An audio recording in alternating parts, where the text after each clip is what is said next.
Chapter 3500. I want to go back. Shaw. Lord Shaw, let me out. I won't go any further. It's too scary. Hearing Yi Xian's words, the commander of the demon royal guards, Charnas, was so scared that his face turned green again. This time, he seemed to have made up his mind. He actually asked Yi Xian to let him leave the mechanical demon bug, but this guy refused to go any further. Are you sure? Yi Xian was speechless as well. He turned his head to look at Charnas and pointed at the path behind him. Right now, we are in the buffer zone of the source of all evil. From here to the edge of the outer region, there is no spiritual energy of heaven and earth in the void. You still have to use your divine sense to explore the path. Yao, are you sure you can leave the root of all evil before you run out of energy? Plop. Hearing Yi Xian's words, Charnas was instantly stunned. He sat on the floor of the abdomen and stared blankly. In front of them, the turbulent black sea of insects was gradually moving further away. Yi Xian did not bother with Charnas anymore. He immediately urged the mechanical demon bug to increase its speed slightly. He maintained a distance of 10,000 miles behind and quickly caught up again. Not long after, they reached the end of the buffer zone of the root of all evil. In the void in front of them, there was a light and dark dividing line.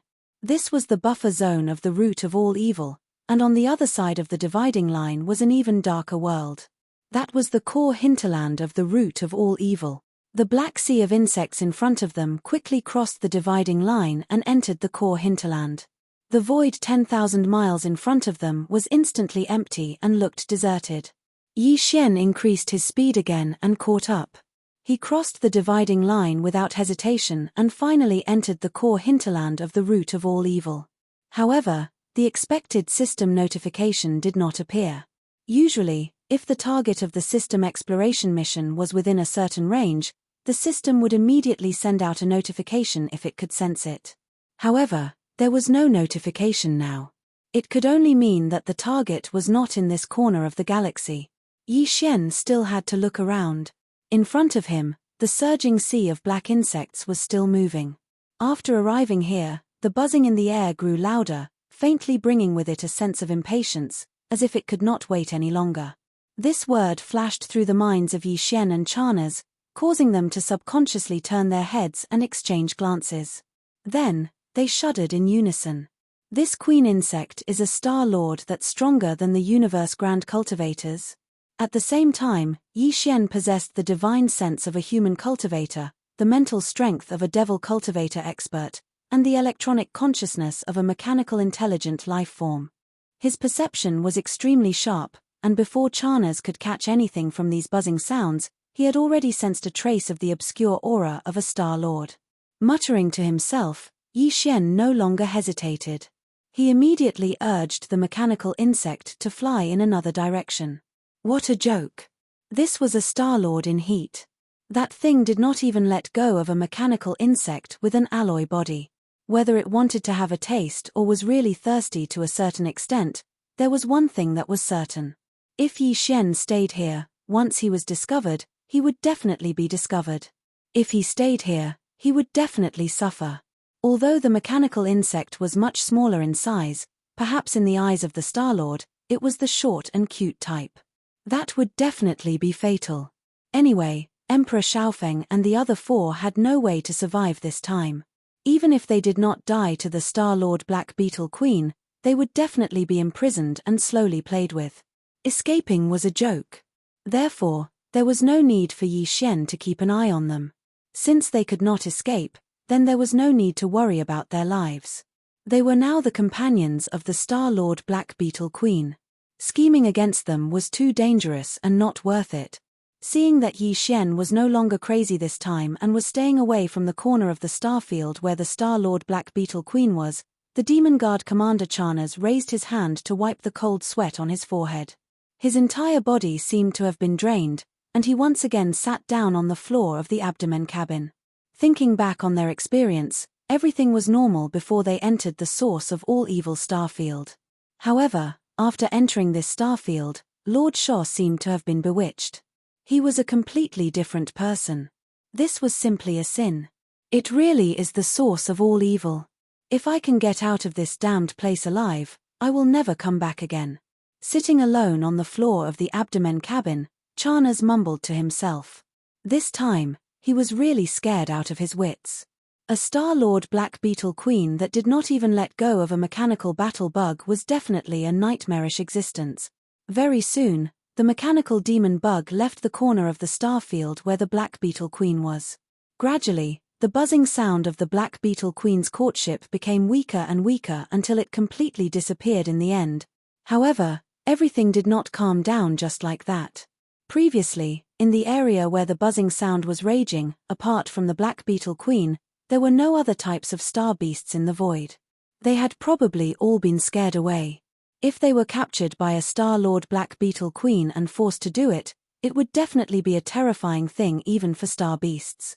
However, now that the buzzing sound of the Black Beetle Queen's courtship could no longer be heard, the figures of other types of star beasts gradually appeared in the void.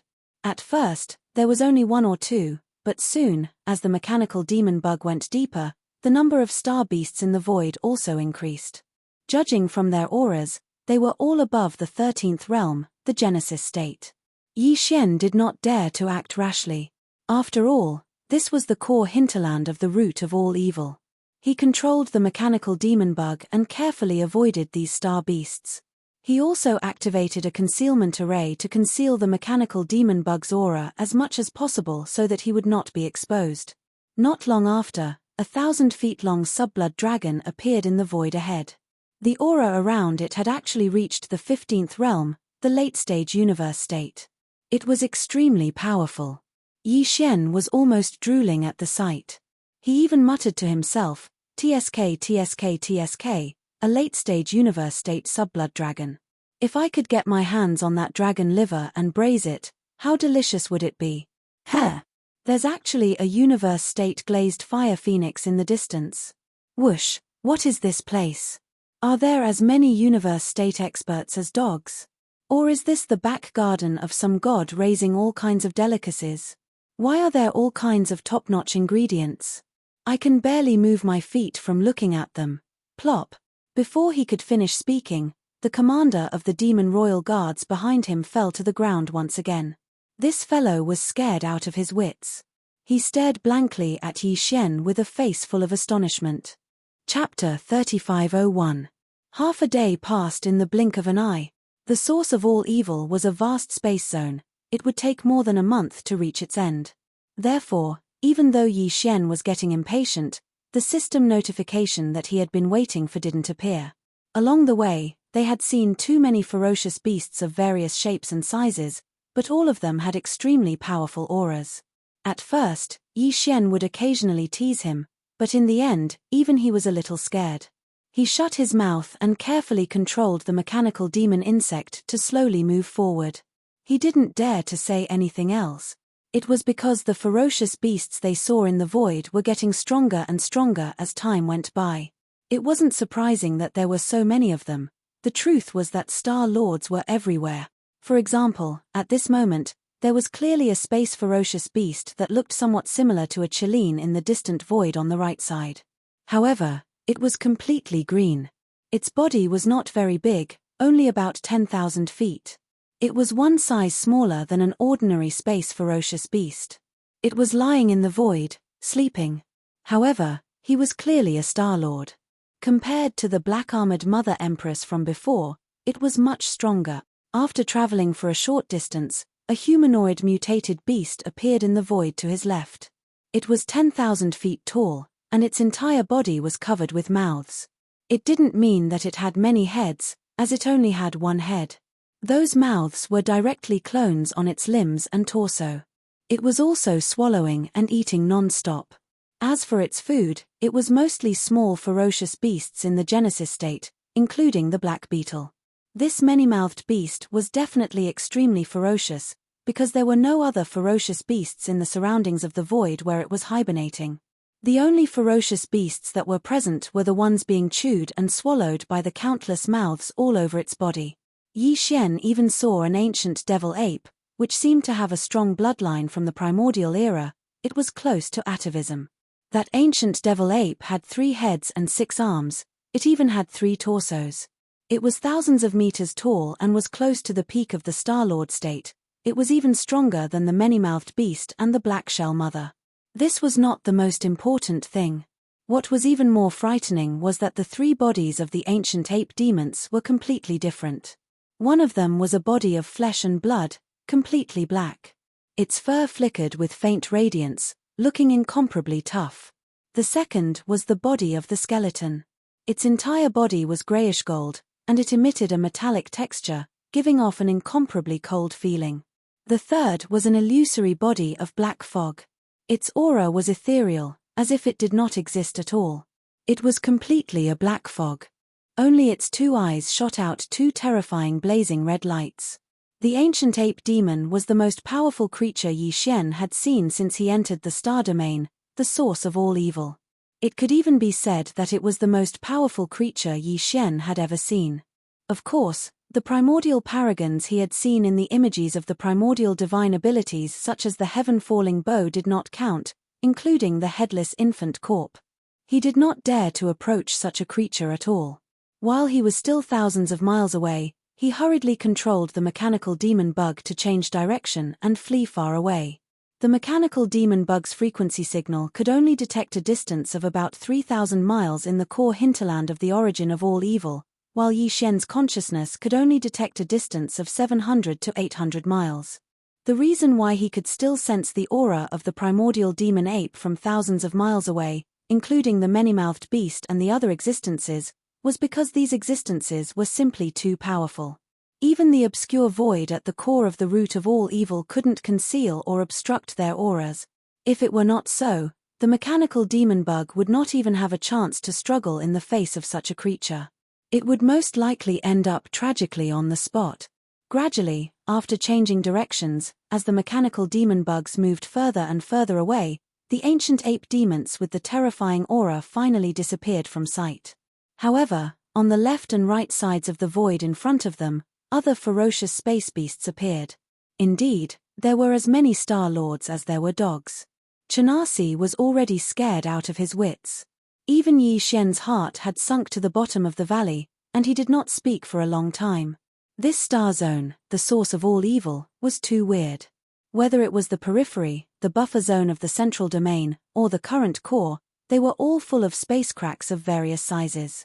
It was as if this vast star zone was simply a ragged bag that had been cut countless times with knives. However, it did not collapse. After entering this place, as long as one was not touched by those void cracks, one would be fine. That was not the problem. The key was the ferocious space beasts in this star field. The black beetles in the buffer zone of the central domain were still acceptable. After all, even in the normal universe, such a zone was not boring.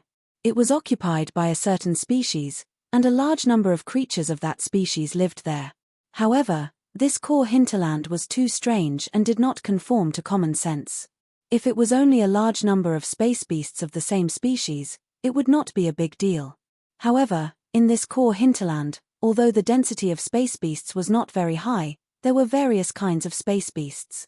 Yi Xian had seen at least hundreds of different space beasts in just 1.5 days' time.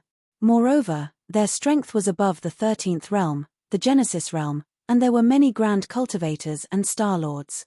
It was said that 2 tigers could not live on one mountain. In the context of the universe, this sentence was also applicable.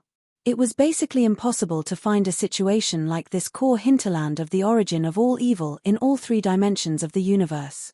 A large number of ferocious beasts of different species and races lived there. It was simply a miracle. A miracle that was full of thick and strange aura. In such a dangerous environment, it was simply too difficult to complete the system title exploration mission. It should be known that the time limit of the system title exploration mission was only 1 month. Now, 2 days had passed. Although Yi Xian had entered the core hinterland of the origin of all evil starfield, he had not found any other clues. He did not even know what the objective of the mission, which was the so-called origin of all evil, was. In the blink of an eye, another 3 days had passed. Calculating the time, a full 5 days had passed for this system title exploration mission. There were only 25 days left, but Yi Xian still had not found anything. Once the time limit was up, if there was still no result, the system would automatically judge that the exploration mission had failed. He could not help but feel a little anxious. It was also at this time that in the dark void ahead, a scene that was not quite the same as before finally appeared. When it came into view, Yi Xian immediately opened his mouth wide, his face filled with shock. Chapter 3502. The reason why everything in the void ahead was only slightly different from what Yi Xian had seen along the way, but not completely different, was because there was also a large number of ferocious star beasts in the void ahead. This was the same as what he had seen along the way. The only difference was that these ferocious star beasts were all dead. Their bodies were so huge that they had manifested their bloodline true bodies. They were lying in the dark void ahead, and most of them were incomplete. Yi Xian even saw an ancient demon ape. Its aura was even more powerful than the one he had seen along the way. Its bloodline true body was hundreds of thousands of feet tall, but it was lying in the void at this moment. Among the 3 different ape bodies, the black body of flesh and blood had lost its head. More than half of its body was incomplete, but golden ape blood still flowed from it. It exuded a strong ancient aura. Among the other 2 bodies, the skeletal body was almost completely shattered. Only the head still hung on the shoulder. As for the black mist-like illusory body, it had already dissipated. In addition, there was a silver dragon in the distance. Only the back half of its body was left. The front half, including the dragon head, was all gone. Further away, there was even a huge true phoenix. Although it had also fallen, its body was still steaming with phoenix flames. It also exuded a strong ancient aura. There were too many incomplete corpses like this. Any one of them was a terrifying existence that surpassed the Star-Lord level. Yi Xian didn't dare and couldn't get close. He tried to approach a many-armed monster. Just as he was about 10,000 miles away from it, the mechanical demon bug's huge body began to tremble. Even the world bug started to evolve. The countless micromolecules in its body resisted and didn't want to get close. Yi Xian had an epiphany. If he got too close, the mechanical demon bug would disintegrate, and he and Charnas, who were hiding in its abdomen, might be seriously injured or even killed. These creatures were too powerful. No one knew how long they had fallen here, but the aura emitted from their incomplete bodies was so strong that even Yi Xian could only wander 10,000 miles away. If he got any closer, he would encounter misfortune. What shocked Yi Xian the most was that the remains of these powerful creatures all emitted a strong ancient aura. When he got here, even the void was filled with the same aura as that of the weird cage in the Forbidden Valley of the Demon Emperor planet. The only difference was that the cage in the void was from the ancient times. It was suspected that a corner of the void of the ancient times was cut off and turned into a cage. As for this place, it belonged to the current world. However, countless years ago, someone tore through the void and placed the remains of a large number of powerful beings from the primordial era here. The dense primordial aura emitted by these remains gave Yi Xian an illusion. He almost thought that he had run into another cage like the one in the Forbidden Valley of the Devil Emperor planet. Who is it? How could they be so generous?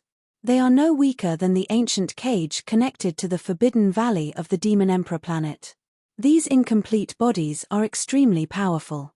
They are from the ancient times. Although they are not the supreme beings of the ancient times like the Golden Divine Dragon, and they are even weaker than the supreme beings of the ancient times like the Void Ladle Master and the Bloodthirsty Lion. But they are creatures from the ancient times after all. Did they also fall in that great battle? They were thrown here. What is their purpose? And, which camp did they belong to? Besides, those supreme beings of the universe and even the old monsters of the Star-Lord level, including the Black-Armored Queen, are they all descendants of these ancient creatures? Is it because of this reason that a large number of powerful ferocious beasts of different races have gathered in the outer regions and are unwilling to leave because the remains of their bloodline ancestor are in the depths of the origin of all evil? These words were like sleep talk. As Yi Xian murmured, they burst out from his mouth and reached the ears of Charnas, the commander of the Demon Emperor guards behind him. Finally, Charnas couldn't bear the shock in his heart. He rolled his eyes and passed out directly. Yi Xian's heart sank to the bottom. He was more and more unsure about the title exploration task this time. Although the core of the origin of all evils was not like the desolation cage connected to the forbidden valley of the Devil Emperor planet, which was a corner of the mysterious void from the Desolation era, after all, there were so many remains of creatures from the Desolation era. Anything related to the Desolation era couldn't be simple. There were only 25 days left. Yi Xian was not confident at all. But he still didn't give up. After recovering from the shock, Yi Xian took a deep breath to adjust his state of mind. He forced himself to calm down and then urged the mechanical bug to move forward again. Of course, on the way, he stayed thousands of miles away from the ancient creature's remains, which were emitting powerful auras. He didn't dare to get too close for fear of misfortune. His cultivation was too weak. Even though Yi Xian was in the universe realm, the 15th realm, he wouldn't let go of those ancient creatures' remains easily. Each of them was precious flesh and bones. Some of them even had golden blood flowing in them. Those things were the real medicines of flesh and blood. If they were put into the Shunnong cauldron to be boiled and refined, the pills refined would definitely be extraordinary. They might even be able to revive the dead. Unfortunately, he had to give up now. Fortunately, no one dared to explore this void. Even if they did, they would be scared out of their wits when they reached the periphery of the core hinterland and saw the powerful beings of Universe Realm and Starlord Realm everywhere. In fact, this was indeed the case. Even Emperor Xiaofeng and the others had stopped at that area 3 times before. They hadn't reached the depths of the core hinterland. They didn't dare to move forward at all. At this moment, Yi Xian could only brace himself and keep moving forward.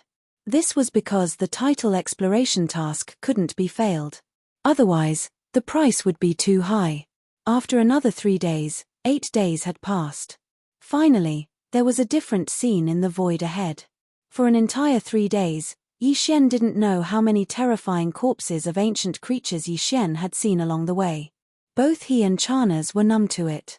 At this moment, a corner of silvery white light suddenly appeared in front of him in this pitch-black void. In this pitch-black void, there was a strong divine aura. Chapter 3503. The gigantic cauldron that radiated a divine, milky white radiance was like a gigantic star. Furthermore, it was slowly rotating, indicating that it possessed some sort of special power. And this power was still present. The power of the sacred cauldron was still operating. The outer walls of the cauldron were engraved with countless cryptic runes. Yi Xian did not recognize a single one of them. He stared at any of the runes for a long time and felt his eyes swell with pain. Even his primordial spirit was somewhat unstable. Apart from this, there were also countless chains on the body of the giant cauldron.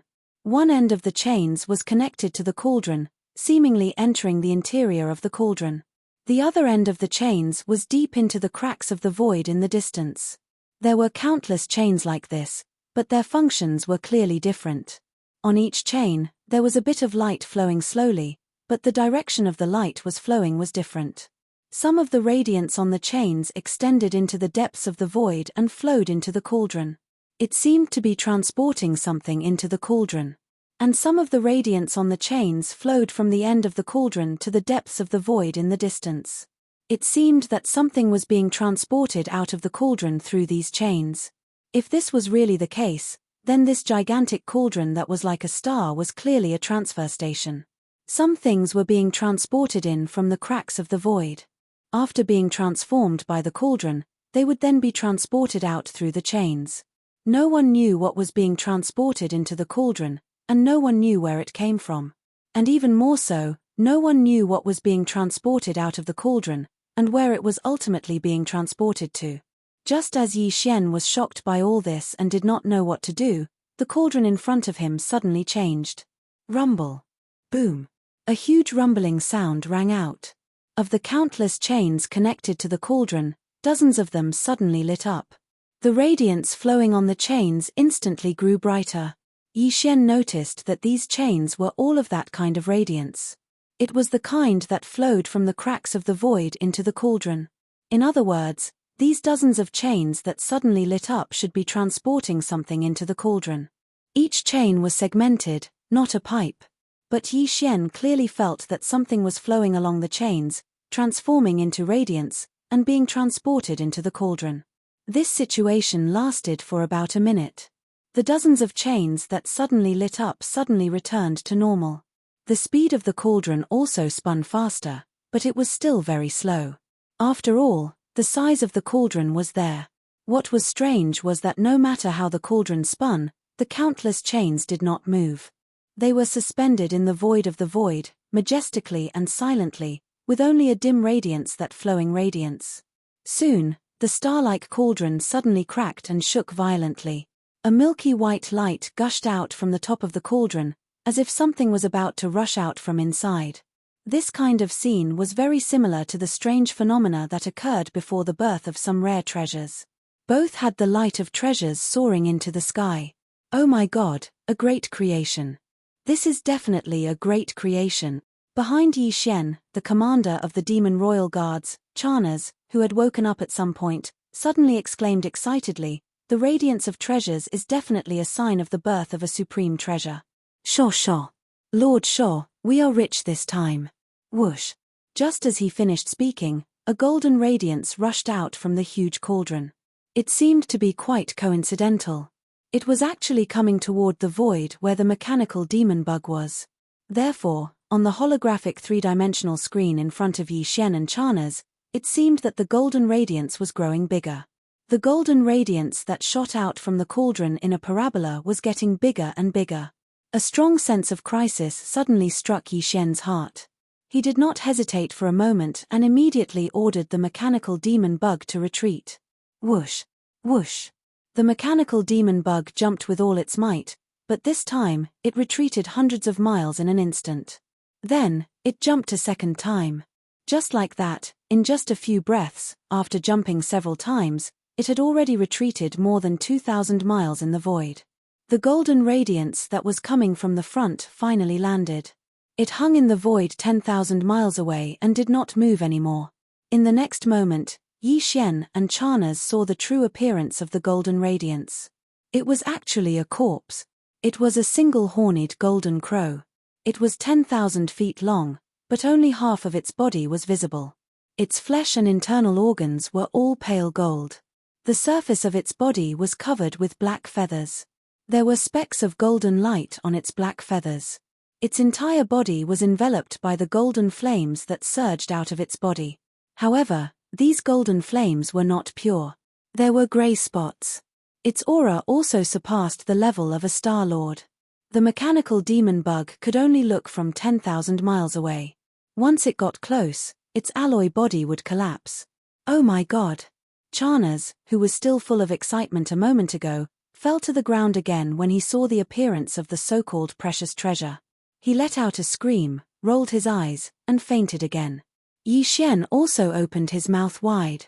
This scene was so strange that even he was a little shocked. Following that, a thought flashed through Yi Xian's mind. He seemed to have suddenly thought of something, and his expression changed drastically. He turned his head to look at the remains of the other desolate ancient creatures that were lying in the air. He cried out involuntarily, "Could it be that all the chains that are flowing from the end of the void crack to the direction of the cauldron are transporting the remains of these primordial creatures into the cauldron? Then, where did these chains come from? Is it similar to the mysterious void where the true body of the void giant tortoise is in the sea of abyss turtles? And this one-legged golden crow with impure bloodline and the remains of the primordial creatures in the void around are all defective products that were spat out by the giant cauldron? Even the remains of this type of existence are not qualified, not accepted, thrown away like trash. Then, how powerful would the remains that could be left behind in the enormous furnace be?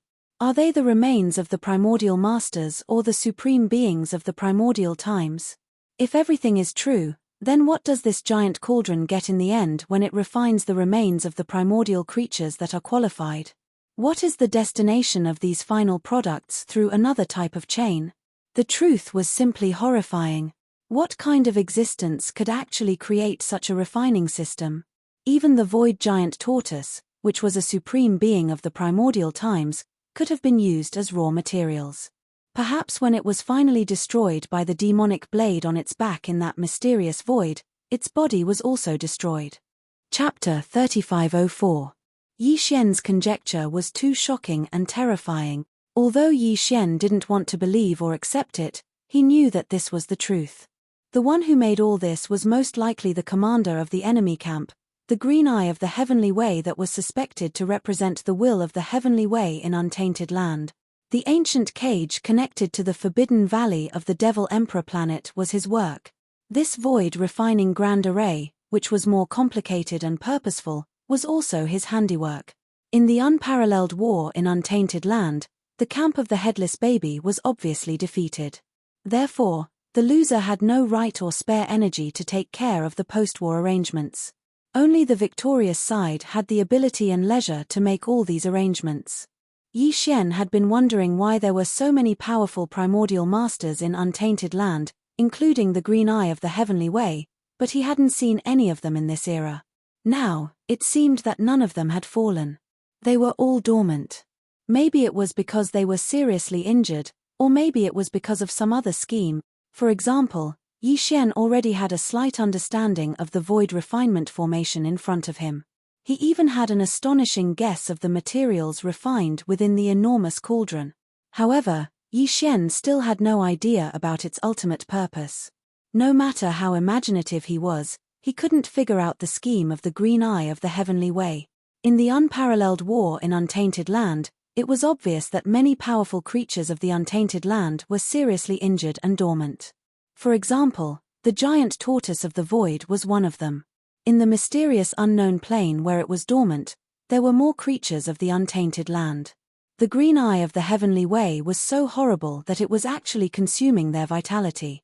Once they fell, it would use their remains to refine them in this huge furnace. What was it extracting? Where would the refined substance be transported to along another kind of chain of light? What kind of existences would benefit from it in the end? All of this entangled in Yi Xian's mind, turning into one huge question after another that circled endlessly. For a moment, he actually forgot about the quest for the system's title. All of his thoughts were focused on the terrifying secret of the primordial era in front of him. It was also at this moment that a sudden change occurred. Just as Yi Xian's mind was spinning endlessly as he pondered over everything before him, he suddenly felt a burning sensation in front of his chest. Then, a vicious howl filled with monstrous resentment suddenly rang out. The headless corpse, which had been in a dormant state all this time, seemed to have sensed something and suddenly woke up. Yi Xian was shocked, and then his expression turned solemn. Everything in front of him was the same as the ancient cage connected to the Forbidden Valley of the Demon Emperor Star. They were all suspected to be the work of the commander of the enemy camp, the Heavenly Green Eye. It was the archenemy of the headless infant corpse. Moreover, there must be some kind of secret plot here. It was some kind of arrangement made by the enemy after the great battle that had lasted from the remote antiquity to the present. If the headless infant corpse didn't know about it, it would be fine. But now that it knew and saw it with its own eyes, how could it not be angry? What's that sound? The vicious howl of the headless infant corpse was too shocking. Not only was Yi Xian startled, but even the commander of the Demon Emperor Guards, Charnas, who had just fainted, was also awakened. He crawled up with a face full of horror. He asked while looking around, because he felt that he had just vaguely heard something. The terrifying howl did not seem to come from outside the ship, but from inside the mechanical worm's abdomen. It was also at this moment that a blood-red light rushed out from Yi Xian's chest and turned into a headless infant corpse that was about a foot in size in the blink of an eye. It floated in front of Yi Xian. The infant corpse's neck was headless, and its head was in its arms. Its eyes, which had been tightly closed, suddenly opened at this moment, and its eyes were filled with green lines. They were ferocious and terrifying, and they happened to meet the gaze of Charnas, who had just crawled up. Oh my God, such a scene was too terrifying. A baby that was no more than a foot in size was actually hugging its own head and staring at him ferociously with its eyes wide open. No one would be able to stand it. Charnas screamed, his eyes rolled back, and he quickly passed out again. Yi Xian did not even look at him. His eyes were already fixed on the headless infant corpse that was floating in front of him. His chest rose and fell, and he looked very excited. It's out. It's finally out. At this moment, there was only one sentence in his mind. Of course, there were countless questions behind this sentence. However, at this moment, Yi Xian did not know where to start. Ever since he met the headless infant corpse, the latter had been with Yi Xian, turning into a corpse lamp tattoo that was attached to Yi Xian's left chest. It had even helped Yi Xian escape many times. However, in reality, Yi Xian had very few chances to meet the headless infant corpse. Even when they fought the Heaven's Green Eye clone in the desolate ancient cage together, Yi Xian had immediately lost consciousness after shooting a heaven-falling bow ability. There was simply no time to meet the headless infant corpse. The headless infant corpse communicated face to face. During the time that it was attached to his body, no matter how Yi Xian called out to it, the headless infant corpse did not respond. This made Yi Xian very speechless, and even angry. However, there was nothing he could do. Now that the headless infant corpse had finally come out, Yi Xian even felt that this was too surreal, so it was natural for him to be so agitated. What's going on? Why did you choose me? Why did you attach yourself to me in the form of a corpse lamp tattoo? Also, I saw the void giant tortoise's true form. It's in an unknown universe, and there are many similar primordial creatures there. There's a huge black demonic blade on the void giant tortoise's back. It's always been there. During that battle, I saw it many times in the inheritance images. Didn't the void giant tortoise not participate in the battle? Why was it injured? Do you have a way to save it? Screech. Before Yi Xian could finish his questions like a machine gun, the headless infant corpse floating in front of Yi Xian let out another screech. This time, it was even angrier than before. It was clearly because it heard Yi Xian mention the void giant tortoise. However, in the end, it was because the void giant tortoise itself that made it angry. After all, the giant tortoise did not appear on the battlefield back then. Or was it because the void giant tortoise was injured and on the verge of death that made it angry? Yi Xian had no way to tell. Chapter 3505. By the time Yi Xian reacted, the headless corpse had once again transformed into a corpse lamp tattoo. At the same time, it was on his left chest, causing him to be completely stunned on the spot. His entire person was in a bad state. After a long time, Yi Xian roared furiously. It was too infuriating. It was not easy to catch this guy out for once. While he was shocked, he finally asked a part of the doubts in his heart. But it was good. It just hissed again and threw a look at him to let him slowly understand it.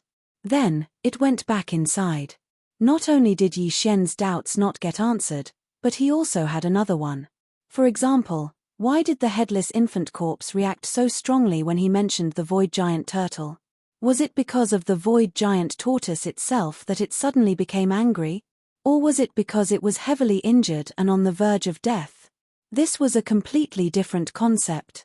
If it was the former, then it meant that the reason why the void turtle didn't appear in that battle all those years ago was because it had two hearts. In that case, even if Yi Xian would still follow the instructions of the nether turtle ancestor to think of a way to save it, his goal would be different. However, not only did the headless infant corpse not answer, it didn't even give him half a hint. This was driving him crazy. After roaring for a while, there was still no reaction from his chest. Just as Yi Xian was about to dejectedly give up, the corpse lamp tattoo on his chest suddenly heated up again. Immediately after, a voice appeared in Yi Xian's mind. It was distant, but there was a childish tenderness to it. Go, enter the netherworld furnace. I will protect you. Take as much as you can. When you have to retreat, I will warn you. Netherworld furnace. Protect me. Take as much as you can. Recalling the contents of these two sentences, Yi Xian was stunned at first, but then his heart began to pound wildly. The headless infant corpse's meaning was very clear. It wanted him to enter the huge furnace in front of him and fish for good fortune. Take as much as he could. Originally, Yi Xian couldn't even get close to the waste in the surrounding void that the furnace didn't care about, let alone enter this so-called netherworld furnace. But since the infant corpse had given such an explanation, it must be fine. In addition, when it was time to retreat, it would warn Yi Xian. What was there to worry about? Nothing ventured, nothing gained. Even an idiot would know that the cauldron in front of them was extremely terrifying. Not even cosmic lords could get close to it, let alone enter it. The corpses of primordial creatures beyond the cosmic lord level littered the void around them were proof of that. However, Yi Xian was very confident in the headless infant corpse's abilities. Although this void refinement array was set up by the heavenly Dao Green Eye that was suspected to be the avatar of the primordial heavenly Dao, the headless infant corpse was an existence that could fight against it head-on. That fellow was not here now.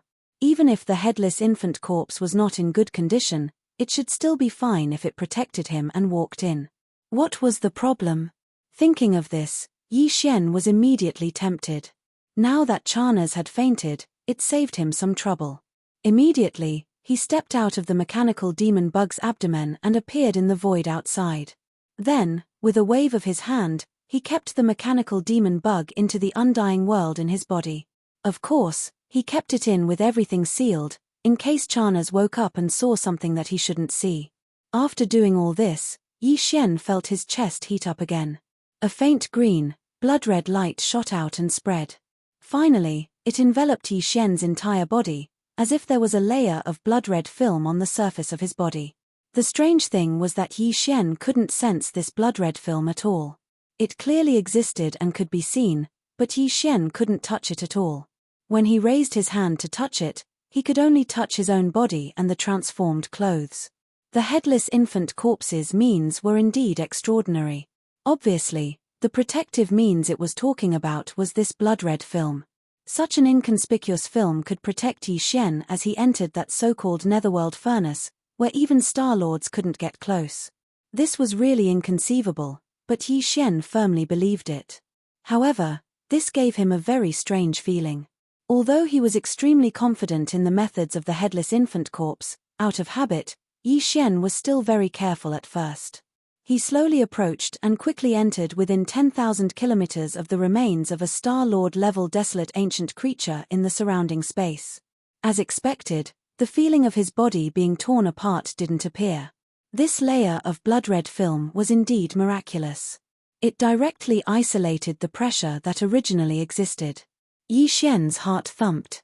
He glanced at this ancient creature that, even though it had fallen for an unknown number of years, still exuded a pressure that far exceeded that of a Star-Lord-level creature. Some of the wounds on its body still had some golden blood flowing. Yi Xian wanted to collect it.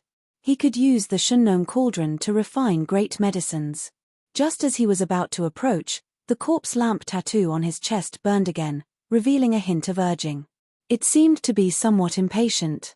It was unknown whether the headless infant corpse felt that Yi Xian was too slow or that he was picking up sesame seeds and throwing away watermelons. He didn't want the good things in the sacred netherworld furnace in front of him, but he actually picked up these wastes. No matter which one it was, Yi Xian could only give up on his original plan. He shook his head and bitterly smiled as his figure quickly flashed forward, completely ignoring the blood and flesh of some of the terrifying creatures he saw along the way. After a short while, he arrived in front of the enormous star furnace that the headless infant corpse called the Netherworld Furnace. Fang! As they got closer, the star-like furnace seemed even larger. Yi Xian stopped in his tracks and raised his head to look. Just as he glanced at it, the corpse lamp tattoo on his left chest burned once again. The meaning was the same, urging him on again. You don't have to be in such a hurry to reincarnate, right? I have to see clearly where to enter from. Yi Xian was speechless. He rolled his eyes and then leaped up to the top of the giant star furnace. What he saw was a milky white mist, like an atmosphere, shrouding the entrance above the giant star furnace. Although this thing was huge, it was in the shape of a cauldron. Therefore, the entrance should be above. In fact, the corpse of the one-legged golden crow was indeed spat out from the top of the cauldron. Yi Xian didn't hesitate any longer. He jumped down and passed through the thick, liquid-like milky white mist. Soon, he arrived in the inner world of the giant star furnace. During this process, Yi Xian's whole body felt slightly cold. He felt that some matter, or rather energy, passed through the blood-green membrane of the headless infant corpse's body and came into contact with his skin. It entered his body through his pores, making him feel as if he was floating in the air. Chapter 3506. This milky white mist was as thick as a liquid, and its energy was very pure. It didn't have any attributes, and it was very beneficial to Yi Xian's body. It was a type of nourishment. All this time, he had used the gene cultivation fluid to break through the shackles of his body and tear apart the invisible chains in his body. This would leave behind some hidden injuries, but at this moment, with the nourishment of this milky white energy, Yi Xian instantly felt his entire body become lively. Previously, on the path of evolution, the few hidden injuries that were left behind were quickly being healed. The giant star cauldron was very large, and the layer of milky white mist energy at the mouth of the cauldron was also very thick. In addition, the headless infant corpse was deliberately absorbed by the blood-green membrane, so as Yi Xian's body fell, the blood-green membrane entered his body and entered through his 108,000 tiny pores into the milky white mist. The amount of mist was extremely large, and in just 10 breaths of time, the familiar sound of a system notification sounded in Yi Xian's mind. Ding! Congratulations to host. Your physical body's blood energy realm has increased. Current realm, Mystic Light Realm Level 1. Mystic Light Realm Level 1? He broke through just like that. Yi Xian's face was filled with shock. He now had a clearer understanding of the miraculous effects of the milky white mist on his body. This is indeed good stuff. It would be a waste if I didn't take it. Anyway, the infant corpse said that I should take as many benefits as I can. When it's time to leave, it will naturally warn me. In his ecstasy, Yi Xian muttered to himself. Then, he flipped his hand and took out a bottle-shaped spatial treasure from his undying world. It was similar to the bottle he had used to collect the water from the Yin pond in the depths of the Yin demon race's nest in the second universe. The space inside this bottle was very large, and it could hold a lot of liquid. As the bottle was taken out, the layer of blood-green membrane that covered Yi Xian's hand quickly flowed and wrapped around the bottle as well. A thin layer covered the bottle. If he didn't do that, the small bottle wouldn't be able to hold on for long and would soon be crushed by the invisible pressure in the surrounding void. Yi Xian immediately activated the power in his body and began to absorb the milky white spirit liquid in the air around him. All of this was synchronized with the absorption of his body. However, Yi Xian's absorption speed was slower than the absorption speed of the small spatial bottle in his left hand was extremely fast. A small whirlpool had already appeared. Yi Xian even felt the sensation of a liquid rapidly flowing. The direction that the milky white mist that was as thick as liquid was flowing towards was obviously the small spatial bottle in his left hand. It was poured into the bottle and stored away. In a short span of 10 breaths, the small spatial bottle in Yi Xian's hand was already filled to the brim. This was because the milky white mist that was like the atmosphere of a planet was simply too vast. In addition, the absorption speed was very fast. In a span of 10 breaths, the bottle already had more than 10,000 cubic meters of milky white liquid. Yi Xian had already tested the effects of this liquid. It was absolutely heaven-defying. In the future, on the path of physical evolution, he would be able to absorb and refine some of this liquid at regular intervals to heal the hidden injuries left behind on the path of physical evolution. However, Yi Xian still didn't know the name of this milky white spirit liquid. Although the system had come into contact with it, it didn't give any appraisal results. Yi Xian decided to temporarily call it Netherworld Furnace Lotion. With a flip of his hand, he stored the small spatial bottle filled with Netherworld Furnace Lotion into his body. Yi Xian then took out a few more bottles. This time, he absorbed them all at the same time. Fortunately, the headless infant corpse seemed to agree with Yi Xian's method and cooperated fully.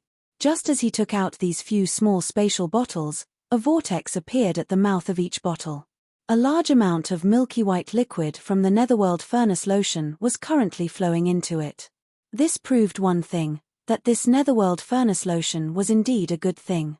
Otherwise, why would the headless infant corpse be so cooperative? The speed was very fast. When Yi Xian's figure passed through this incomparably thick layer of Netherworld Furnace Lotion, the few spatial bottles in his hand were all filled up. The process of absorbing the Netherworld Furnace Lotion from the countless pores on his body had also completely stopped. On one hand, it was because he had already passed through this layer of Netherworld Furnace Lotion. On the other hand, it was because this layer of netherworld furnace lotion had become extremely thin and no longer had the feeling of being as thick as a liquid. After all, no matter how thick and wide the floating liquid layer was, it couldn't withstand Yi Xian's frenzied absorption. He had already filled several small spatial bottles. Each small spatial bottle could hold 10,000 cubic meters of liquid. This was equivalent to tens of thousands of cubic meters of netherworld furnace lotion. He didn't know that if such a thing appeared in the outside world, even some of the mighty figures of the universe would fight tooth and nail for it, even if it was just a few dozen drops. It was because this thing could not only heal the hidden injuries of the physical body, but also injuries of the great Tao, including the soul and the essence spirit. It could be said to be the heavenly creation treasure liquid. Its miraculous effect was only second to a few legendary treasured liquids such as the Chaos Divine liquid. However, Yi Xian had absorbed several cubic meters of it, which was simply shocking. However, this was only possible because of the headless infant corpse. Otherwise, even a terrifying existence beyond the Star-Lord state wouldn't have been able to do so. He couldn't even get close to this huge cauldron, let alone absorb the netherworld furnace lotion inside it. At this moment, as Yi Xian descended from the top of the cauldron and entered the star cauldron, the scene inside was finally reflected in his eyes. The scene was too shocking. It was far better than what he had seen outside the cauldron. Even though Yi Xian had been mentally prepared, he was still shocked. He floated in the air inside the cauldron and stared blankly at everything in front of him. He couldn't help but tremble slightly. He couldn't control his trembling at all. No wonder the headless infant corpse called the cauldron a netherworld furnace. This place was indeed like infernal prison. Previously, when Yi Xian was in the void outside, he'd already had this feeling when he saw the remains of the desolate ancient creatures around him. But now, after entering the cauldron and seeing everything clearly, he suddenly felt that what he saw outside was really nothing. It was because it was too ordinary. Compared to that, everything inside this huge cauldron was truly shocking. This was the real infernal purgatory, and it was even better than that. At this moment, Yi Xian deeply understood the essence of the term netherworld furnace. The so-called netherworld furnace referred to the netherworld in front and the furnace behind. Everything in front of him was more terrifying than the infernal prison. It was indeed worthy of the name netherworld. Chapter 3507. Rumble, Kachak Kachak. Both voices were very low, and they weren't very hurried. They seemed to be slow and sluggish. Originally, they shouldn't have had such a soul-stirring effect, but when they entered Yi Xian's ears, they clearly caused his body to tremble even more violently. The rumbling was the sound of the furnace of flesh and blood turning inside the cauldron. The strange cracking noises were the sound of the flesh and blood of a large number of powerful primordial creatures being crushed by the cauldron, turning into minced meat and bones. It was a horrifying scene, truly horrifying. There were two areas inside the cauldron. In the center was a huge millstone with 2 levels and a hole in the middle. At this moment, the huge hole contained the remains of many primordial creatures, moving up and down as the millstone rotated in reverse. This was a true furnace of flesh and blood. Yi Xian even saw the remains of half of the golden divine dragon's body within the countless mountains of corpses and seas of blood in this enormous hole. Of course, it wasn't the golden divine dragon that had left behind the inheritance for him. It should be a descendant of the clan that had yet to grow to the primordial sovereign. Even so, this divine golden dragon should be extremely powerful. Even though it had fallen countless years ago and only left behind half of its body, Yi Xian still felt an incomparably powerful pressure assaulting his face. It was far more powerful than those abandoned existences in the void outside the cauldron. In addition, Yi Xian also saw an ancient yaksha. Its aura was also extremely powerful, close to that of a primordial supreme like the Void Ladle. Although it couldn't be the one that had inherited the Skyfall Bow's bloodline ability from Yi Xian, their bloodline must be extremely close. Even if it wasn't a direct descendant, it should be within 3 generations of direct bloodline. Apart from that, the remains of Bloodthirst Lion, Cyan Sky Rock, 9-headed Blood Dragon, Demonic Blood Dragon, and other creatures from the Primordial Era that were close to or slightly weaker than Supreme Primordial Era were everywhere. But without exception, all of them were incomplete. Moreover, They had been crushed into pieces of flesh and bones of different sizes by the huge furnace of flesh and blood. This wasn't the end. As the huge furnace of flesh and blood slowly rotated, the remains of primordial creatures in the center of the millstone were also crushed. Gradually, even Yi Xian couldn't recognize their original appearance. Whether it was the divine golden dragon, the yaksha, the bloodlust lion, or the azure sky rock, all the remains of primordial creatures were crushed into mincemeat and mixed together. The flesh and bones that were emitting all kinds of auspicious light blended and mixed with each other. The sparkling precious blood of different colors mixed together. In the end, the blood and flesh could no longer be distinguished from each other. There was no longer any solid matter in the huge hole, and it turned into a semifluid substance. However, there was still endless auspicious light that rushed into the heavens. Some of them directly dissipated in the void. They were probably some of the past that were considered as impurities and couldn't be retained by the furnace of flesh and blood. There were also some that turned into strands of milky white mist that slowly rose into the air and merged into the thin atmosphere above the cauldron. The milky white mist was probably something like the origin of the innate Tao or Yuan Shen. It was broken into tiny molecules that could be traced back to the origin, and turned into pure energy that merged into the atmosphere above the furnace. As the energy accumulated, the density increased and finally turned into the dark furnace elixir. No wonder this nether furnace lotion possessed such miraculous effects. It was actually condensed from the essence energy left behind by crushing the remains of a large amount of formidable living beings that were close to or even had already attained the level of a primordial almighty figure. It was simply shocking and astounding. But obviously, the essence energy was not the real purpose of the furnace of flesh and blood to refine the remains of primordial creatures. It was only a byproduct that was produced during the process and could be used. The real dark furnace elixir was the transparent liquid that flowed out from the almost non-existent gap between the two layers of the millstone.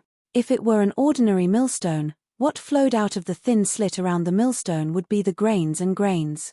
But for this furnace of flesh and blood, what flowed out of the thin slit was the true essence of the powerful primordial creatures at the center of the holes. These primordial creatures were of different species. Some of them were golden in color, and their blood was as bright as the sun, emitting dazzling golden light. Some of them were burning with blood-red flames, giving off endless killing intent and evil vibes. After their flesh and blood were crushed into mud, they were in an indescribably weird color, and their auras were extremely complicated and terrifying. But at this moment, as some impurities such as memories, karma, and so on turned into smoke and disappeared, and as some unnecessary innate energy was expelled, the liquid rose and condensed into liquid. In the end, the liquid that flowed out from a thin crack at the edge of the furnace of flesh and blood was incomparably transparent and colorless. It didn't even have the slightest aura of pressure. It was so pure that it was like the purest crystal in the world had turned into liquid. Yi Xian only took a few glances at it, and he felt his entire soul become much calmer. There wasn't a lot of this pure, crystal-like liquid. In the huge hole in the center of the furnace, a large amount of nine-colored mud was rolling, and there was also a lot of karma impurities and milky white mist that turned into smoke from time to time. But the transparent liquid that flowed out from the gap on the sides of the furnace dropped drop by drop. After a long time, a drop fell into the groove under the gap. This was the inner layer of the furnace. And on the outer layer, there was a circle of chains. These chains weren't the kind that transported the raw materials of flesh and blood into the furnace, but the kind that transported the raw materials to the end of the void crack in the distance. Because Yi Xian could clearly see that the inner end of these chains was connected to the groove in the inner layer of the furnace. From time to time, a drop of mysterious, transparent spirit liquid would drip onto the chains, and at this time, the chains would immediately shine brightly, and endless obscure runes would appear, spreading all the way into the distance. Seeing this, Yi Xian suddenly came to a realization as if he'd been enlightened.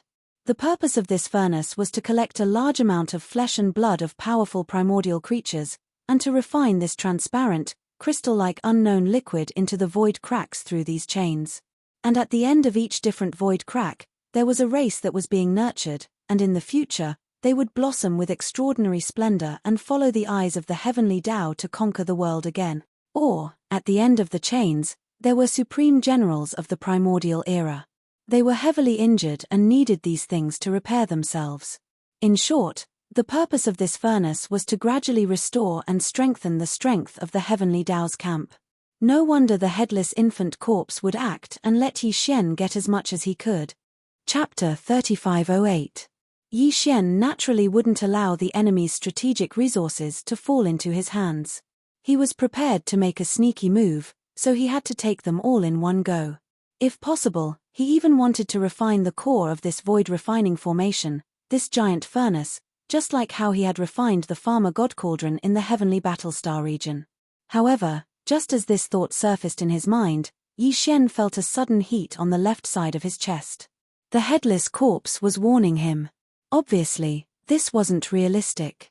Either Yi Xian couldn't do it, or doing so would trigger unforeseen and severe consequences. The headless corpse wouldn't allow it. Yi Xian sighed. He could only take a step back and seek for resources. He had his eyes on the resources within the cauldron. After looking around, Yi Xian locked onto his target. The flesh grindstone in the center was very large. Although the amount of transparent liquid that dripped out from the slits around the grindstone was very small, it took a long time for a single drop to appear. However, the thin line was long enough, so the amount was still quite considerable. Of course, it couldn't compare to the thin netherworld furnace lotion in the air. Yi Xian immediately took out a small spatial bottle and began to work. He circled the giant furnace millstone and began to collect the transparent liquid. Dong! A drop of transparent liquid fell into the bottle, producing a very textured and pleasant sound. Yi Xian moved and collected another drop of transparent liquid that was falling into the bottle.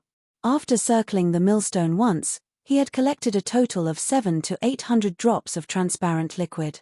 At this time, the slits around the furnace had temporarily stopped dripping. However, the 9-colored flesh in the giant hole in the center was still churning. Clearly, it was brewing the next round of transparent liquid. Since he had no choice but to wait, Yi Xian tried to extract a drop of transparent liquid from the jade bottle in his hand. He let it float in front of his eyes and carefully observed it. This drop of liquid was pure and transparent, like the highest grade of crystal.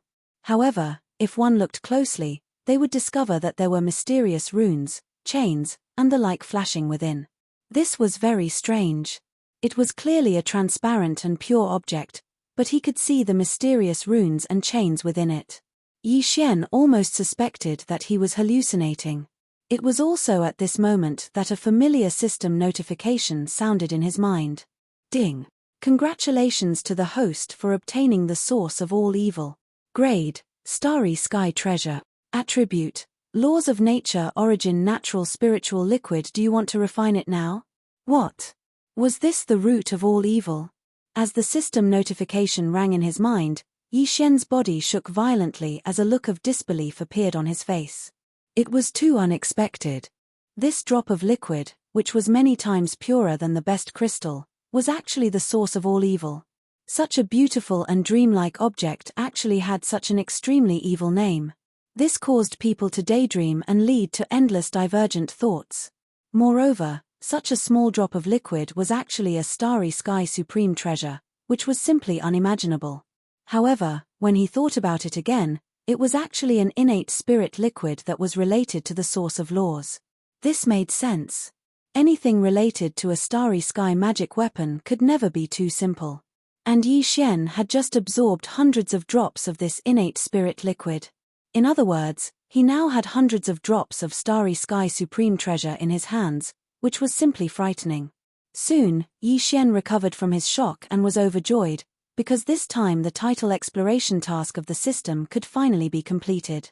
He immediately absorbed the drop of transparent liquid suspended in front of him into his body and directly handed it to the devouring system. He also gave the instruction to refine it immediately. To his surprise, as soon as the instruction to refine was given, the system notification sounded in his mind again. Ding! Congratulations to the host for successfully refining the source of all evil. The title exploration task of the system is completed. Current title: Interstellar Raider. Interstellar Raider. This title comes with a halo effect. On the original basis of the first 4 titles, Interstellar Traveler, Interstellar Adventurer, Interstellar Explorer, and Interstellar Pathfinder, a brand new system ability will be added, which will be activated randomly. At the same time, the number of interstellar coordinates imprinted on any universe plane will be increased. The previous one will increase to 2. Ding. The system explanation is complete. Do you want to obtain a random system ability immediately? At this point, the title exploration task of the system was successfully completed. Yi Xian's title of the devouring system in his body had entered the 5th level, and he had become a powerful interstellar raider. At this moment, Yi Xian's pressure was greatly reduced, and his mind was quickly focused on the matter of stealing the enemy's resources. At this moment, the familiar system notification sounded in his mind for the 3rd time. Ding! Congratulations to the host for leveling up the ancient Dongshu formula. Current cultivation level, Level 9 Black Hole Realm Full Circle. Ding! Congratulations to the host for leveling up the physical body. Current cultivation level, Level 2 Mystic Light Realm. Ding! Congratulations to the host for leveling up the physical body. Current cultivation level, Level 3 Mystic Light Realm. Ding! Congratulations to the host for leveling up the bloodline ability Giant Dragon's Roar. Current cultivation level, Intermediate. Ding! Congratulations to the host for leveling up the bloodline ability Demonic Dragon's Eye. Current cultivation level, Intermediate. Ding! Congratulations to the host for leveling up the bloodline ability Dark and Dark Vision. Current cultivation level, Intermediate. Ding! Congratulations to the host for leveling up the bloodline ability Demonic Soul Pupil. Current cultivation level, Intermediate. Ding! Congratulations to the host for leveling up the spiritual power ability Spiritual Reversal. Current cultivation level, Intermediate. As the series of system notifications sounded in his mind, Yi Xian was completely stunned. The effect of this drop of the root of all evil was simply too incredible. Perhaps it was because this was the first time he had refined it to nourish his primordial spirit and physical body, so the effect was the most obvious. Not only did it allow Yi Xian's physical body to make continuous breakthroughs, even his stagnant ancient Dongshu formula cultivation method level had improved.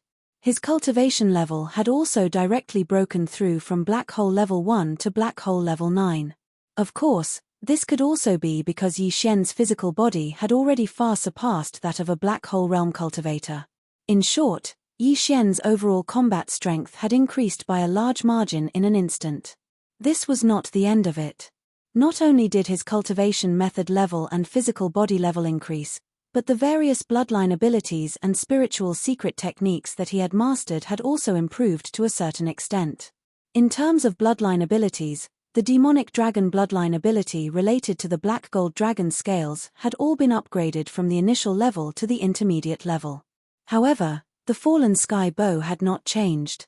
This kind of ability did not have any level and would only change according to the strength of the user's cultivation level. Chapter 3509. A single drop of the origin of all evil had allowed Yi Xian to obtain such a huge benefit. Not only had his cultivation base and physical body, but even the various bloodline abilities, mental strength secret techniques, and so on had all increased in level. All in all, his overall battle strength had skyrocketed compared to before.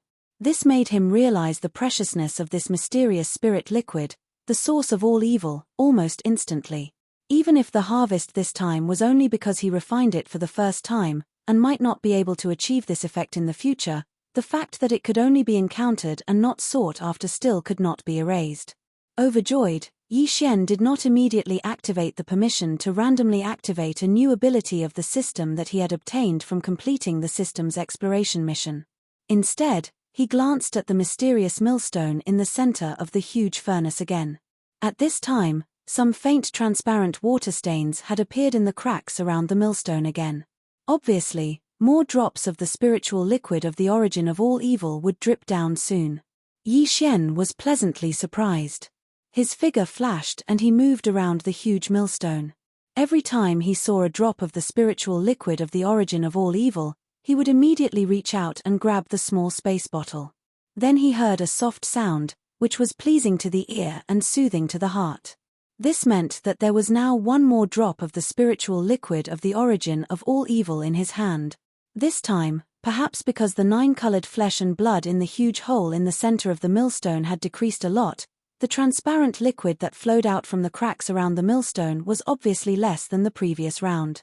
Moreover, the speed of the liquid dripping down was much slower.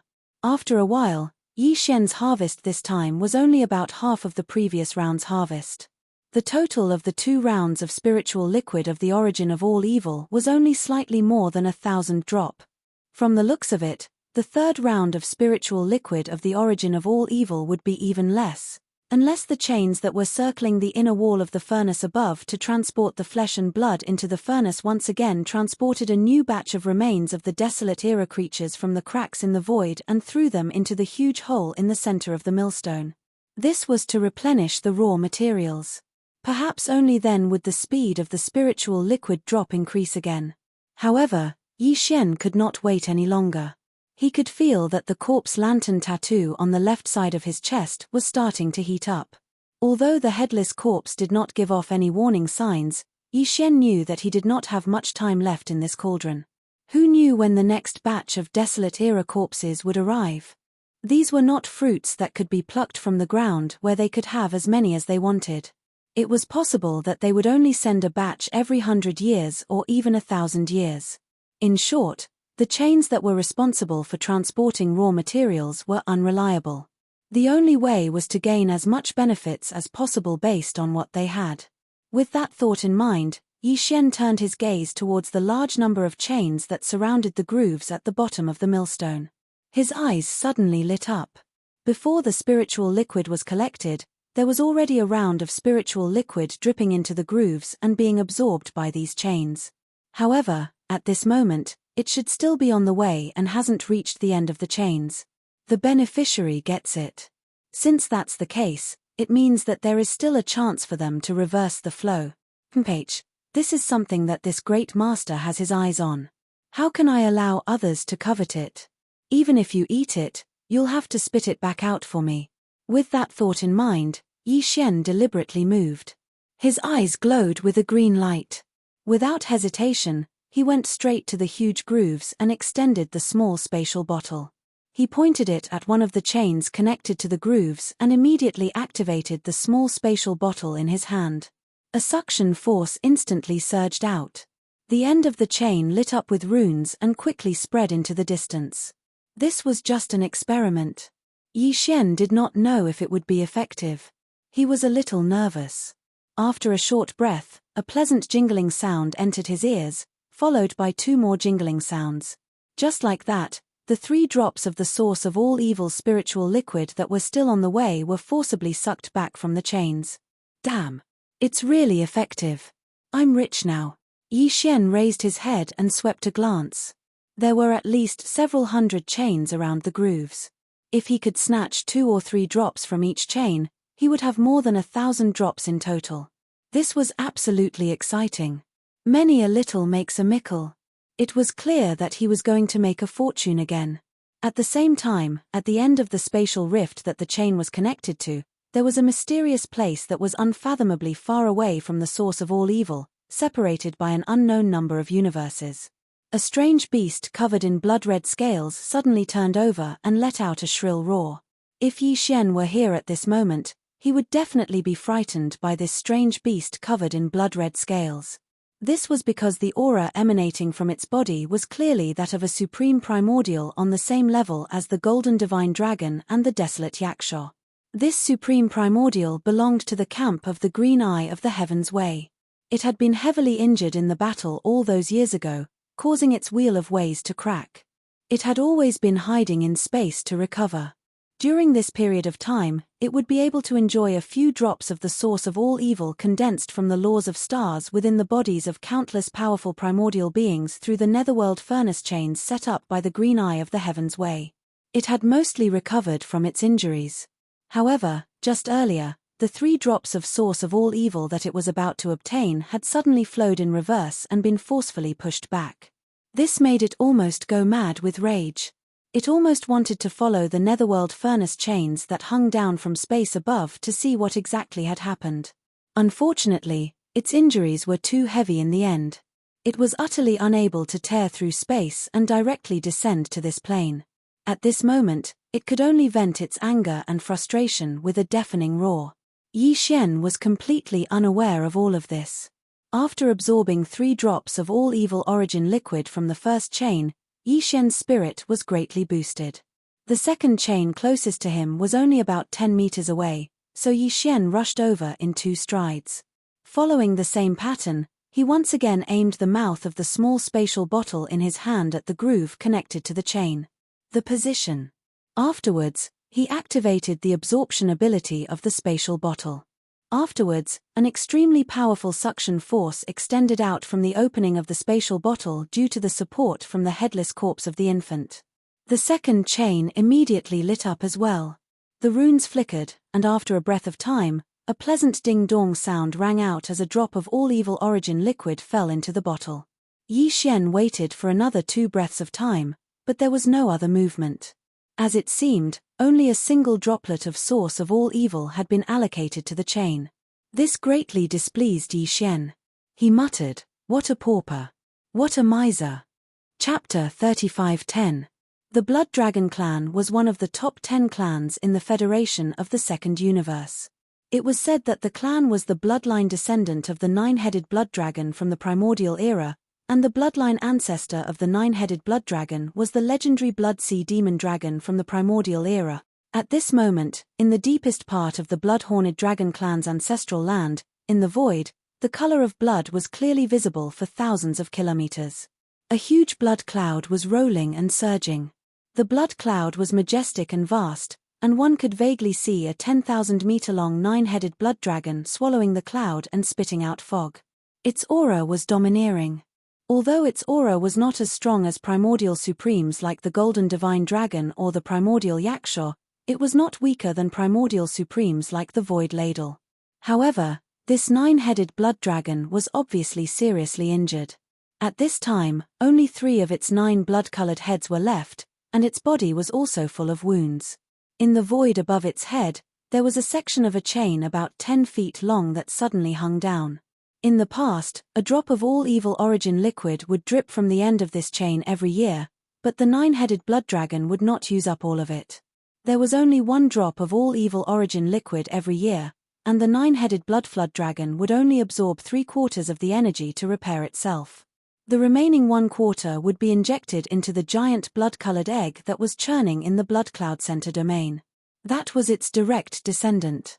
Once it was born, it would possess universe realm cultivation, and its future would be limitless. However, today was supposed to be the day that the drop of all evil origin liquid was supposed to drip. However, just a moment ago, when the drop of all evil origin liquid was about to drip, the 9-headed blood flood dragon had even smelled its fragrance. However, at that moment, everything changed. The all-evil origin liquid that was allocated to it suddenly shrunk back. Its aura was so faint that even it could not sense it. After waiting for a year, this was the result. The 9-headed blood dragon was furious, but its injuries were so severe that it could not tear through the void to search for the all-evil origin liquid. At this moment, it could only vent its anger by roaring like thunder. Outside the secret realm, all the clansmen of the Blood Dragon clan, including the clan leader, were prostrating on the ground, trembling. They did not know what had happened in the secret realm of the ancestral land to make the bloodline primordial ancestor so angry. However, no one dared to go in and ask a question at this moment. They would definitely be in great trouble. At the same time, in the netherworld cauldron deep in the origin of all evil star region of the first universe 1, Yi Xian had just collected the all evil origin liquid from the 3rd chain. Of course, he was barely satisfied with the result. There were at least 2 drops of all evil origin liquid. It seems that the chains lead to different destinations, and the amount of all evil origin elixir that can be distributed every time is also different. As he walked towards the 4th chain, Yi Xian frowned and muttered to himself, from the looks of it, the chain with the most was split into 3 drops of origin liquid. I reckon that the amount of origin liquid that is more than that is extremely limited. Even if there is someone who can get 4 or 5 drops, it would still be extremely rare. If each chain gets an average of 2 drops, 1,000 or so is guaranteed. In that case, including the 1,000 or so drops I collected from the slits of the millstone, I have a total of 2,000 or so drops.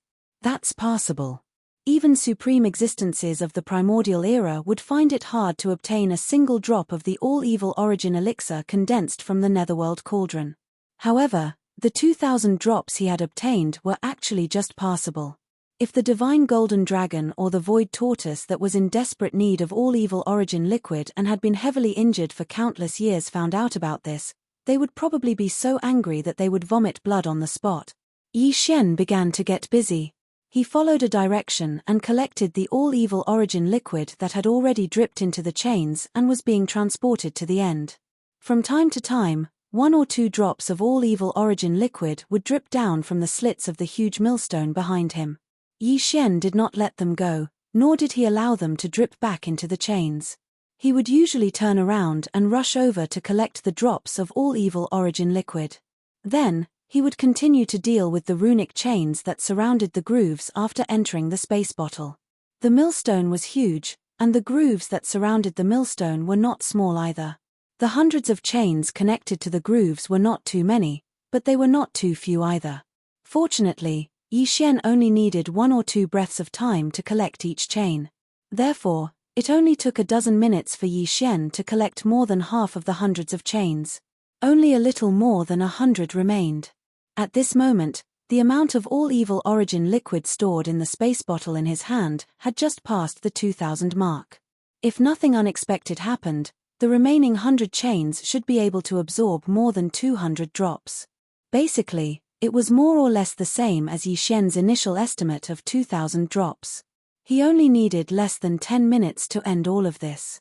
When he thought about how all the all-evil origin liquid dripping out of the slits and the ones that had already been dripped into the chains and were in the process of being transported, he was about to finish collecting all of them. Yi Xian's gaze began to sweep towards the hole in the center of the huge millstone. It had been so long, but the chains that circled the inner walls of the cauldron had not delivered a second batch of raw materials.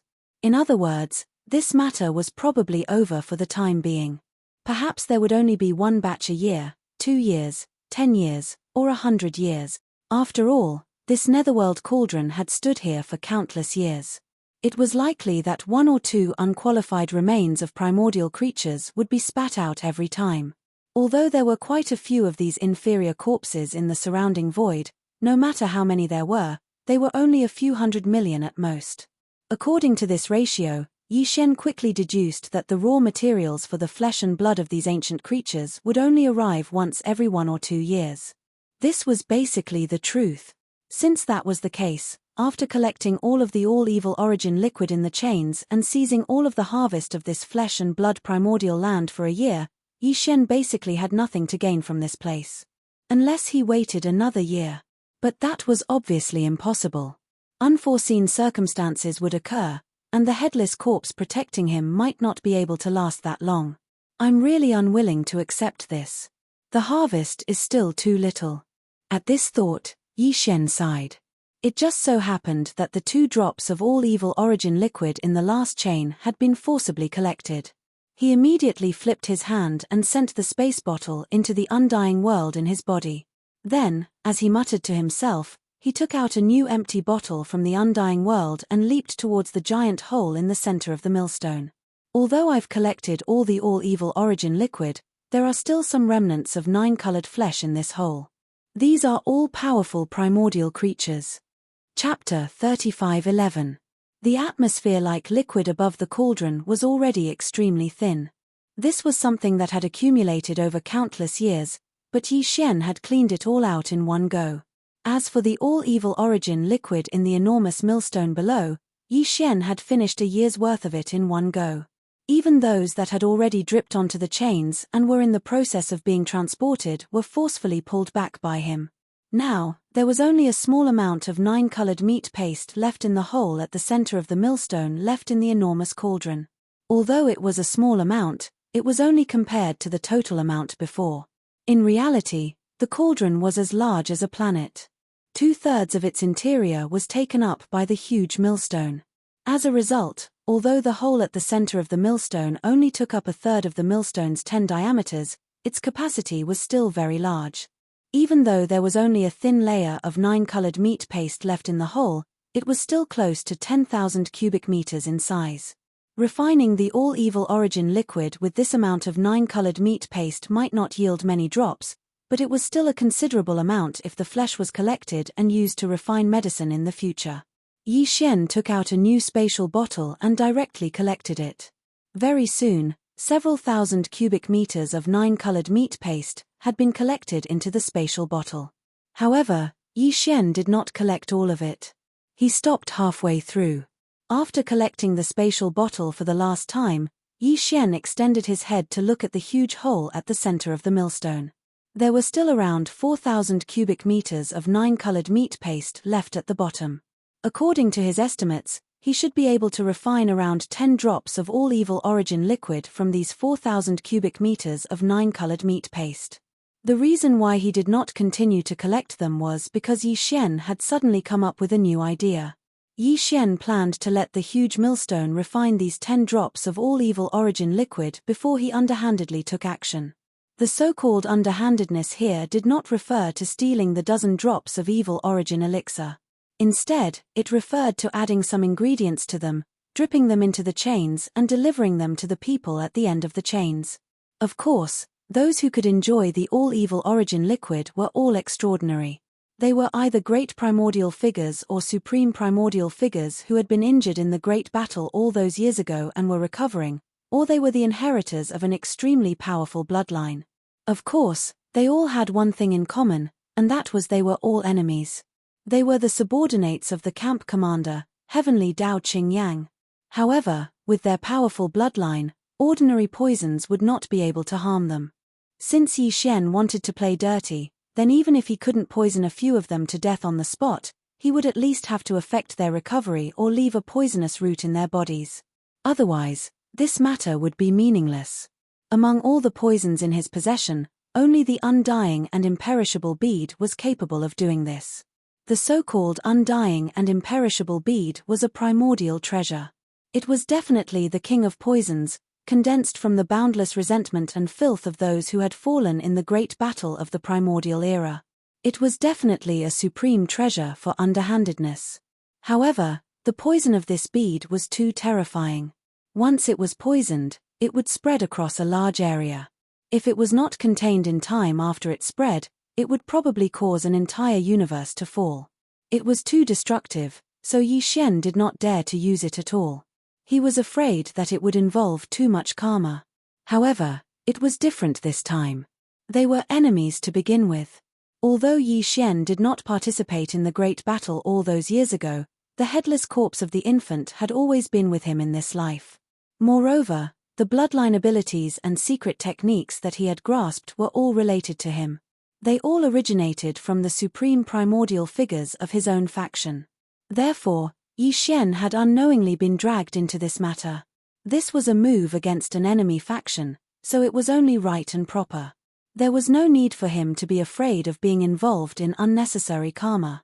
However, although the undying and indestructible poison contained within the undying and imperishable bead was definitely effective against the supreme beings of the primordial era or the supreme beings of the primordial era at the end of the chains, this bead was extremely precious.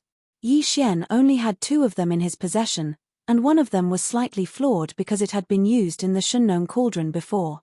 It was condensed into a bead after the farmer god cauldron had been reformed. The other was perfect and had never been used before. Just these 2 beads alone might be of great use in the future. Therefore, unless it was absolutely necessary, Yi Xian did not intend to use them. They were too precious. Apart from the undying and imperishable bead, Yi Xian also had various other resources in his possession. Some of these resources were highly toxic, and could even be called strange poisons. Although they were rare, they paled in comparison to the undying and imperishable bead. Moreover, he had a certain amount of these things on hand. If he used some of them, he would not have to worry about running out. He acted as soon as he thought of this. He immediately descended and arrived at the groove around the millstone. This huge millstone was originally used to refine. Even the karma and resentment of the powerful primordial beings within the 9-colored flesh paste could be removed, dispersing as green smoke. Therefore, The poison naturally could not be placed in the hole at the center. After being refined by the millstone, it would all disperse. That would be a waste of effort. Yi Xian directly arrived at the groove.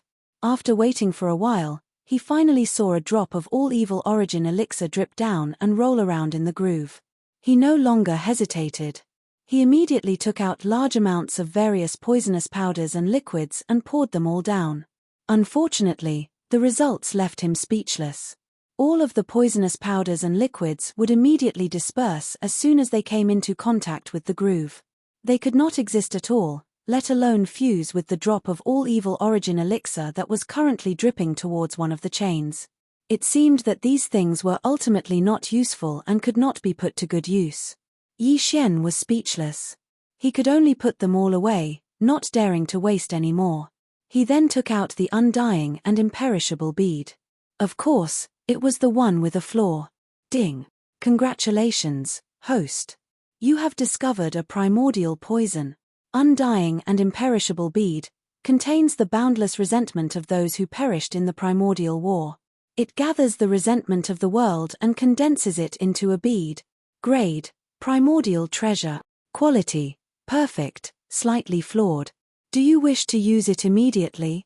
As soon as the flawed undying and imperishable bead was taken out, a familiar system notification rang out in Yi Xian's mind. However, he did not use it immediately. After all, there were still other drops of all evil origin elixir that had yet to drip down. After a moment of hesitation, he simply put away the drop that had already dripped into a new bottle and waited by the groove. A short while later, a total of 18 drops of all evil origin elixir entered the spatial bottle. At this point, the 9-colored meat paste in the hole in the center of the millstone was also gone. Even the millstone's rotation gradually slowed down, returning to the state it was in before the raw materials were thrown in. It seemed that it was just as he had guessed. This void refining formation was activated in waves and was not eternally rotating. Otherwise, how could there be so many primordial creatures' flesh as raw materials? The next time would probably be at least a year later. After confirming this, Yi Xian's heart calmed down. As far as he was concerned, everything here was done, except for one last thing. Chapter 35:12. After shaking it a few times, Yi Xian confirmed that the undying and imperishable bead had taken effect and fused with the 18 drops of all evil origin fluid. Now, they had all turned into all evil poison. As such, he stopped and carefully removed the cork of the small spatial bottle to take a look inside. As expected, the undying and imperishable bead had already disappeared. There was only a thin layer of liquid at the bottom of the bottle. What was strange was that there were exactly 18 drops, but the color was slightly different. However, the change was very faint, and one would not be able to see it without looking carefully. This meant that the undying and imperishable bead had indeed taken effect. Moreover, its poison had directly dissolved and affected the original 18 drops of all evil origin fluid, leaving no traces behind. This made it even more reliable. There would not be any impurities discovered and be discovered by those primordial experts or even primordial sovereigns at the end of the chains. Exhaling lightly, Yi Xian immediately extracted all the all-evil poison from the bottle. However, he did not pour all of it out at once. He left behind a third of it, which was 6 drops. After all, this was not something that could be obtained easily. 18 drops of all evil origin fluid consumed an entire undying and imperishable bead. Although Yi Xian still had an undying and imperishable bead, he would definitely not use it like this next time. Therefore, the 18 drops of all evil poison in his hand were extremely precious. Yi Xian decided to leave behind 6 drops and store them in the small spatial bottle. After plugging the bottle, he flipped his hand and stored them away in his undying world. At this moment, there were a total of 12 drops of all evil poison floating in front of him. Originally, it could poison 12 heavily injured primordial experts or even primordial sovereigns, or important bloodline inheritances of opposing factions. However, considering that some of these fellows were stronger, 1 drop might not be enough. The effects might not be as good as expected. Therefore, Yi Xian decided to start with 9 chains. 6 of them had a drop of all evil poison in them. As for the other 3, he had forcefully snatched back 3 to 4 drops of all evil origin fluid. To be able to obtain so many drops, it was clear that the other party's identity was not ordinary. Therefore, Yi Xian had poisoned all 3 chains with 2 drops of all evil poison on each chain. When the first drop of all evil poison fell, Yi Xian's heart was in his throat. He was afraid that the previous situation would occur again. That would truly be a waste of his efforts. Fortunately, there was no problem this time. The moment the first drop of all evil origin fluid dripped, the chain lit up. Countless cryptic runes flickered and gradually extended into the distance. This was a sign that the drop of all evil poison was being transported to its target in a way that he still did not understand. He was immediately relieved and grinned. Then, he dripped the other 11 drops of all evil origin liquid onto the other 5 chains he had chosen. End chains, chains, chains, chains, chains.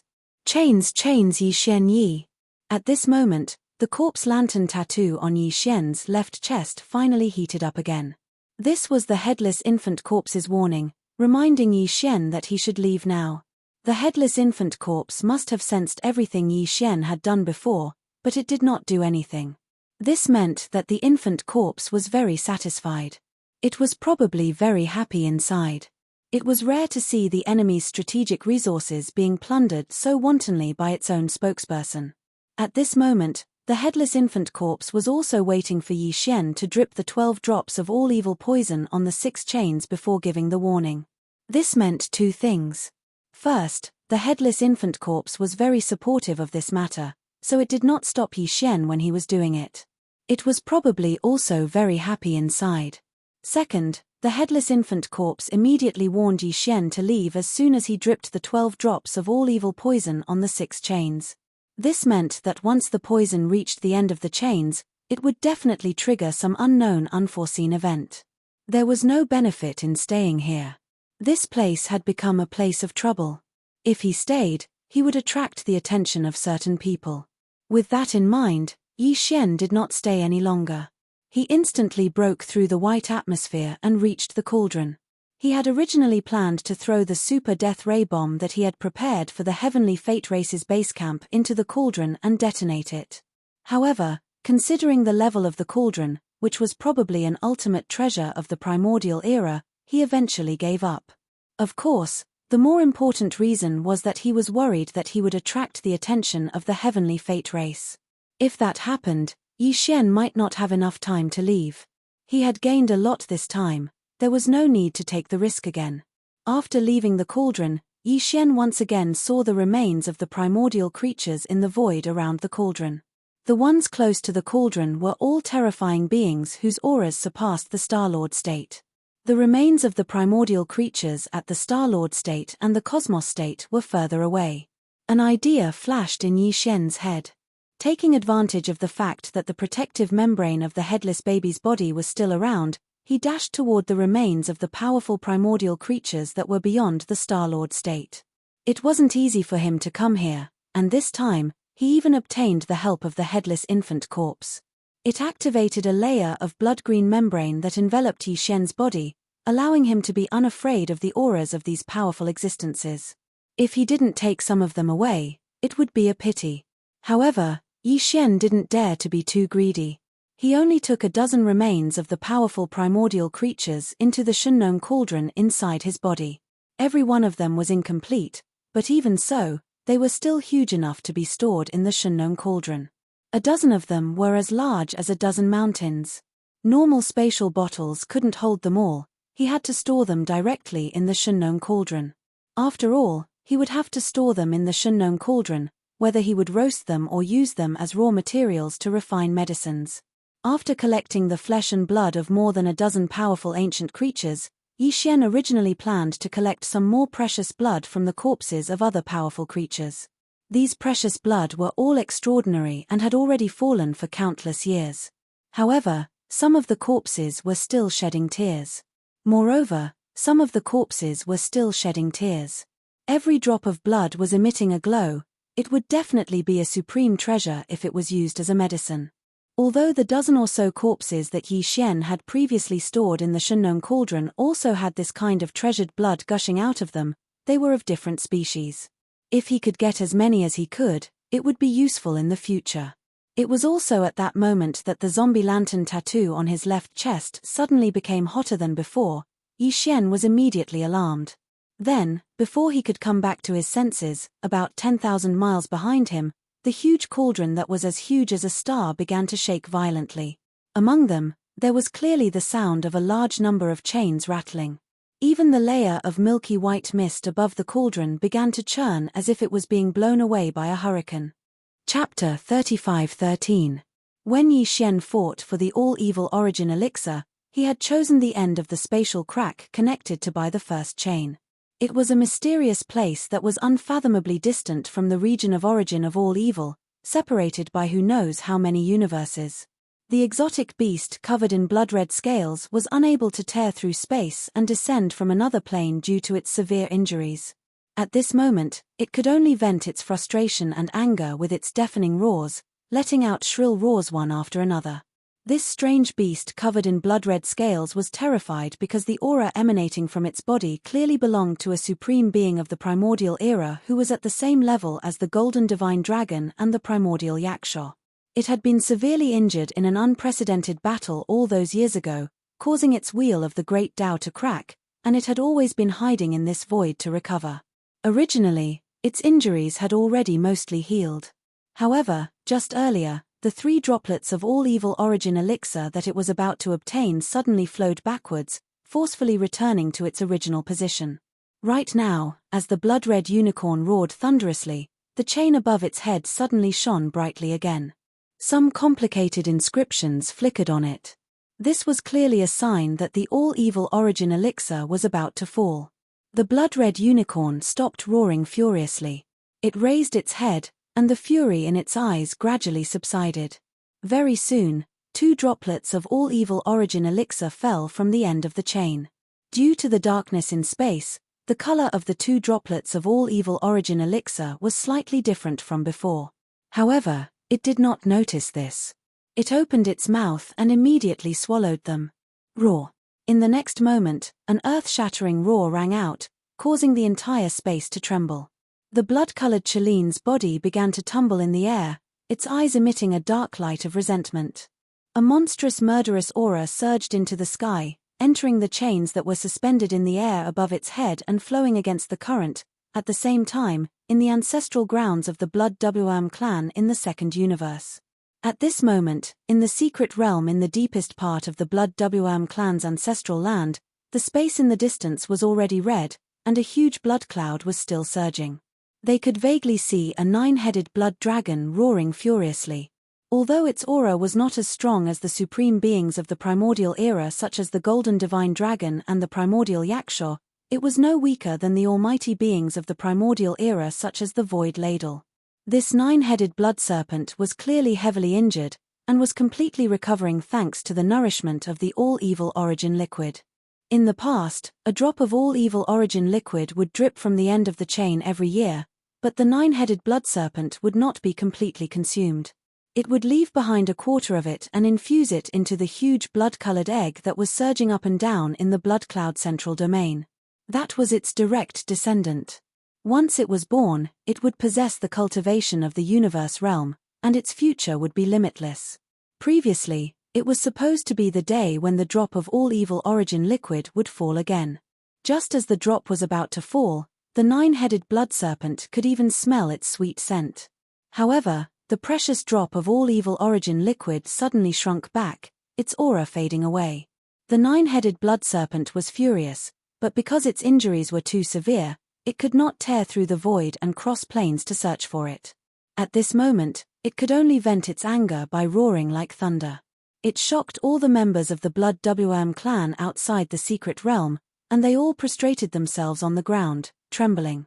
They did not know what had happened in the secret realm of the ancestral grounds to make the bloodline primordial ancestor so angry.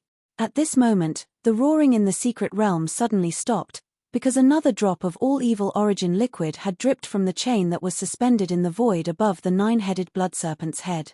Of course, this drop had been spiked. To be more precise, it was all-evil poison. However, the 9-headed blood serpent did not know this. It thought that the previous incident was just a small accident, and that the drop of all evil origin liquid that belonged to it had finally come. It did not go back on its word. Therefore, the nine-headed blood dragon suddenly opened its mouth and sucked in 3/4 of this drop of liquid. The remaining 1/4 dripped down and landed on the shell of the huge blood-colored egg that it was protecting. Then, it instantly sank into the egg. Roar. The next moment, the nine-headed blood dragon suddenly roared, and its body became unstable. One of the 3 remaining dragon heads instantly wilted and was on the verge of withering. Over the countless years, for the sake of its direct descendant, the giant blood-colored egg beneath it, it would always share 1/4 of the all-evil origin liquid it obtained each time. This directly caused the injuries it suffered back then to heal even more slowly. However, because of the terrifying poison in this drop of evil origin liquid, one of the 3 heads that had already recovered was about to wither again. This made the nine-headed blood serpent extremely furious, and it could not accept this at all. However, something that made it even angrier happened very quickly. Swish, swish, swish. A faint sound came from the nine-headed blood serpent's stomach, causing its body to shake violently in shock. The crazy roaring in its mouth also stopped abruptly, and it lowered its head to look. Hair. Blood-colored corpse hair. It grew densely from the huge blood-colored egg under it, turning it from a huge egg into a ball of hair in the blink of an eye. This was corpse hair. Its direct descendant had not yet been born and was still in the process of being nurtured, but it had already turned into a corpse in the egg, even if the aura of life had not disappeared, which meant that it could continue to nurture. Who knew what kind of monster would be born in the future? At the very least, it definitely could not be considered a pure nine-headed blood serpent anymore. This also meant that the bloodline inheritance that it had always cared about the most had finally been cut off today. This was because the more powerful a creature was, the more difficult it was for it to give birth to a descendant of its bloodline. This huge crimson egg that gave birth to its direct bloodline descendant was something the nine-headed blood Jiao dragon had given birth to when it was still very weak a long, long time before that unprecedented battle. Now, it was already a supreme existence of the primordial age. Even if it was severely injured and had yet to recover, and its combat strength was far from before, it was impossible for it to nurture another huge blood descendant egg. Roar. Roar. The nine-headed blood serpent could not accept all of this. The reason why it had persisted until now was because of its bloodline inheritance. However, everything had changed now. The nine-headed blood serpent was furious. After roaring for a while, an edict was sent out from the mystic realm where the blood serpent clan's bloodline ancestor resided. It turned into a blood-colored light and fell into the hands of the blood serpent clan's patriarch. In the next moment, the blood serpent clan's patriarch's body shook violently. Then, he roared toward the sky and revealed his bloodline true body, which was 100,000 feet tall. This was clearly a 6-headed blood serpent with a highly atavistic bloodline. Blood Ancestors Edict. Prepare for war. Unite the various races of the second universe and launch a joint attack on the first universe. Chapter 35:14. Following the nine-headed blood dragon's order, the prelude to a full-scale planar war was about to begin. At this moment, Yi Xian would never have thought that the things he had done in the core of the root of all evil would cause such serious consequences in the end. It was like the flapping of a butterfly's wings. It was unintentional, but it caused a catastrophic tsunami on the other side of the ocean. The root of all evil, as its name suggested, had become the true source of this turmoil. However, this war was supposed to come sooner or later. It was only because of the nine-headed blood dragon's order that the blood dragon clan moved and pushed the process forward. Therefore, it was brought forward. The blood dragon clan was the strongest clan among the top 10 clans in the Federation of the Second Universe. Among the top 10 clans, there were several clans that were strategic allies. Once the blood dragon clan moved, these clans would definitely not stand idly by. A planar war was about to begin. In fact, the impact of Yi Xian's 12 drops of evil venom was not limited to this. There were only 6 chains on which he had chosen to drip the all-evil origin liquid, and 2 of them had already activated. The nine-headed blood flood dragon was so angry that it wanted to track down the true culprit who had cut off its bloodline inheritance that it had triggered a planar war in space that was about to begin. As for the blood-colored cheline, it had just split off a strand of its divine beast primordial spirit and followed the chain down. In addition, 4 existences at the end of the chains were also affected. 2 of them chose to remain silent. Although they were roaring in their respective resting places, they did not do anything in the end. As for the other 2 terrifying existences, one was the supreme primordial demon crocodile from the primordial war. It was also arrogant and unruly. Like the scarlet unicorn, it chose to separate a strand of its demon crocodile primordial spirit and followed the chain down. The other one was also in the second universe. It was the ancestor of the Green Rock clan, which was ranked second among the top 10 clans in the Federation of the Second Universe. It was an azure rock. This azure sky rock was similar to the 9-headed blood WRM, and they were both born during the later period of the primordial era. In fact, when they were born, the incomparable battle of the primordial era had practically come to an end. However, they were still injured. Although they were powerful beings of the primordial era, they were severely injured in the end. As for the source of their bloodline, the Blood Sea Devil Dragon and the Kuan Peng, who were at the level of the Supreme Master of the primordial era, both died in that battle. Obviously, the Azure Sky Rock and the 9-headed Blood Dragon were the powerful forces of the same camp back then. Now that they were both ambushed at the same time, it was impossible for the 2 clans to let this matter go so easily. In the Second Universe's Federation, the top 3 races represented the entire Second Universe's Federation. Now, 2 of the top 3 races had already vowed to send troops to the First Universe. On the surface, they were waging war with the Celestials' legacy race, but they were secretly attacking the source of all evil and uncovering the true mastermind. Therefore, this battle was unavoidable. However, this kind of monstrous planar war couldn't start immediately. Preparing for it required time.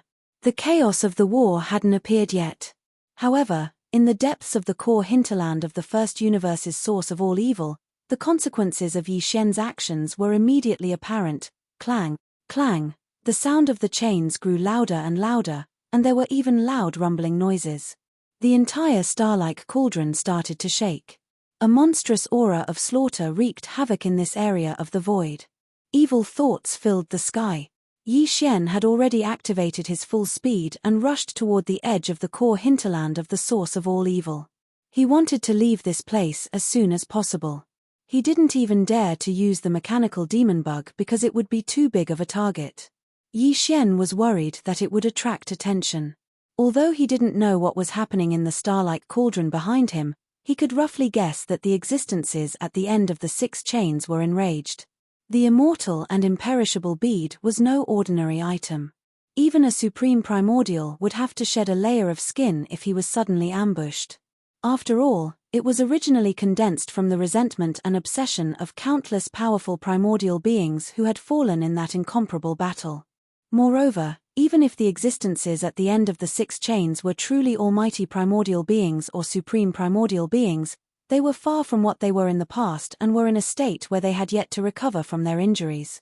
Judging from the current situation, some of those fellows must have suffered greatly because of Yi Xian's ambush. Otherwise, why would they be so enraged? In fact, although Yi Xian was frightened, he was still in a very good mood.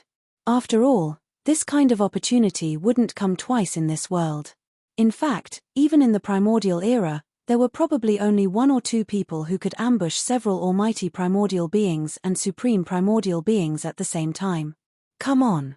Even thinking about it, Yi Xian felt that it was incomparably exciting. To be able to make the top existences of the enemy camp so miserable and unintentionally suffer such a huge loss, this kind of feeling was really too satisfying. However, even though it was satisfying, he still felt a sense of crisis.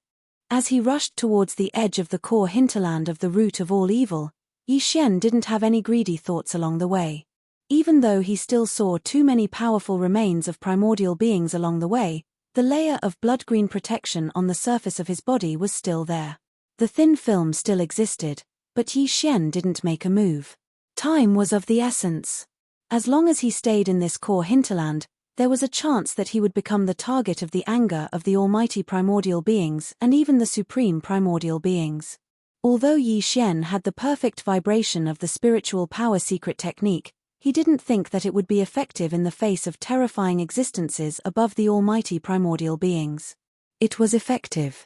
The means of the headless infant corpse was indeed a powerful guarantee that made him feel more at ease, but in fact, before Yi Xian reached the edge of the core hinterland, the layer of blood-green film covering his body had completely disappeared, and the burning sensation on his left chest had also disappeared. This definitely didn't mean that the crisis had been resolved. On the contrary, it meant that the crisis had become more and more intense. The headless infant corpse definitely didn't want to expose itself, so it was completely dormant. Not to mention the outside world, even Yi Xian himself couldn't sense its existence. This made the hair on his back stand on end, and his speed instantly soared by a large margin. Whether it was the power of the cultivation method, the power of the physical body, the power of the divine sense, the spiritual power of the demon, or the power of the electronic consciousness, as long as it was a power that could be used in his body, Yi Xian activated all of them. To the extreme. His entire body instantly turned into an arrow light that couldn't be seen by the naked eye, and even the divine sense couldn't keep up with his speed. He streaked across the void, and in the blink of an eye, he was thousands of miles away. Chapter 35:15. Yi Xian slowed down as soon as he passed the edge of the core hinterland of the root of all evil and entered the buffer zone of the central region. He knew that a supreme being had descended from the cauldron. Even if it was only a consciousness, there was no chance for him to escape from the root of all evil. He had to leave the outer region of the star sector. If he maintained this extreme speed, he would be like a bright light in the dark night and would directly attract the attention of the other party. He did not think that the Supreme Being's consciousness would only search for the core hinterland of the root of all evil. Although that was the most important area, the Supreme Being would definitely not let go of the buffer zone of the central region and the outer region of the star sector. Even the cosmic void outside of the star sector of the root of all evil would be searched. At a time like this, the best thing to do was to lie low and conceal his aura as much as possible so that he could harmonize with his surroundings. At the very least, he would not stand out. Soon, Yi Xian came to a complete stop after leaving the buffer zone of the central region and the core hinterland of the root of all evil. He performed a perfect vibration of his spiritual power secret technique. However, he did not conceal his aura and body, as that would arouse suspicion. Instead, he transformed his body into an inconspicuous black beetle with average strength. At the same time, he tried his best to harmonize his aura with the void around him as if he had always been here and had not moved for a long time. In fact, all the black beetles in the void around him did the same. They were inert life forms to begin with. After doing all of this, Yi Xian's heart was still uneasy. However, he knew that he'd already done it perfectly. As for whether or not he could deceive the consciousness of the several supreme experts that had already descended into the cauldron, he could only resign himself to fate. Of course, he still had a certain amount of confidence because if he could not deceive it, he believed that he would not be in danger of dying. In a true life and death situation, the headless corpse would definitely not ignore it.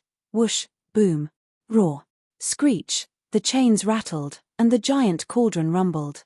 Accompanied by the roar of a unicorn and a demon crocodile, a large part of the void in the core hinterland of the root of all evil was shaking.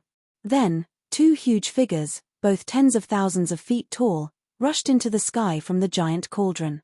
The aura of the supreme beings from the primordial era swept across the world. Over the endless years, the remains of the primordial era creatures were spat out from the giant cauldron like garbage or waste and abandoned in the void. Their remains, at this moment, collapsed and turned into ashes. The supreme consciousness of the crimson unicorn and the demon crocodile finally descended and rushed out of the giant cauldron. They were at the top of the star sector's core hinterland of the primordial supremes. Within a radius of 10,000 miles around them, everything was under their control. With a single thought, flowers bloomed and wilted, stars were born, and stars were fallen. That wasn't a problem. However, the power would quickly weaken when they were 10,000 kilometers away. In the core hinterland of the root of all evil, the space around the giant cauldron, where the remains of the primordial era creatures were located, was millions of kilometers away. Therefore, even though the supreme consciousness of the crimson unicorn and the demon crocodile still covered the vast void in the core hinterland of the root of all evil, Their pressure was weakened when they reached the edge, where countless descendants of the powerful creatures were lurking and unwilling to leave. Their pressure was greatly weakened. Even so, all the powerful beings at the core of the root of all evil, be they Cosmos State, Star-Lord, or beyond, chose to lay low instead of resisting when the two powerful consciousnesses were running rampant, as if they were looking for something. They wouldn't react too strongly even if the two consciousnesses brushed past them, they would at most wriggle uneasily. This allowed them to keep their lives, because the consciousnesses that swept past their bodies quickly left, not stopping, nor did they have the time to stop. They were currently searching for the most suspicious existences.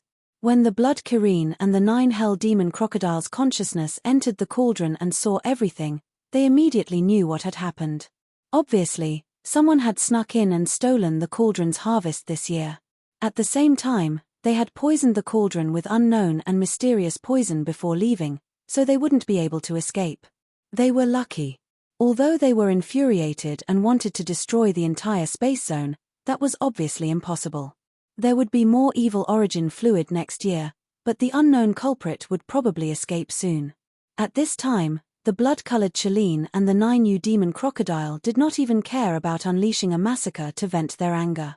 Their only thought at this moment was to take advantage of the fact that the other party might not have escaped far away to find the detestable mastermind behind this. However, while they didn't have time to kill, some beings were determined to get themselves killed.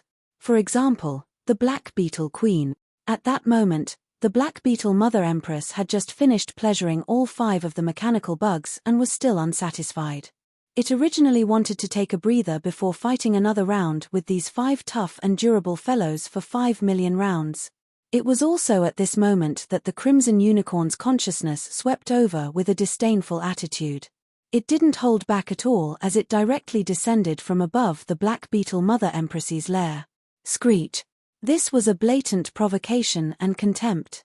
The Black Beetle Mother Empress was immediately enraged. Its true form rose from its lair and appeared above the void, roaring ferociously. Although the black beetle was an inert life form, it was extremely irritable and even manic during its estrus period. In such a state, the Black Beetle Mother Empress's mind was only filled with that kind of thing, and all other senses were weakened to the extreme by its physiological desires, including its sense of danger.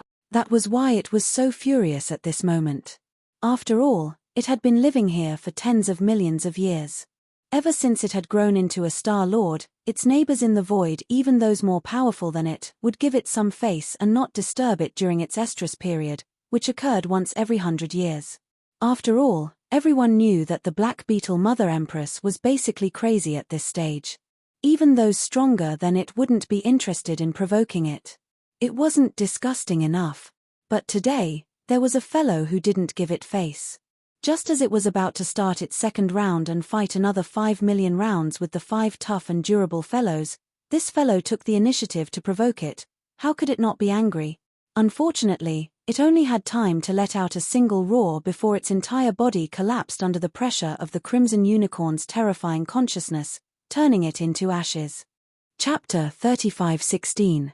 Roar. Screech. A unicorn's roar and a demon crocodile's roar resounded through the sky, shaking the wider void of the root of all evil's buffer zone. A scarlet unicorn and a 9 hell demon crocodile were both 10,000 feet tall. Although they were energy consciousnesses, their pressure was incomparably strong. As the void shook, countless black beetles in the buffer zone of the central domain trembled. The one Yi Xian had transformed into was the same. It nestled at the edge of a group of black beetles. On the surface, it didn't look strange, but at this moment, his heart was twitching. He really didn't expect to provoke 2 supreme masters this time. Although it was only a strand of their consciousness that had descended upon this star field, the source of all evil, they were clearly 2 primordial supremes. Yi Xian vaguely remembered that in the inherited image of the fallen sky bow and other bloodline abilities, he had seen this scarlet unicorn in the enemy camp in the scene of the great battle of the primordial era. At that time, it was fighting the golden dragon. As for the 9 hell demon crocodile, he didn't notice it. But judging from the momentum of the 2 primordial supremes' consciousnesses descending at the same time, the 9 hell demon crocodile was clearly not weaker than the scarlet unicorn. In other words, These two terrifying existences were evenly matched with the golden dragon. Even if it was just a consciousnesses descending from their seriously injured bodies, it was enough to frighten people. They could definitely destroy the entire star domain with just a thought.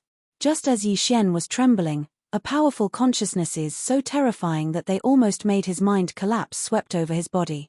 Fortunately, at this moment, the corpse lantern tattoo on his chest burned slightly, so this consciousnesses didn't see anything and just swept over him.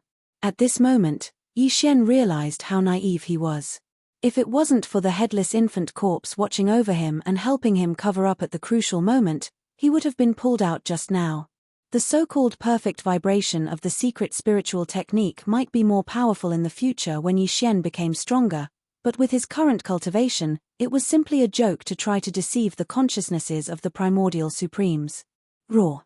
Screech. Just as Yi Xian was secretly rejoicing, the crimson unicorn and the 9 hell demon crocodile roared again.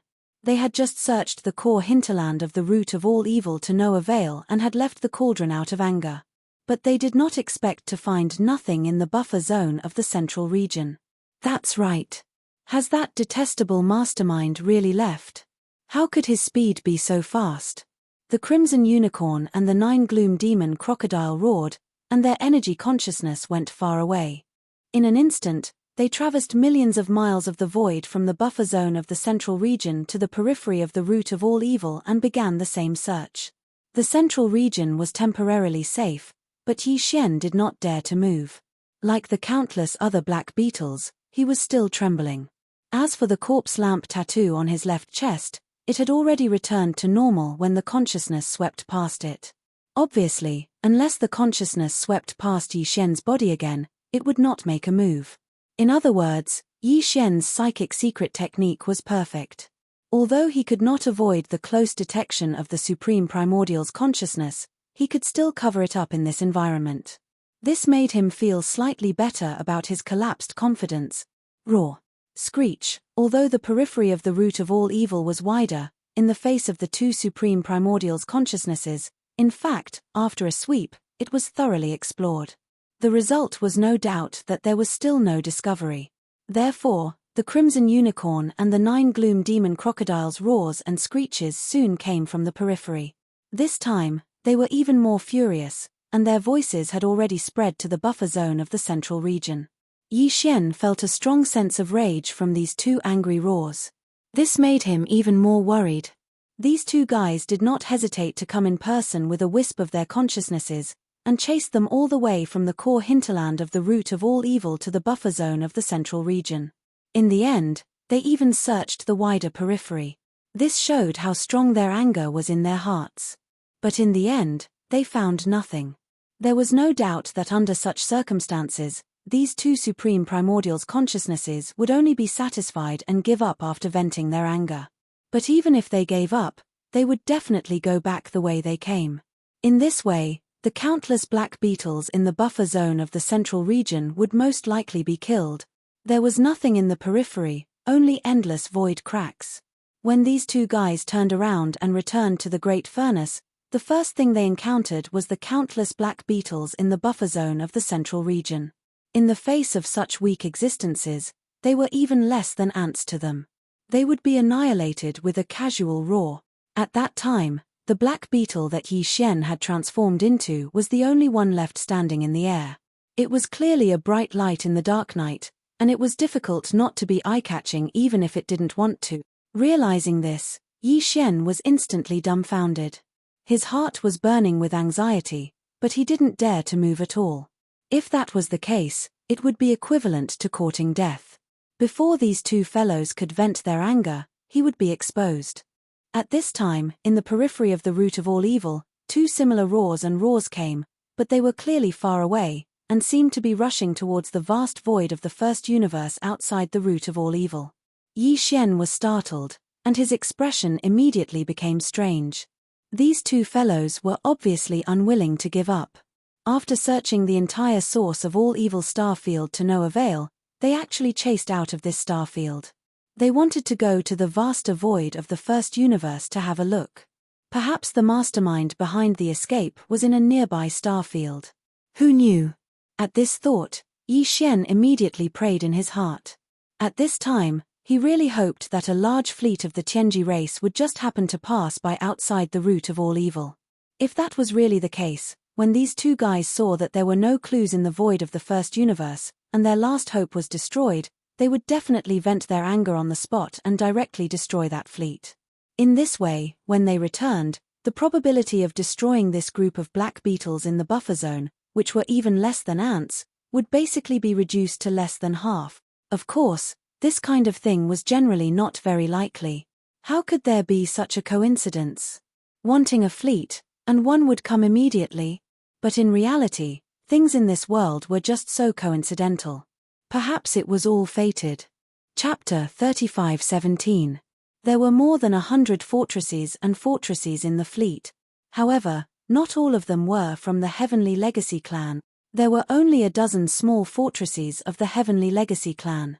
The rest of the fortresses were all summoned by the slave fleets of the nearby space zones. The target of the fleet was the source of all evil starfield. As for the purpose, it was to enter this starfield and assist the young patriarch of the Heaven's Legacy race, Di Xiaofeng, and the others. The Tian's Legacy race fleet led by Emperor Xiaofeng had been in the root of all evil starfield for almost 10 days, but there was still no news. The Tian's Legacy race headquarters were worried about this matter, so they issued orders to the patrolling Tian's Legacy race fleet in the nearby starfield. He ordered them to gather a fleet of slaves from the nearby starfields and enter the all-evil starfield to investigate the situation. If necessary, they were to immediately come to the rescue and accept the command of the young master Di. At that moment, the fleet had just arrived. They hadn't even entered the periphery of the root of all evil when two terrifying beasts that were almost 10,000 meters long rushed out of the space zone. No, they were just the consciousness of two ferocious beasts. Even so, the terrifying pressure emitted by the other party was still not something that this fleet could withstand. The entire fleet of more than 100 fortresses were immediately bound and imprisoned in the void, unable to move. Ask for help. Ask for help from the Heavenly Legacy City immediately. Oh my God, they're far stronger than Star-Lords. What's going on in there? Activate the emergency communication system. We have to send the information back. Whatever the cost, hurry. In the dozen small fortresses of the Heavenly Legacy clan that were leading the fleet, a dozen members of the Heavenly Legacy clan shrieked and took all kinds of countermeasures. In the face of two such powerful existences, they did not even think that they would have a chance to escape this calamity. Their only wish was to transmit this scene and everything that was about to happen to the headquarters of the Tianji clan, the Tianji city, through the emergency communication system of the stronghold. Unfortunately, that was obviously impossible, because they weren't facing a supreme being beyond the Star-Lord state, but two horrifying consciousnesses of the primordial lord. Boom! Boom! Kai lo lo, a huge explosion resounded in an instant, and the entire void in front of them was illuminated. More than 100 fortresses of various sizes exploded at the same time, turning into huge fireballs. Electric sparks covered the sky and earth. In just an instant, the entire fleet was destroyed. Not a single person was left alive, and not a single message was sent out. Immediately afterward, two earth-shattering roars and a vicious howl rang out. Roar! Screech! As soon as the two consciousnesses of the Scarlet Unicorn and the 9 Phantom Demon Crocodile rushed out of the outskirts of the root of all evil starfield, they immediately swept through the vast star field hundreds of thousands of miles away. Other than the fleet in front of them, there was not a single living thing. This made them dejected and enraged. In the end, they finally took action, completely annihilating this celestial legacy race fleet to vent the unquenchable fury in their chest. For the powerful fleet of the celestial legacy race, their mission was over before it even began. While roaring, the consciousnesses of the Scarlet Unicorn and the 9 Phantom Demon Crocodile hovered above the fleet, which had already turned into an ocean of flames. Then, they unwillingly turned around and returned to the root of all evil starfield, crossing the outskirts and arriving at the buffer zone of the central domain again. In this instant, Yi Xian's heart, which was already in his throat, tensed up once again.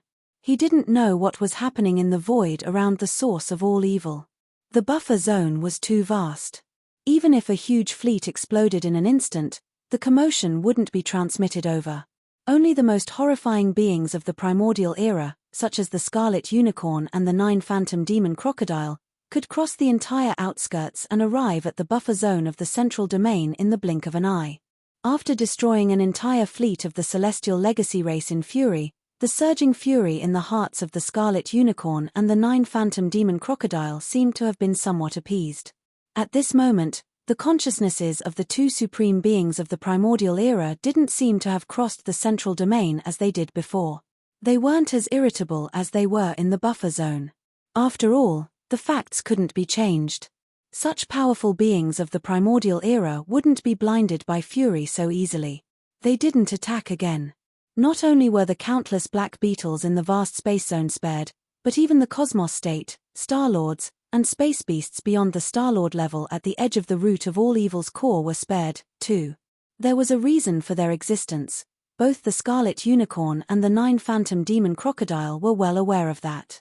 If it weren't for the existence of these star beasts, the reputation of the source of all evil would be greatly reduced. At that time, the number of masters from the various great forces entering this starfield would obviously increase. This was not a good thing for the great furnace in the core hinterland that they had relied on for countless years. It was safe to say that the space beasts in the buffer zone and the edge of the central domain were actually allowed to exist. They were like watchdogs. Since they had already vented their fury outside of the root of all evil, there was no need to vent their anger on their watchdog. Because of this, the Blood Chelene and the 9 Gloom Demon Crocodile instantly crossed the outer region and the buffer zone of the central region after returning to the source of all evil star region. After entering the core region, they directly returned to the cauldron in the deepest part of the region. In the end, it let out a few angry roars and roars unwillingly, and then it fell silent, and there was no more movement. After all, the Scarlet Unicorn and the 9 Phantom Demon Crocodile were just 2 consciousnesses. They couldn't stay there for a long time. Besides, their real bodies were in a terrible condition. Since they had failed to find out who was behind all this, there was no point in staying there any longer. The deepest area of the core hinterland soon fell completely silent. Not only was the sound of the chains no longer audible, even the rumbling of the giant cauldron shaking gradually disappeared. The entire area was quiet. The source of the turmoil had changed. Therefore, it was over for the time being. As far as Yi Xian was concerned, he'd definitely escaped a great calamity this time. Chapter 35:18. Yi Xian was finally able to deactivate the perfect mental shock technique, but the tattoo of the lantern on his left chest was still intact. He was relieved, as the crisis was truly over. The densely packed black beetles were still trembling in the void. For them, the arrival of 2 supreme ancients' consciousnesses was absolutely unprecedented. They might not be able to recover from the fear in their hearts in a short period of time. The same was true for the Cosmos State, Star-Lords, and even the space beasts beyond the Star-Lord state at the edge of the core of the origin of all evil. Yi Xian was hesitating. He was considering whether he should leave immediately or enter the core of the origin of all evil again. As a matter of fact, he wouldn't be able to reap any benefits if he entered the core of the origin of all evil again. Although there were still a large number of corpses of ancient creatures that were extremely tempting to him in the depths of the core region, the headless corpse had once again fallen into silence. With Yi Xian's cultivation, he couldn't even get close to those corpses. The pressure was too terrifying, and there was a danger of his body splitting apart. Besides, he had already collected some of the remains in the Shunnong cauldron. They were all of the best primordial creatures. Of course, that was for all the remains in the void. However, in general, the remains of the primordial creatures in the depths of the core of the source of all evil were already dispensable to the current Yi Xian. There was no need for him to take the risk and mess with this matter. However, there was still a reason why he had to enter the core of the origin of all evil again, which was the core leadership of the Heavenly Legacy clan, including Emperor Xiaofeng. The 5 of them had been captured by the horrifying Black Beetle Queen, and there was no chance for them to escape. Yi Xian had given up on them, because even if there was a chance to escape, Yi Xian wouldn't have been able to do anything. He was completely helpless against a Star Lord. He didn't dare approach it. However, the Star-Lord Black Beetle Queen had clearly perished. Yi Xian hadn't seen it with his own eyes, but he had clearly heard the Black Beetle Queen's furious roar. However, it fell silent after one roar. Then, all the black beetles in the central region's buffer zone started to tremble in fear, and there was even a kind of biological wave with a strong sense of sadness spreading out. It was clearly a sign that the Black Beetle Queen had perished. Since the old monster had taken the lead and been slapped to death, Yi Xian had to enter his lair to take a look. If the 5 fellows from Young Emperor Peak hadn't been tormented to death, Yi Xian could only send them off to the west and give them another stab. Otherwise, once Emperor Shao Feng and the others were able to catch their breaths and return the sun, once they left the star region, the source of all evil, it would be truly troublesome for Yi Xian. With that in mind, Yi Xian didn't hesitate any longer. He immediately waved his hand and summoned the mechanical bug that he had stored in his undying world. Yi Xian only realized that Charnas had woken up when he stepped into the mechanical bug's abdomen. However, since Yi Xian had completely sealed the mechanical bug and stored it in his undying world, not only was he unable to leave, but he couldn't even peek at the situation outside. He was extremely anxious. He was like an ant on a pot, pacing around in circles. Ayaya Shaw. Lord Shaw, you're finally back. What happened before? I couldn't even go out to take a look. I couldn't even see what was going on outside. I thought I was swallowed by the Black Beetle Queen. That scared me to death. Seeing Yi Xian step into the abdomen, Chanasi immediately went up to him. His face was filled with excitement from surviving a calamity. He pulled Yi Xian's arm and said, "Let's go. This place is too evil. We shouldn't have come in." Yi Xian knew that he was referring to the remains of the powerful ancient creatures that he saw in the depths of the core. Just like that, he was shocked to such an extent. If he were to personally witness everything that happened after that, Yi Xian really suspected that this fellow wouldn't be scared to death. However, he had stored the mechanical bug in his body because he didn't want Charnas to know too many secrets. Naturally, he wouldn't tell him everything this time. However, he couldn't hide anything from him, so Yi Xian could only tell him the truth. Something happened just now. The Black Beetle Queen was fighting with some Star Lord astral beasts. The scene was so terrifying that I had to leave the core area. Hearing this, the expression on Chanasi's face eased up. From Yi Xian's tone, it seemed that he was planning to leave. But who would have thought that the latter's words would take a roundabout turn, and his expression would change drastically in an instant. His heart was in his throat, but now the movement inside has stopped. I guess the battle is over. We can finally go in and see the situation. Finally, Yi Xian revealed what he had been looking forward to for a long time. Desperate, Charnas stopped trying to persuade him. He simply sat down with his arms crossed and started drawing circles on the ground. He had already made up his mind. As soon as he left the root of all evil Starfield, he would immediately find an excuse to leave. No matter what, he couldn't stay with this guy anymore. It was too dangerous. He was simply courting death. Yi Xian ignored him. He immediately activated the mechanical bug and crossed the line into the core area of the root of all evil, heading straight for the Black Beetle Queen's nest. The Black Beetle Queen's nest was actually a huge planet with a hollow interior. Of course, this planet had long since died and no longer emitted heat. Occasionally, one could see some planets in the Death Star field, but they were all in the same situation. Their insides were hollowed out, and some powerful space beasts had built their nests. There were not many void rifts around the star nest's location. There were still void cracks in the core area, but they were much fewer than in the periphery. Also, they were all fixed in the void and wouldn't move slowly. At this time, inside the Black Beetle Queen's nest, 5 mechanical bugs were lying in a row on the ground like dead dogs, unable to move at all. The entire nest had only been inhabited by the Queen Black Beetle. Now that it had fallen, other than the 5 mechanical battle insects, there was no other black beetle to be seen. Although the Black Beetle Queen hadn't done much damage to the 5 mech bugs, at most some of their alloy limbs had been deformed. This was because the Black Beetle Queen's strength was too great. When it laid on their bodies, it was as if it was tossing a mountain. Even their alloy limbs couldn't take it and were crushed. It was bent a little. Chapter 35:19. As the mechanical demon bug entered the Black Beetle Queen's star nest, A series of 5 system notifications rang out in Yixian's mind. Congratulations, host. Discovered that you can devour intelligent life form. Emperor Xiaofeng, mechanical life form. Evolution level, medium. Do you wish to devour it immediately? Congratulations, host. Discovered that you can devour intelligent life form. After experiencing such inhumane torture, these 5 fellows' electronic consciousnesses had actually weakened to such an extent. On the surface, the 5 mechanical battle bugs did not seem to have suffered any damage at all. However, the moment Yixian appeared, the system had already determined that their condition was so weak that they could be devoured. Hence, they were devoured. This was naturally a good thing. Yixian would not hold back at all.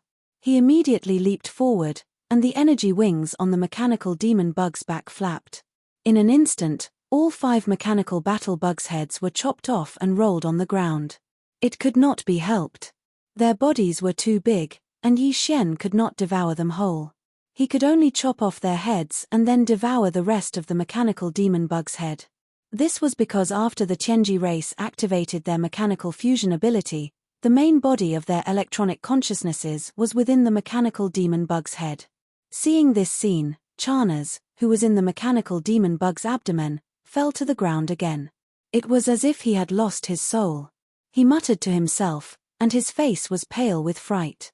This time, he had really poked the heavens. Sir Shaw clearly did not even want to let go of the young patriarch of the Tianji race. Now, he had completely boarded the pirate ship. Once something happened, even if Sir Shaw did not survive, he would not end up well either. At this thought, Charnas shook his head and laughed bitterly. He had completely given up. Yixian did not care about all this. He directly restored the mechanical battle bug's size to 50,000 meters in diameter inside the Black Beetle Queen's star nest. Then, he swallowed all 5 heads in one gulp. After a round of refinement, the familiar system notification rang out in his mind again. This time, it was still 5 consecutive notifications. Ding! Congratulations, host. Successfully devoured intelligent life form. Obtained 1 mechanical intelligence core. Ding! Congratulations, host. Successfully devoured intelligent life form. Obtained mechanical intelligence core. As the 5 system notifications rang out, 5 more crystals appeared in Yixian's body. In addition to the 3 crystals he had obtained previously and the one from Shuo Baofeng, Yixian now possessed a total of 9 mechanical intelligence cores. Each mechanical intelligence core represented the life of a Tianji clan member, just like the soul of a human cultivator. In other words, Yixian now had 9 identities of the Heaven's Legacy race that he could use. This was because each mechanical intelligence core was unique and had different source codes, so the frequency of the electronic consciousness was different. To Yixian, this was definitely a great convenience because in the headquarters of the Tianji clan, the Tianji city, every Tianji clan member had a different level of authority. Even the young clan leader, Di Yi, couldn't have full authority. Clan leader Di Yi had his own considerations in this regard. Apart from himself, no one else could have full authority in Tianji city. That would be too dangerous. Yixian now had 9 Tianji clan core high-level electronic consciousnesses in his hands. When he entered Tianji city, he would be able to touch and control a portion of the different levels of authority in each area. It would be very convenient for him to do things. After doing all this, Yixian immediately stored the remains of the 5 mechanical battle bugs into his body and handed them to the devouring system to strengthen the power of the Super Death Light Bomb. Including the remains of the Devil battleship that he had obtained from devouring Shuo Baofeng, the materials for the Super Death Light Bomb now amounted to 9 fortresses of various sizes. 2 of them were even large fortresses with a diameter of 100,000 meters. If the kinetic energy compartments, antimatter light energy generators, space oscillators, and other components were used, the bomb would be destroyed. Yixian didn't even dare to imagine how terrifying the power of the Super Death Light Bomb would be when all the components and equipment were put together. After doing all this, Yixian immediately left the Black Beetle Queen's star nest. The mechanical battle bug appeared at the edge of the root of all evil's core hinterland and then entered the central region's buffer zone. After completing the system title exploration mission this time, Yi Xian's system title had jumped to Interstellar Radar. He now had the ability to imprint the coordinates of 2 different locations in the universe at the same time. In the first universe, Yi Xian had already imprinted the coordinates of the Demonkin starfield's black hole. He decided to imprint the coordinates of the second location in the root of all evil starfield. This was because not only was this place very close to the Tianji clan's headquarters, Tianji City, it was only a few days' journey away. Furthermore, there was the existence of the heaven-defying refining system like the Great Furnace. Yi Xian was still thinking about coming here every other year to collect the fruits of the Great Furnace. However, it wasn't wise to leave the coordinates of this location in the core hinterland. If he jumped here, it was very likely that his aura would be locked onto by some powerful existence. Thus, he decided to imprint the coordinates of the second location in the first universe in the central region of the root of all evil starfield. This way, it would be safer. Not long after, he found a rather remote area in the central region's buffer zone. Not only were there very few void rifts in the surroundings, there weren't even many black beetles to be seen. When Yi Xian gave the system the order to begin imprinting the coordinates of the second universe, the system's notification sound quickly rang out in his mind, guiding Yi Xian through the steps of imprinting the coordinates step by step. A strand of primordial spirit that had been processed through various methods was quickly refined into a special imprint by Yi Xian. Then, this primordial spirit imprint was shot out of his body in an extremely mysterious and complicated manner, connecting and merging with the void rift in front of him until it completely fused with it in the end. Although this was the 4th time, Yi Xian still couldn't get used to the pain of forcibly separating a tiny strand of his own primordial spirit. This was simply indescribable with words. After this strand of primordial spirit was separated, Yi Xian didn't immediately adjust his breathing to recover and repair his mind. Instead, he forcefully endured the various discomforts of his injured primordial spirit and forced himself to focus. Again and again, he used different and complicated methods to continuously condense this strand of primordial spirit. This process took the time of a meal. In the end, Yi Xian paid close attention to the entire process, from connecting the void to matching the primordial spirit imprint and finally fusing it perfectly. In the end, he didn't dare to relax in the slightest from beginning to end, so much so that his entire person seemed to be on tenterhooks. Chapter 3520. After rushing out of the outskirts of the source of all evil starfield, Yi Xian was immediately shocked by the scene in the distant void. The vast void was still burning with flames. The hundreds of fortresses were not small in scale. They were a huge fleet. After they were completely blown up, it would take a certain amount of time for the energy to burn. Damn! No wonder the 2 consciousnesses of the Supreme Ancients didn't start a massacre after returning. It turns out that there is already such a huge fleet outside acting as scapegoat. Seeing this spectacular scene in front of him, Yi Xian was stunned for a while before coming back to his senses and muttering to himself. Then, a warning sign appeared in his heart. Without hesitation, he immediately had the Wild Starfield Life Fortress deactivate the mechanical demon bug state and return to the demon battleship's appearance. Then, he activated the concealment array. Fa quickly left this troublesome place. According to his guess, this fleet should have been sent by the Heaven's Legacy race to reinforce Emperor Xiaofeng and the others. Now, they had lost contact with Emperor Xiaofeng and the others, and the reinforcements had been completely annihilated. The vast void was illuminated by flames, so this matter must have alarmed the Heaven's Legacy race. Base camp. Perhaps the reinforcements sent by the Tianji race were already on the way and would arrive soon. The matter of the demon battleship and young emperor's encounter had not yet been leaked. If people saw the demon battleship appear in this starfield, it might arouse the suspicion of some people. The best way to deal with this matter was to quickly retreat and pretend that they had never been to this starfield. In this way, not only would Sho Baofeng's identity not be suspected, but the identities of young emperor and the others would also not be too troublesome in the future. After the reinforcements of the Tianji race entered the starfield and searched for no results, the 8 of them would be listed as missing, not dead. At that time, if necessary, Yi Xian could completely transform into young Emperor's appearance and find a reasonable excuse to return to life. After leaving the root of all evil starfield, the Devil battleship continued to head for the headquarters of the Heaven's Legacy race, the Heaven's Legacy City. However, it did not choose the main route to the Heaven's Legacy City because that would lead to encountering the reinforcements of the Heaven's Legacy race, which would bring unnecessary trouble. Yi Xian deliberately deviated from the main Starry Sky route and let the demon battleship travel in a more remote part of the Starry Sky. Regarding this, the Demon Royal Guard Commander Charnas did not have any objections. He did not even say anything. The old man was still in shock. The reason he left the Demon Royal Star with Yi Xian was to come to Tianji City to get promoted and make a fortune, but now, it seemed that this trip to Tianji City had turned into a horror trip. Even young Emperor's young Emperor in front of him was killed by him. In short, no matter what Lord Sho did now, he could only follow. The two were already grasshoppers on the same rope.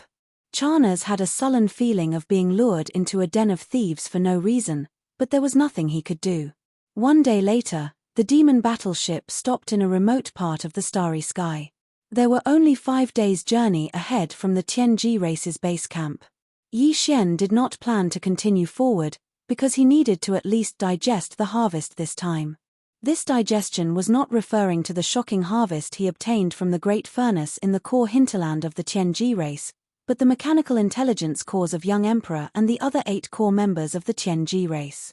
The Dark Furnace Lotion, All Evil Origin Liquid, the 9-colored meat paste, and the remains of the 12 powerful ancient creatures were all resources that could be used in the future. Their levels were too high, so they could only be used at critical moments, such as when breaking through realms and tearing apart some shackles of the human body. They could only be used to heal the body's hidden ailments and injuries. However, the mechanical intelligence cores of the 8 core members of the Tianji race had to be digested as soon as possible, because the Tianji race's headquarters was right in front of them. These 8 mechanical intelligence cores contained the memories of the 8 core members of the Tianji race, as well as their understanding of the mechanical fusion ability. For Yi Xian, these were the things that he needed the most and were the most important at the moment.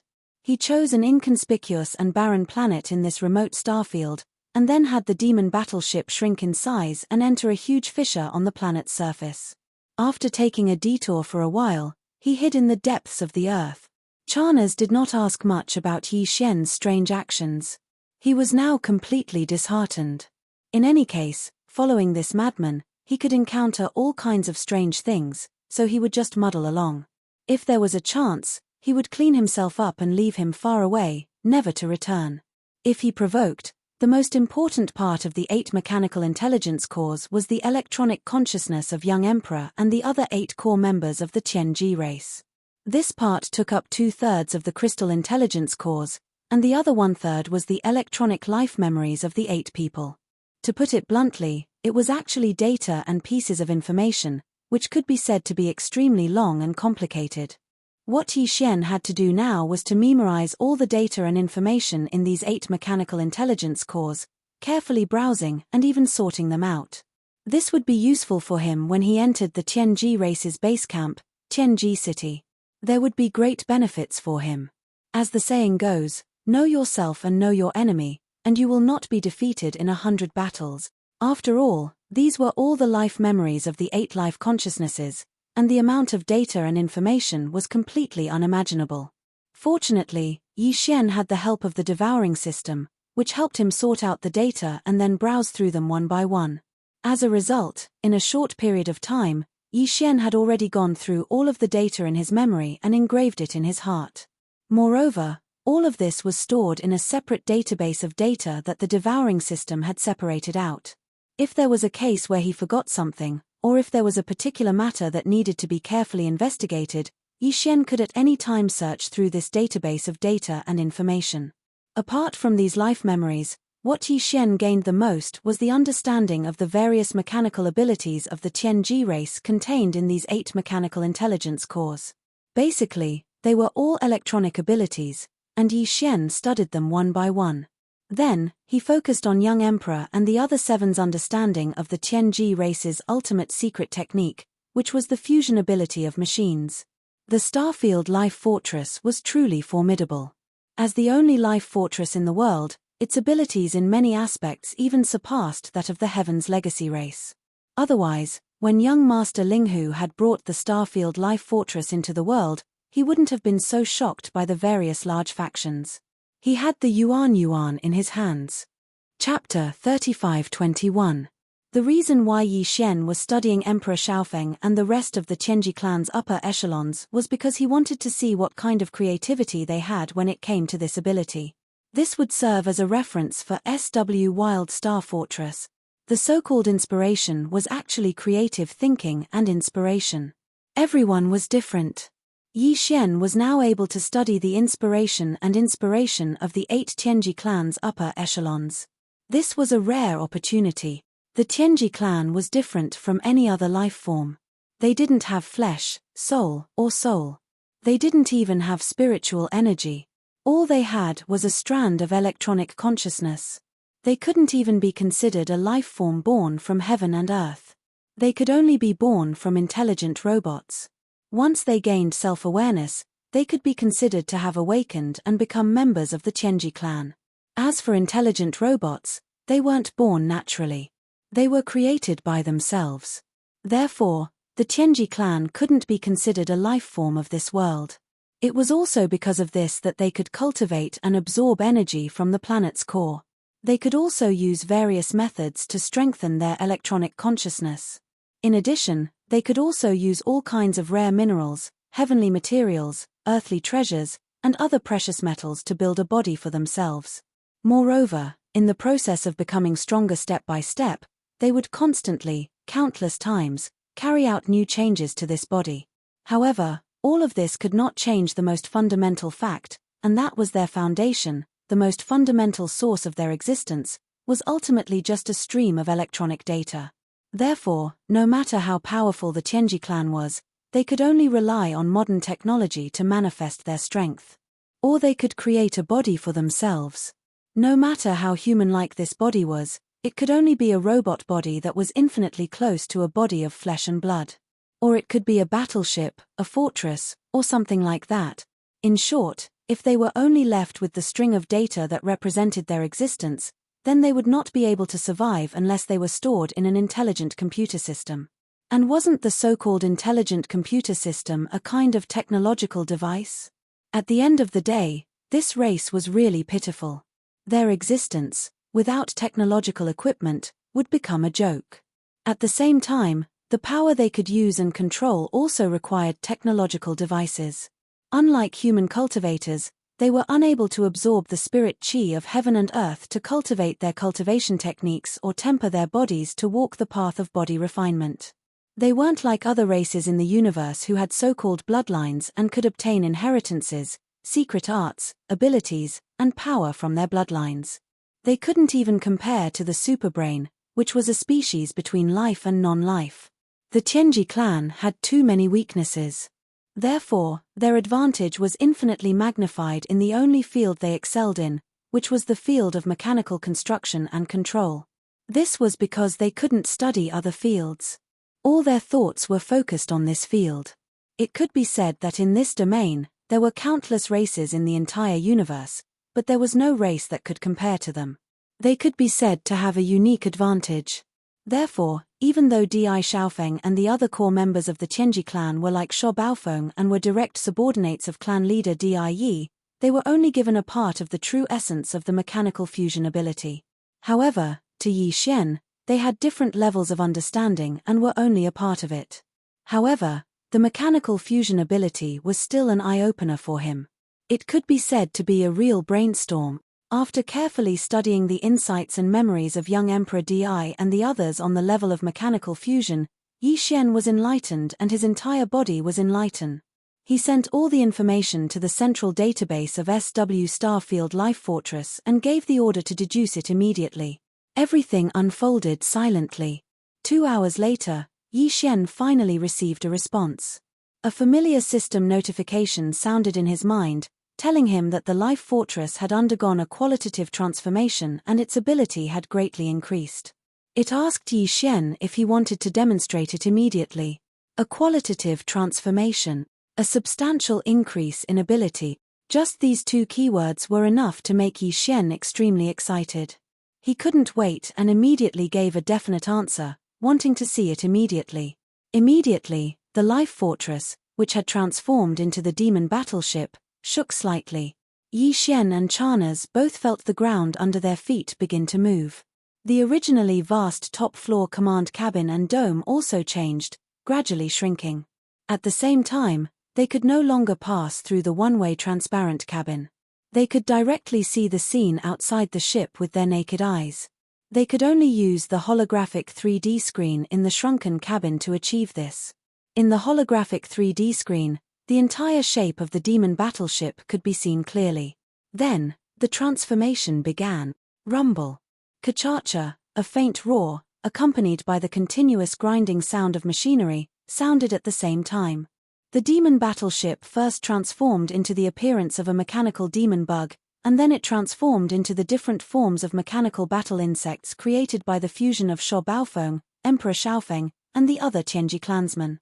In the end, it even combined the appearance of these 10 different battle insects and demon bugs, taking advantage of their advantages and transforming them into an extremely strange insect-like mechanical monster. All of this was within Yi Xian's expectations, including the giant skull that looked like a claw of the netherworld. Yi Xian had come into contact with all of this before, or the life fortress had transformed before. But this time, the life fortress's transformation speed was much, much faster. This was clearly due to Emperor Xiaofeng and the others' comprehension of mechanical fusion. But this was not the end. The so-called qualitative transformation clearly did not just mean that the life fortress's transformation speed had increased. Then, the style of the life fortress suddenly changed. The grinding sounds of machinery suddenly rang out, and the life fortress's external form suddenly turned into a 9-hell demon crocodile, then a blood unicorn, a void tortoise, a golden divine dragon, and even a desolate ancient yakshaw with a pair of giant wings on its back. In short, the devouring system's database recorded this. Chapter 3522. Looking at the holographic 3D screen in front of them, Yi Xian and Chanez were both dumbfounded. Their mouths were wide open, and their faces were filled with astonishment. This was truly a stroke of genius. They had never thought that a small fortress could have so many transformations. Apart from the mechanical battle bug, it could also transform into the golden divine dragon, desolate ancient yakshaw, and other forms. It was practically every life form they had ever seen or heard of. It had demonstrated all the transformations of life forms just now. In the end, it had directly transformed into an alloy battle god that was more than 50,000 meters tall, holding a giant shield and a spear that was more than 100,000 meters long in its hand. This completely subverted the Tianji race's mechanical fusion ability. There was nothing impossible, only unexpected. It was no wonder that the devouring system in Yi Xian's body had evaluated it as a life form that had undergone a qualitative transformation. Wasn't this a qualitative transformation? The significance of this transformation was tantamount to opening a door that had never existed before for the life fortress. It broadened the scope of its existence. It was no longer just a battleship. It could even be a battle beast, or a giant humanoid mecha. For example, right now, Yi Xian and Chanez were in the inner space of the alloy battle god's chest. All of the alloy battle god's movements were under Yi Xian's control. In a sense, wasn't it like Yi Xian wearing a giant humanoid mecha and charging onto the battlefield to fight? Was that so? In the vast universe, there was no such thing as a life form. Every life form had its own reason for existence, and also had its own strengths. For example, the Zerg race in the universe. Their powerful vitality and terrifying jumping ability when they exploded were their unique advantages. As for other species, the reason why they were in their current form and not other forms was also for their own reasons. Existence was reason. That was what it meant. In different environments and situations, you might need to strengthen differently. Yi Xian, on the other hand, had a life stronghold that could change its shape at will. When he needed it, he could do whatever he wanted. It was perfect to the extreme. However, compared to other life forms, such as the Zergs, Yi Xian was more inclined toward the final form of the alloy battle god that the life fortress had transformed into. He immediately ordered the life fortress to maintain its current form and not continue transforming. This was because Yi Xian wanted to properly study the alloy battle god's form. He was even vaguely looking forward to the moment when he could transform the life fortress into this form and control it to charge onto the battlefield to fight the enemy. This was just a random thought. At this moment, Yi Xian would never have imagined that this wish of his would actually come true. Of Yi's order and under Yi of the life fortress, Yi Xian excitedly began to study all of the alloy battle god's combat techniques, as well as the various abilities represented by its internal structure. The alloy battle god's body was over 50,000 meters long. This was the current limit. If they wanted to make the alloy battle god even larger, they would need the micromolecules of the Zerg that made up the life fortress to multiply again. Of course, 50,000 meters was the upper limit. As for the decrease, it reached 500 meters, which was a bit smaller than the mechanical devil bug from before. This was also because the life fortress had just reached its lower limit after digesting the insights of young Emperor and the other Tianji race higher-ups regarding the fusion of machines. Similarly, if it transformed into the mechanical devil bug form, it could also reach 500 meters. This was completely different from the previous limit of 1,000 meters. If young Emperor was still here and saw this scene, who knew how shocked he would be? Although 500 meters was the lower limit of the body size, as a human, it was really too shocking. Think about it, among the standard warships of the various large and small countries in the territory of the Immortal Dynasty in the human technological camp, the smallest planetary warship was only 1,000 meters long. If it was compared to the alloy battle god vertically, it would only be twice the size of the alloy battle god. As for the upper limit of 50,000 meters, that was even more shocking. Everyone was used to the sight of a 50,000-meter-wide interstellar fortress hovering in the void of the universe. However, if there was a humanoid alloy war god standing next to this interstellar fortress that was as tall as it, or even slightly taller, everyone's eyes would definitely fall to the ground in shock. 50,000 meters, that was 50 kilometers. This kind of height made people speechless. With one large stride or leap, it was at least several hundred kilometers. It was absolutely terrifying.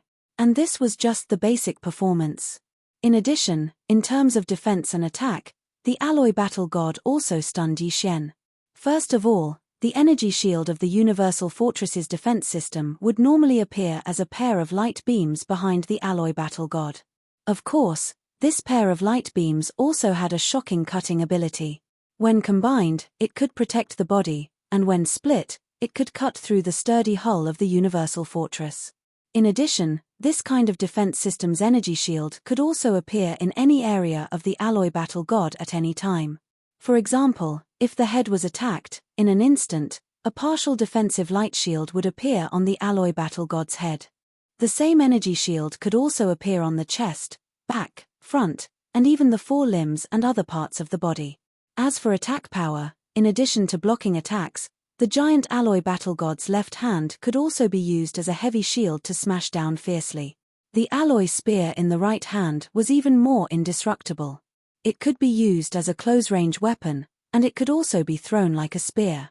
At that time, with the alloy battle god's powerful force pushing it forward, in addition to the inertial acceleration of the spear after it was shot out, it would definitely be a killing move.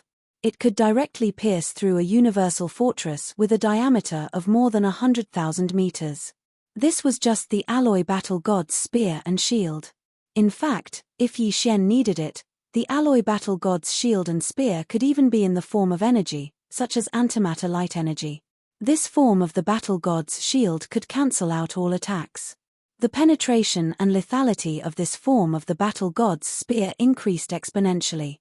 It could be called a killing machine. In addition, the alloy battle god's knees and elbows also had sharp attack structures. At the same time, it could also activate the ship's cannons and fire antimatter energy deathray cannons. Including the shoulders and the back, everything was fine. Chapter 35-23. After understanding everything about the alloy war god, Yi Xian was even more satisfied. He could not put it down and immediately grinned. Even the two-handed shield and spear have two forms. The super alloy form and the antimatter light energy form. There's no need to try the former. Use the super alloy form in a regular battle. This can also confuse the enemy. The second antimatter light energy form is a trump card. At the critical moment, the form of the spear and shield can suddenly change. It will definitely have a miraculous effect. I just don't know how strong the penetration of the antimatter light energy form of the battle spear is. At this point, Yi Xian licked his lips, and an eager expression appeared on his face. He turned his head and looked at a huge abandoned planet in the distant void. Then, before Charnas could recover, Yi Xian had already issued an order to the Alloy War God. The next moment, the Alloy War God's right hand suddenly shook, and the thick spear that was more than 100,000 meters long quickly shrank and disappeared in the blink of an eye. In its place was a battle spear of the same length but completely black. This battle spear was not a physical object, but a condensation of antimatter light energy. It could not be touched at all. Otherwise, anything that touched it would be destroyed. The reason why the Alloy War God could hold it unscathed was that its palm and other parts were originally the energy vent of the antimatter light energy generator. It was made of a special material. Rumble. Whoosh, with a deafening roar, the Alloy War God abruptly came to a halt, and its figure instantly shot up hundreds of kilometers into space. At the same time, it raised its right hand, gripping the antimatter energy spear, and threw it with all its might without hesitation. At this moment, the void was torn apart, and there was an ear-piercing sound. A black light pierced through the sky, and in the blink of an eye, it had already reached the huge abandoned planet in the distant void. With a roar and explosion, it pierced through without any suspense and finally disappeared into the void of the universe at the end of the line of sight. In space, gurgle gurgle, it was just a throw of the spear, but a hole with a diameter of 100 meters appeared in the center of the huge abandoned planet. Looking from this side of the void, one could see the void on the other side of the planet. This scene was too shocking. Chanasi was stunned. His mouth was wide open, but he didn't say anything. His throat kept moving as he swallowed his saliva.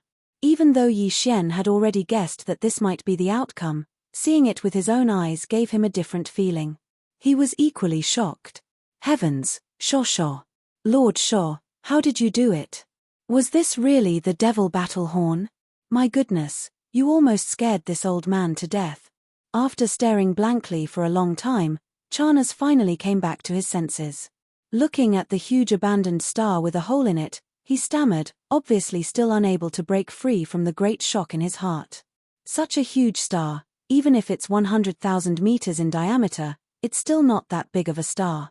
Even the battleship's death ray cannon from the empty fortress would definitely not be able to pierce a hole in it. This is simply illogical. Yi Xian patted Charnas on the shoulder with a sympathetic look. Don't worry, you'll get used to it slowly. The reason why he brought Charnas out of the Demon Emperor planet was partly because he didn't want to leave this hidden danger there. Secondly, he also considered that after entering the Tianji city, he might need help in some aspects, so he brought one with him just in case. It was indeed hard on this old man along the way. However, this place was only a 5-day interstellar voyage away from the Tianji city. Once they reached the Tianji city, regardless of whether he was of use to Yi Xian, he wouldn't bring him with him when he left. To him, this should be considered a release. As for whether there would be a situation where the matter would be exposed after they left, and whether Charnas would be implicated if it really happened, this was not a problem that Yi Xian had to consider. Immediately, Yi Xian issued another order to Life Fortress to deactivate the Alloy War God form and return to the Demon Battle Cruiser form. Then, he stepped on the interstellar main route to the Tianji city and sped towards the Tianji race's headquarters at full speed. Tianji city, as the headquarters of the Tianji race, the overlord of the first universe, naturally couldn't be an isolated city. In fact, it was a collective name for a cluster of buildings in the starry sky. Tianji city was located in the central region of the first universe. The starry sky that its territory covered was extremely vast. In a broad sense, Tianji city was divided into the outer region, the inner region, and the core region. The outer region was made up of a large number of planets. These planets looked no different from the planets that the human race lived on. There were many cities on the surface of the planets, but they were all majestic steel cities. Living on these planets were either a large number of intelligent robots or some of the first universe's slave races. The Tianji race had a unique ability in the area of mechanical research and development. These planets that housed a large number of intelligent robots and slave races of the Tianji race were actually star-grade industrial manufacturing bodies. A large number of intelligent robots, battleships, and other mechanical equipment were built on these planets. There were tens of thousands of such industrial planets. These tens of thousands of industrial planets surrounded the inner region of Tianji City, forming the outer region of the industrial ring. As for the inner region, it was formed by more than 10,000 star fortresses that were built into fixed space fortresses scattered throughout the void. If the outer region was the industrial ring, then the inner region was the defensive ring. Right in the center of the inner defensive ring was a gigantic mechanical city the size of a continent. This was Tianji City. Normally, Tianji City looked like a flat continent made of the strongest cosmic alloy. It was vast, but it could be transformed. If necessary, this flat void alloy continent could be transformed into a super cosmic fortress with a diameter of 1 million meters. A sphere with a diameter of 1 million meters was equivalent to 1,000 kilometers, and the space inside was even more so because of the spacefolding technology. It was tens of thousands of kilometers wide. Even the human race didn't have many cities like this, and all of them were located inside the stars and couldn't be moved. In a sense, the headquarters of the Tianji race could appear anywhere, including the second and third universes. Compared to the largest majestic cities of the human race, Tianji City's greatest advantage was its ability to transform. It could be a floating alloy continent in the void, or it could be a terrifying cosmic fortress with a diameter of 1,000 kilometers. It could perform interstellar travel, perform wormhole jumps, defend, and attack. It was because of this that Tianji City had an unparalleled reputation in the three universes. Chapter 35-24. 5 days later, the demon battlecruiser arrived at Tianji City. Although Yi Xian had already seen the magnificence of Tianji City through the memories of Baofeng Shuo, young emperor, and the others, at this moment, he was still deeply shocked when he saw the massive buildings formed by countless planets that were made into the strongest alloy star fortress. The demon royal guard commander was even more stunned. He had never been to Tianji City before and had only heard about it. Therefore, he was equally shocked by everything in front of him. The human race's population was much larger, but they were spread across countless star sectors and administrative planets in the third universe.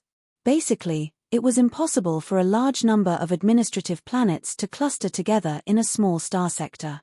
This was because whether it was the human race, the other races of the Federation in the second universe, or even the demon race and other slave races in the first universe, almost all of them were life forms. Life forms had requirements for the climate and environment of the planet they lived on. For example, an atmosphere was one of the most basic requirements. Without an atmosphere, it was impossible to block out all kinds of harmful cosmic rays. In the vast universe, although there were countless stars, which was how the term scattered like the stars in the sky came about, most of them were mineral stars and abandoned planets. Although there were many planets with atmospheres that were suitable for life forms to inhabit, they were basically scattered. This directly caused the human race and all the other races of the Federation in the second universe to be scattered. Of course, the current starry sky network was extremely developed.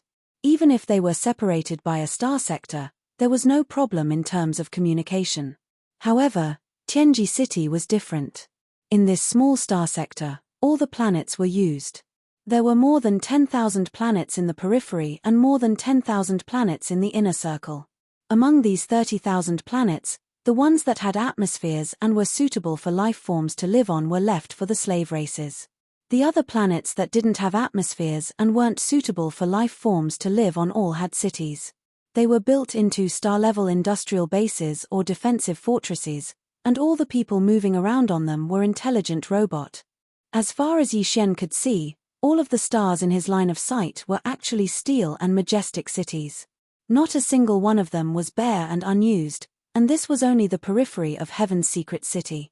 Such a strange phenomenon could only be seen in the Tianji City star sector in all the three dimensions of the universe. As soon as the demon battlecruiser arrived at the edge of the star sector of Tianji City, A fleet of 10 small fortresses with a diameter of 50,000 meters immediately came to greet them. There were all kinds of fortresses everywhere. After all, this was the headquarters of the Tianji race. The race's warship manufacturing center was also here. Warships and fortresses were sailing everywhere in the starry sky. Every planet's star docks were filled with fortresses. He glanced around and saw at least tens of thousands of fortresses with a diameter of 100,000 meters. This number was simply terrifying. Once they were all sent to the star battlefield, a star sector would be destroyed in a second. Yi Xian immediately used Shuo Baofeng's electronic consciousness to connect with the command ship of this patrol fleet. Shuo Baofeng was a core member of the Tianji race and a direct descendant of Patriarch Di Yi. Although his status wasn't as high as Emperor Xiaofeng and the others, he was definitely an important figure in Tianji City. There were many such patrol fleets in the entire star sector. Although each patrol fleet had 10 small fortresses, in fact, only the command ship had a real Tianji race member. The other 9 fortresses were filled with intelligent robots. There weren't many real Tianji race members. Up until now, it was said that there were only a few million of them. Some of them had to be sent out, while the rest in the headquarters had to be spread out to almost 30,000 star fortresses and industrial bases. Therefore, it was rare to see real Tianji race members gathered together. Basically, the Tianji race members who had missions would work with a bunch of intelligent robots without self-awareness. Of course, this was also a kind of tempering for them, because the Heaven's Legacy race was born from these sentient robots. The reason why the Heaven's Legacy race was able to create so many sentient robots and create so many sentient robots in so many different domains and regions was because they were led by a real Tianji race member was leading them. In addition to carrying out their own work and completing missions, there was another purpose. They hoped that this kind of guidance would lead to the birth of more intelligent robot. As a core member of the Tianji race, Shuo Baofeng didn't dare to run rampant in the core region of the 3 major regions. At the very least, he could do it in this peripheral industrial area. However, on one hand, Yi Xian had returned.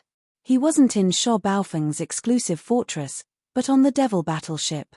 On the other hand, he saw that the atmosphere in this peripheral area was different from the scene he saw in the memories of Shuo Baofeng, Emperor Xiaofeng, and the others. There seemed to be a lot of fortresses, large and small, gathered at the edge of the peripheral area, as if you were planning to go to war. This was different from normal situations, and it was somewhat abnormal. Therefore, he took the initiative to contact the patrol fleet's command ship. While revealing his identity, he also asked for a few words of information. After confirming Yi Xian's identity, the other 9 small fortresses of the patrol fleet immediately retreated. Only the command ship with a Tianji race member in charge stayed behind to explain the reason for this gathering phenomenon to Yi Xian. The information he obtained shocked Yi Xian. They were actually preparing for war. This was thousands of fortresses of various sizes. As for the 3,000-meter-long stellar-level battleships, there was a black mass of at least hundreds of thousands of them parked in the void further away. Such a scale of preparation was clearly the rhythm of a plane-level decisive battle. Yi Xian had never seen this before, so he was naturally shocked. He originally thought that the Tianji race was going to war with the human race of the Third Universe, or at least with the entire WN Luo Federation. However, the reality surprised Yi Xian. The Tianji race's preparation for war this time had nothing to do with the human race of the Third Universe. Even the WN Luo Federation didn't participate. It was completely a private action of the races of the Second Universe Federation. That's right, just a few days ago, led by the Blood WM race, the Cyan Rock race, and several other powerful races that ranked in the top 10 of the Federation of the Second Universe, almost half of the races of the Second Universe Federation issued a joint statement at the same time, declaring that they would attack the First Universe at all cost. Chapter 35-25. This time, more than half of the Federation races in the Second Universe had publicly declared that they would all participate in the war. Among the top 10 races in the Second Universe Federation, other races such as the Blood Dragon race, the Green Rock race, the Battle Lion race, the Enji race, the Barbarian Bull race, the Golden Eagle race, the Colorful Python race, the greedy wolf race, and the tree spirit race had all declared their stance. Originally, the human race of the Third Universe and the headquarters of the Myriad Luo Federation thought that the 9 supreme beings of the top 10 races of the Second Universe were just joking. After all, this kind of war announcement was simply unreasonable and too strange. It was more like a prank. But soon, from the vast starfield of the Second Universe, news of the various races preparing for war and gathering a large number of fleets at the edge of the wormhole that led to the First Universe plane came from the Second Universe. At this point, the headquarters of the Myriad Luo Federation panicked and realized the seriousness of the situation. This was clearly a sign that the races of the Second Universe Federation had lost control and no longer listened to the Federation's control. The headquarters of the Federation immediately made an official request, requesting the races of the First Universe Federation, especially the 9 leading races of the top 10 races except the Dark Turtle race, to give an explanation for this declaration of war. At the very least, an internal communication was necessary to explain a reason, right?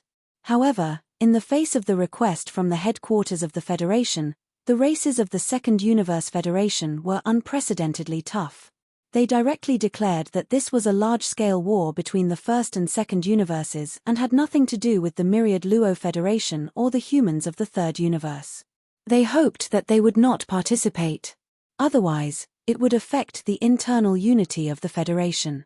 At this point, the headquarters of the Myriad Luo Federation and the humans of the Third Universe realized that something big had happened. The races of the Second Universe Federation would definitely not start such a war for no reason.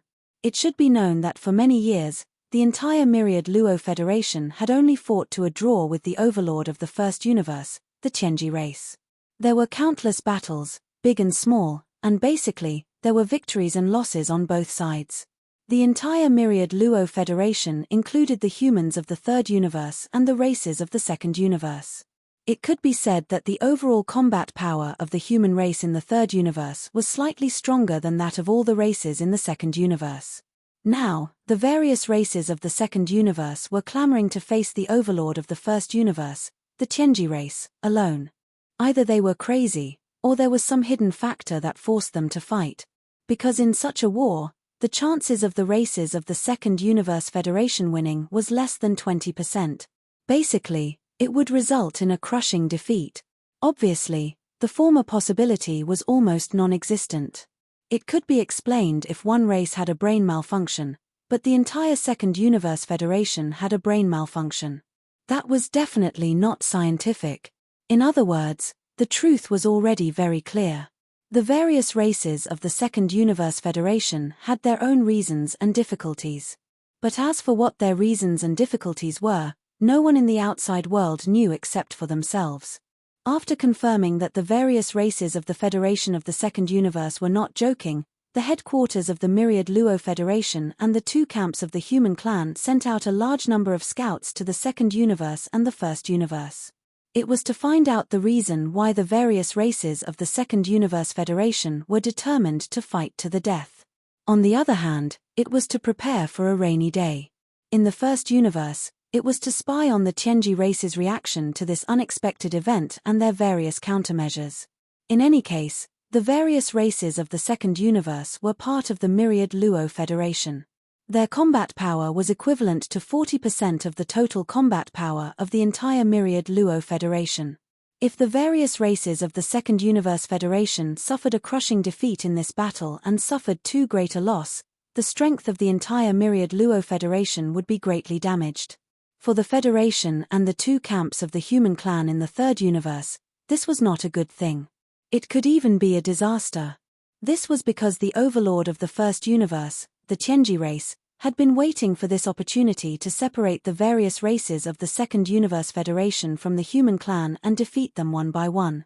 This time, the various races of the Second Universe Federation were clearly offering up the opportunity that they had been dreaming of. How could the Tianji race not grasp this opportunity? There was no doubt that as long as the various races of the Second Universe Federation were defeated, the Tianji race would definitely go all out and target the 2 camps of the human clan in the Third Universe.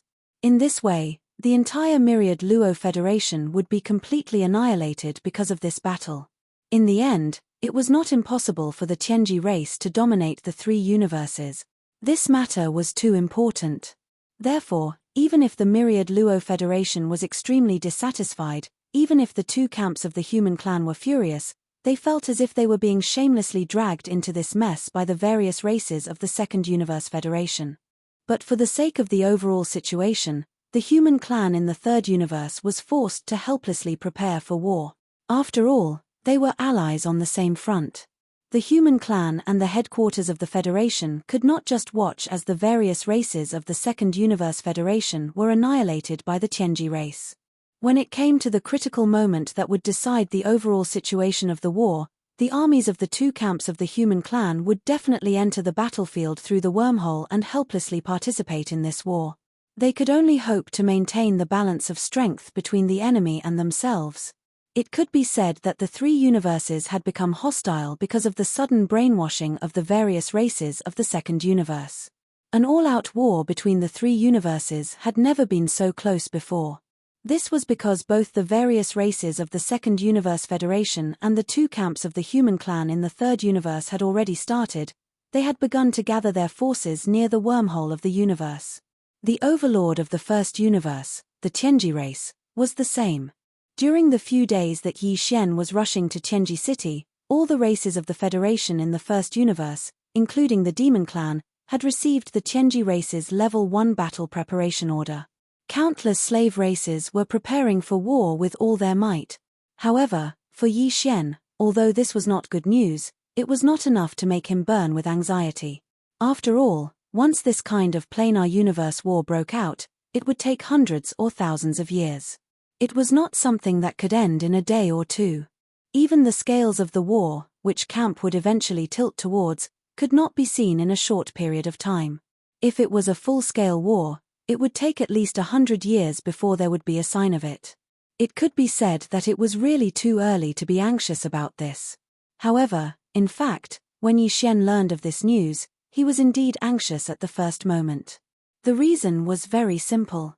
Patriarch Die of the Tianji race had already said that the tens of millions of void soldiers captured from the black hole of life in the demon domain not long ago would be sent by the Tianji race in the first fleet camp on the battlefield. Moreover, the only mission of these void soldiers was very simple. Chapter 35-26. In the face of the challenge from the Federation of the Second Universe, the Heavenly Legacy race, as the overlord of the First Universe, was the only opponent of the Myriad Net Federation for many years. Being able to deal with both the human race of the Third Universe and the superpowers of the Second Universe Federation of the human race of the Second Universe, they naturally couldn't keep a low profile. The Heavenly Legacy City didn't make any sort of declaration or declaration of war. It was meaningless. They simply began to prepare for war at the first moment, using their actions to prove everything. Without a doubt, in this kind of planar war, the Heavenly Legacy race would definitely be the core force of the First Universe, but they might not necessarily be the main force. This was because in the First Universe, there were still countless slave races, including the Demon race. The Heavenly Legacy race didn't have many clansmen. The true Heavenly Legacy race only numbered in the millions. It was impossible to place all of them on the front lines. The main force of this war, at least, the vast majority of the war of attrition, still had to rely on the fleets of the many slave races of the First Universe. Of course, the AI robot squadron under the Heavenly Legacy race was also one of the main forces. The Heavenly Legacy race was mysterious. The forces dispatched from the Heavenly Legacy race's main camp to participate in the war, such as a massive fleet of tens of thousands of warships, might only have one true Heavenly Legacy race clansman. However, the terrifying combat strength of this fleet was real and couldn't be ignored. A single Heavenly Legacy race clansman with an electronic consciousness could control countless AI robots at the same time. Battleships, or even entire fleets, were all controlled by intelligent robots. That would be enough. Otherwise, how could the Heavenly Legacy race, which only had a few million true clansmen, dominate the entire First Universe? In the First Universe, there were more than a few hundred slave races in the First Universe. There was once a joke that circulated in the three universes. At the time, the Heaven's Legacy race had yet to dominate the First Universe. There was a time when a massive fleet of several thousand warships, fortresses was sent to attack a race that refused to submit. In the end, the Heavenly Legacy race's fleet won, and this race became a slave race of the Heavenly Legacy race. In the end, the patriarch of this race raised his head and sighed. He said that the Heavenly Legacy race had mobilized thousands of warships and tens of billions of clansmen to attack a small race. How could they not sweep it away? This was clearly self-reproaching and lamenting the unfairness of the world. As a result, the several thousand fortresses of the Heaven's Legacy race fleet opened all of their hatches. Countless sentient robots lined up and walked out, flooding the void. But there was only one true member of the Heaven's Legacy race. A single member of the Celestial Legacy race with an electronic consciousness was enough to lead an enormous fleet into battle. All orders would be transmitted to the entire fleet in the form of an electronic consciousness and received by all the sentient robots. Not only was the command instantaneous and comprehensive, but there was also no deviation in the execution of the command. This was because they were all intelligent robots and did not have their own consciousness. They only had the consciousness to carry out orders. This was much more efficient than humans and other races, who followed the example of their superiors and passed down orders one by one. This was why the Heaven's Legacy race's fleet was so frightening. Of course, this was only referring to regular battles, and it didn't include the battle between the Supreme Primordial Age and the Heaven's Fate Clan's fleet that had occurred in the source of all evil. That was purely a special case. The two sides involved in this battle were simply not on the same level of strength. In short, for the Heaven's Legacy race, it was completely normal for an enormous fleet to only have one or two true members of the Heaven's Legacy race presiding over it. For example, this was the case this time. The vanguard fleet of the Heaven's Legacy race was enormous. There were 1,000 fortresses of various sizes and 100 fortresses of various sizes.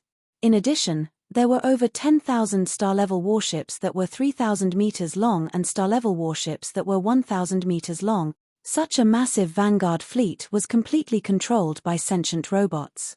Countless sentient robots were sent to the battlefield, but there were only two members of the upper echelon of the Heaven's Legacy race who were in charge of commanding the flagship. These two positions were enthusiastically contested by the upper echelons of the Heaven's Legacy race.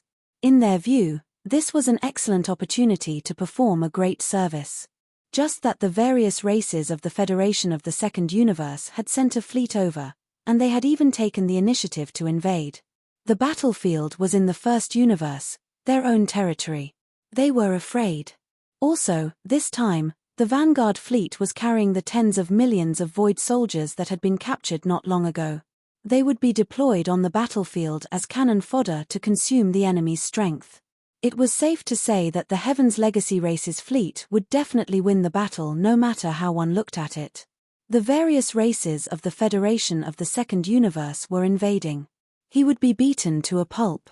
If the young chief, Di Xiaofeng, were there, nobody would have been able to take away the command of the Vanguard fleet. The other upper echelons of the Heaven's Legacy race would have been able to compete for the position of deputy commander at best. However, the young chief, Di Xiaofeng, was missing. It was said that a major accident had taken place in the root of all evil. The entire fleet that was sent to reinforce Di Xiaofeng was annihilated. They didn't even have the chance to send out a distress signal. It was definitely because of a great disaster. Otherwise, how could such a thing have happened? There were already rumors in the Heaven's Legacy city, claiming that there was a terrifying being beyond the Star-Lord state in the depths of the root of all evil, and that the young chief, Di Xiaofeng, had already perished and would never return.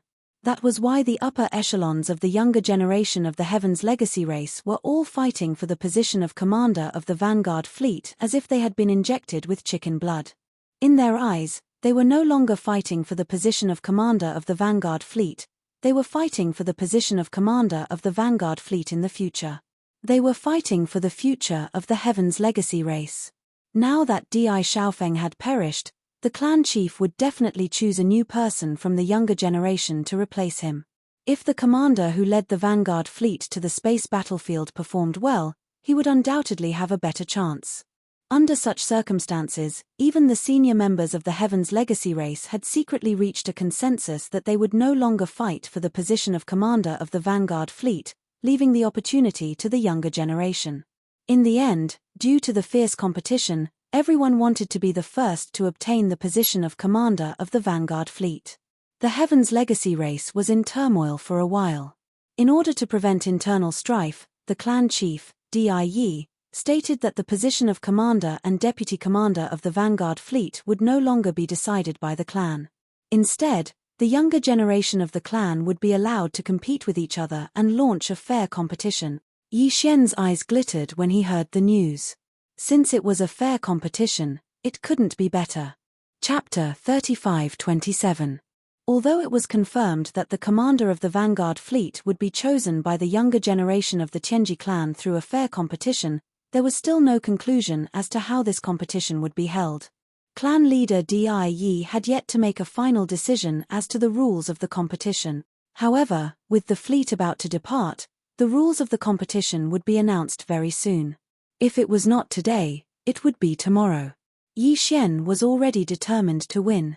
He sneered to himself and did not ask any more questions.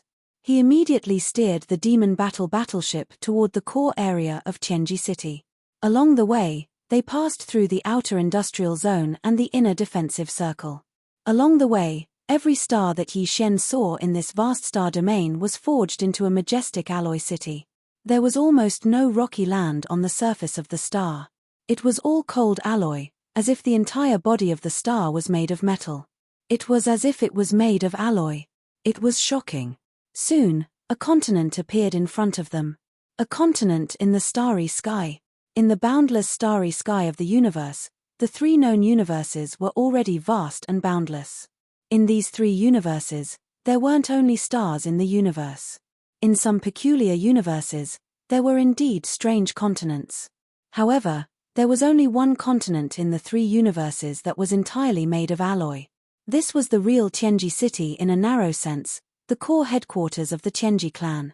Tianji City did not look big on the surface. It was only 1,000 kilometers in radius, which was about 1,000,000 meters. However, it was divided into two layers. The outer layer was the surface of this alloy continent. The inner layer was the internal space, just like the underground area of the continent. Due to the use of space-folding technology, the underground area of this alloy continent was even wider. That was an important place. Other than clan leader Die and a few of his core subordinates, no one was allowed to enter.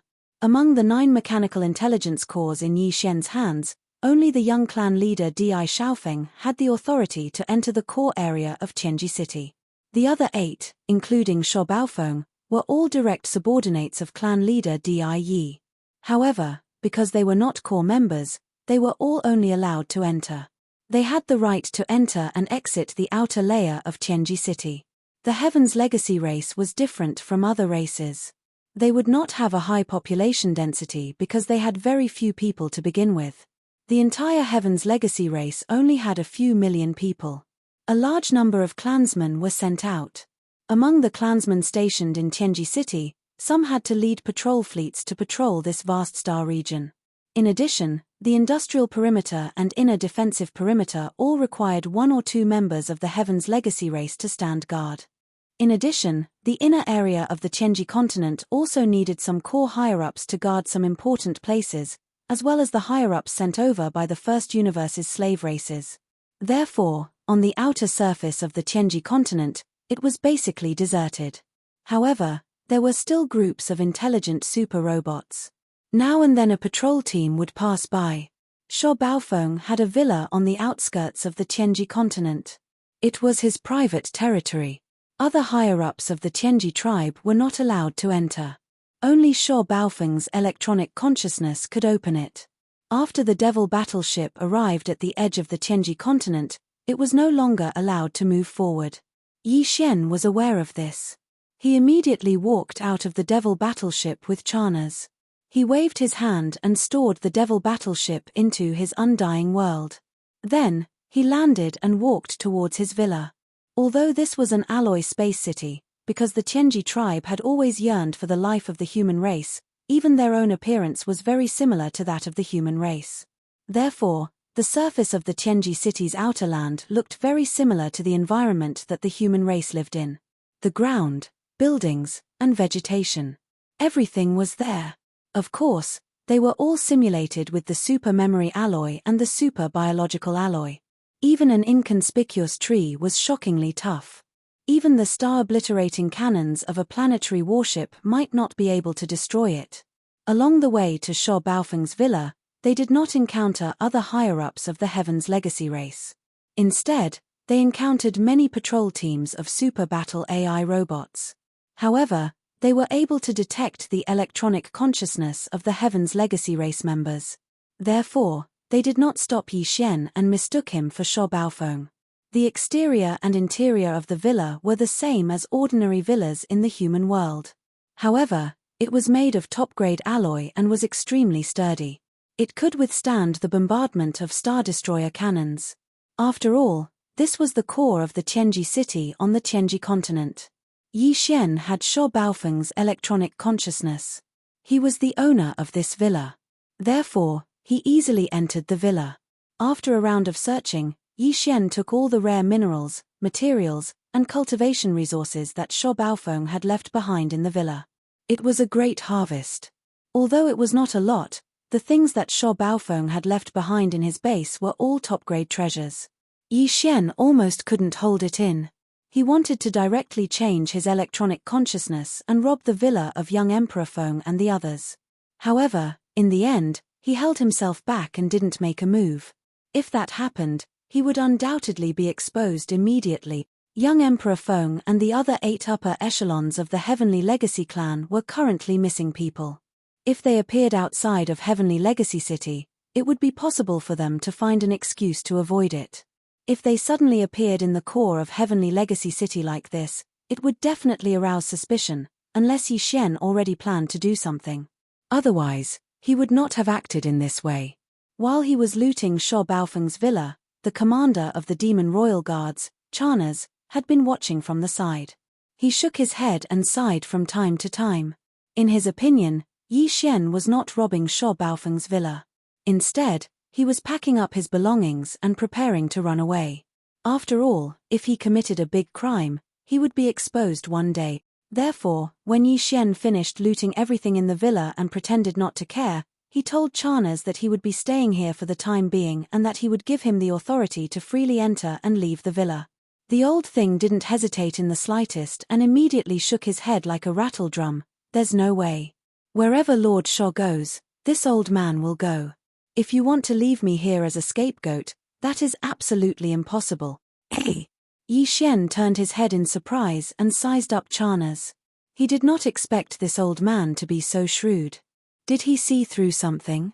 Without waiting for him to mutter, Charnas, who was at the side, spoke again. "Mph, you've just returned and you're already taking care of the women. This is clearly the rhythm of running away. Sir Shaw, I didn't give you any trouble along the way. Didn't you say so? We are grasshoppers in the same boat, and now you want to put me down. Isn't it a little unkind of you to leave me behind? Packing up your belongings?" Yi Xian was stunned and then speechless. After all this time, this old man was actually thinking this way. He was really speechless. Chapter 35-28. The information displayed on the holographic screen was the rules of the election for the commander and deputy commander of the Tianji race's vanguard fleet. It was very simple. All the higher-ups of the younger generation who were currently in Tianji City could participate. As for the content of the competition, it was a competition of mechanical fusion abilities. This also limited the final winner to only the direct subordinates of the clan leader, Die. This was because only Die's direct subordinates would be allowed to participate. This was the so-called ultimate secret technique of the Tianji race. This was clearly the rhythm of the selection of the new young patriarch. Perhaps this matter would not be announced publicly before confirming that young Emperor Die had met with misfortune. However, everyone knew that Patriarch Die definitely had this intention and had brought forward the selection of the new young patriarch. This was because to the Tianji race, one's talent could be seen from the degree of comprehension of mechanical fusion abilities. Young Emperor Di's talent in this ultimate secret technique far surpassed the other higher-ups of the younger generation of the Tianji race. However, to Yi Xian, this was good news. He did not care about the young patriarch of the Tianji race, but Yi Xian had to obtain the commander of the vanguard fleet. If it was a competition of other domains and electronic abilities, Yi Xian might not dare to boast. However, in terms of mechanical fusion abilities, in the entire Tianji race, other than Patriarch Di, who had created this ultimate ability, Yi Xian was not afraid of anyone else. This included the few elders in the race. Although Yi Xian had never seen them before, he still had a certain understanding of their mechanical fusion abilities through the memories of young Emperor Di and the others. In other words, if nothing unexpected happened, the commander of the Tianji race's vanguard fleet this time would be none other than Yi Xian. The problem of the Void Soldier Ladle race could be considered to have been solved. Yi Xian was now thinking about the rescue problem of the demon people's royal uncles.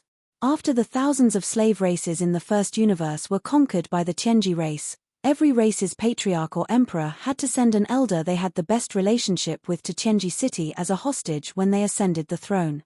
Because of this, it was said that there was an independent area inside Tianji City called the Imperial Prison. Those who were imprisoned were all members of the royal family of each race. In order to get close to the Imperial Prison, one had to enter the Tianji continent. Among the 9 mechanical intelligence cores in Yi Xian's hands, only young Patriarch Di Xiaofeng's electronic consciousness had this authority. However, Xiaofeng could not show himself now. Otherwise, it would cause trouble for Yi Xian. Everything would be exposed before he could take over the entire Soldier Ladle race. This matter was clearly at a dead end. If young Emperor Di used his identity to rescue the past generations of demon emperors, then the rescue of the Bingjiao clan would encounter a change. If he didn't move and waited for the commander of the vanguard fleet to take over the entire Soldier Ladle clan, then Yi Xian would immediately head to the front lines and wouldn't have the time to rescue the past generations of demon emperors. Looks like I can only wait until I return to Tianji City from the battlefield before I think of a way to save those old guys. After thinking for a while, Yi Xian shook his head and sighed. This is clearly a long-term plan to hide behind the enemy. But the demon race is too strong. Unless I have no other choice, I don't want to give up. Sigh, this matter. Sighing, Yi Xian had no choice but to confirm the general direction of the follow-up action. First, he would get the commander's hat of the vanguard fleet and take over the Soldier Ladle race. Then, he would return to Tianji City and rescue the demon race's royal uncles. At this time, the holographic 3D screen in the villa's living room flashed again. A middle-aged man with a square face and a dignified face appeared on the 3D screen. Yi Xian's heart skipped a beat. He quickly got up and bowed slightly. Patriarch. Bang! Just as he finished speaking, a loud sound came from the sofa beside him. Yi Xian turned around and saw the commander of the demon royal guards, Charnas. He hurriedly got up from the ground and stood respectfully in front of the sofa. His body was trembling slightly. Greetings, Patriarch. To the thousands of slave races in the first universe, the patriarch of the Tianji clan, Di, was a god. He was a supreme existence. The entire first universe was his territory. In fact, there were only a few races in the first universe who had seen Di in person. Even Charnas had never thought that he would be able to see the patriarch of the Tianji clan, Di, with his own eyes when he came to the Tianji city this time. Even if it was through a holographic 3D screen. Therefore, he was caught off guard and panicked. This was like the ordinary people in the dynasty suddenly seeing the arrival of the immortal emperor. It was inevitable. At this moment, Yi Xian's heartstrings tightened. He was not particularly reassured about Charnas. He was afraid that this old man would suddenly say something that he should not say. Originally, Yi Xian was also thinking of ways to avoid this. However, Di's appearance was too sudden. He was caught off guard. Fortunately, this was only an image of Di's doppelganger. There should not be too big of a problem. The core of the Tianji clan's existence was actually an electronic consciousness. Therefore, in the huge Tianji city, Patriarch Di could transform into thousands of doppelgangers at any time. As long as there was an electronic device, he could appear at any time. Even if it was an intelligent robot patrolling in the starry sky, one moment it was normal, the next moment it might become the carrier of Die's electronic consciousness. Yi Xian had already known this through Sho Baofeng's memory. Therefore, in Tianji City, he was very careful. No matter what he said or did, he had to pay attention at all times. Perhaps there was an electronic eye somewhere that had transformed into Die's eyes and was spying on him. This terrifying ability to transform into thousands of doppelgangers was similar to the human clan's cultivation camp. Perhaps a certain super-old monster also had this ability. At the very least, the palace master of the 6th palace of the 10 ultimates, Tian Qianzi, was quite accomplished in this aspect. However, in comparison, in such a majestic mechanical city like Tianji City, even if a super-old monster of the human clan who was proficient in this aspect came, he would definitely be suppressed by Die. Here, he had a natural advantage. The doppelganger that appeared in front of him was not Die's actual body. It was only an image of his doppelganger. Chapter 35-29. Yi Xian was actually very nervous. Although the image in front of him was only an image from the holographic screen, and this image wasn't Die himself, but just an image of his clone, the identity of the other party was still there. The biggest boss of the first universe, with his current cultivation strength, if he were to continue, at that time, he was not even qualified to talk to the doppelganger image. How could he not be nervous? However, things were going more smoothly than he had expected. After all, this was Tianji City, and Yi Xian was now in Baofeng Sho's private villa. Except for Baofeng Sho's electronic consciousness, in the entire Tianji clan, only Die and his doppelganger could come here at will. Even the super-old monsters in the clan did not have this authority. The fact that Yi Xian could come here was enough to explain the problem. Of course, this was also the result of Die being too conceited about the existence of the Tianji clan. He did not expect that the electronic consciousness of the Tianji clan could be devoured. After all, he was a mechanical life created by the human technological pioneer Xingbo, and the devouring system was a posthumous work of Xingbo. It was understandable that it surpassed Die's ideas in some aspects. With anxiety, Yi Xian reported in detail the details of the mechanical battle that had happened in the Heavenly War Star area that day. Of course, he reported from Baofeng Sho's point of view. All the memories and Baofeng Sho's own inferences and guesses were stored in Baofeng Sho's mechanical intelligence core. Yi Xian was just reading and narrating at the same time.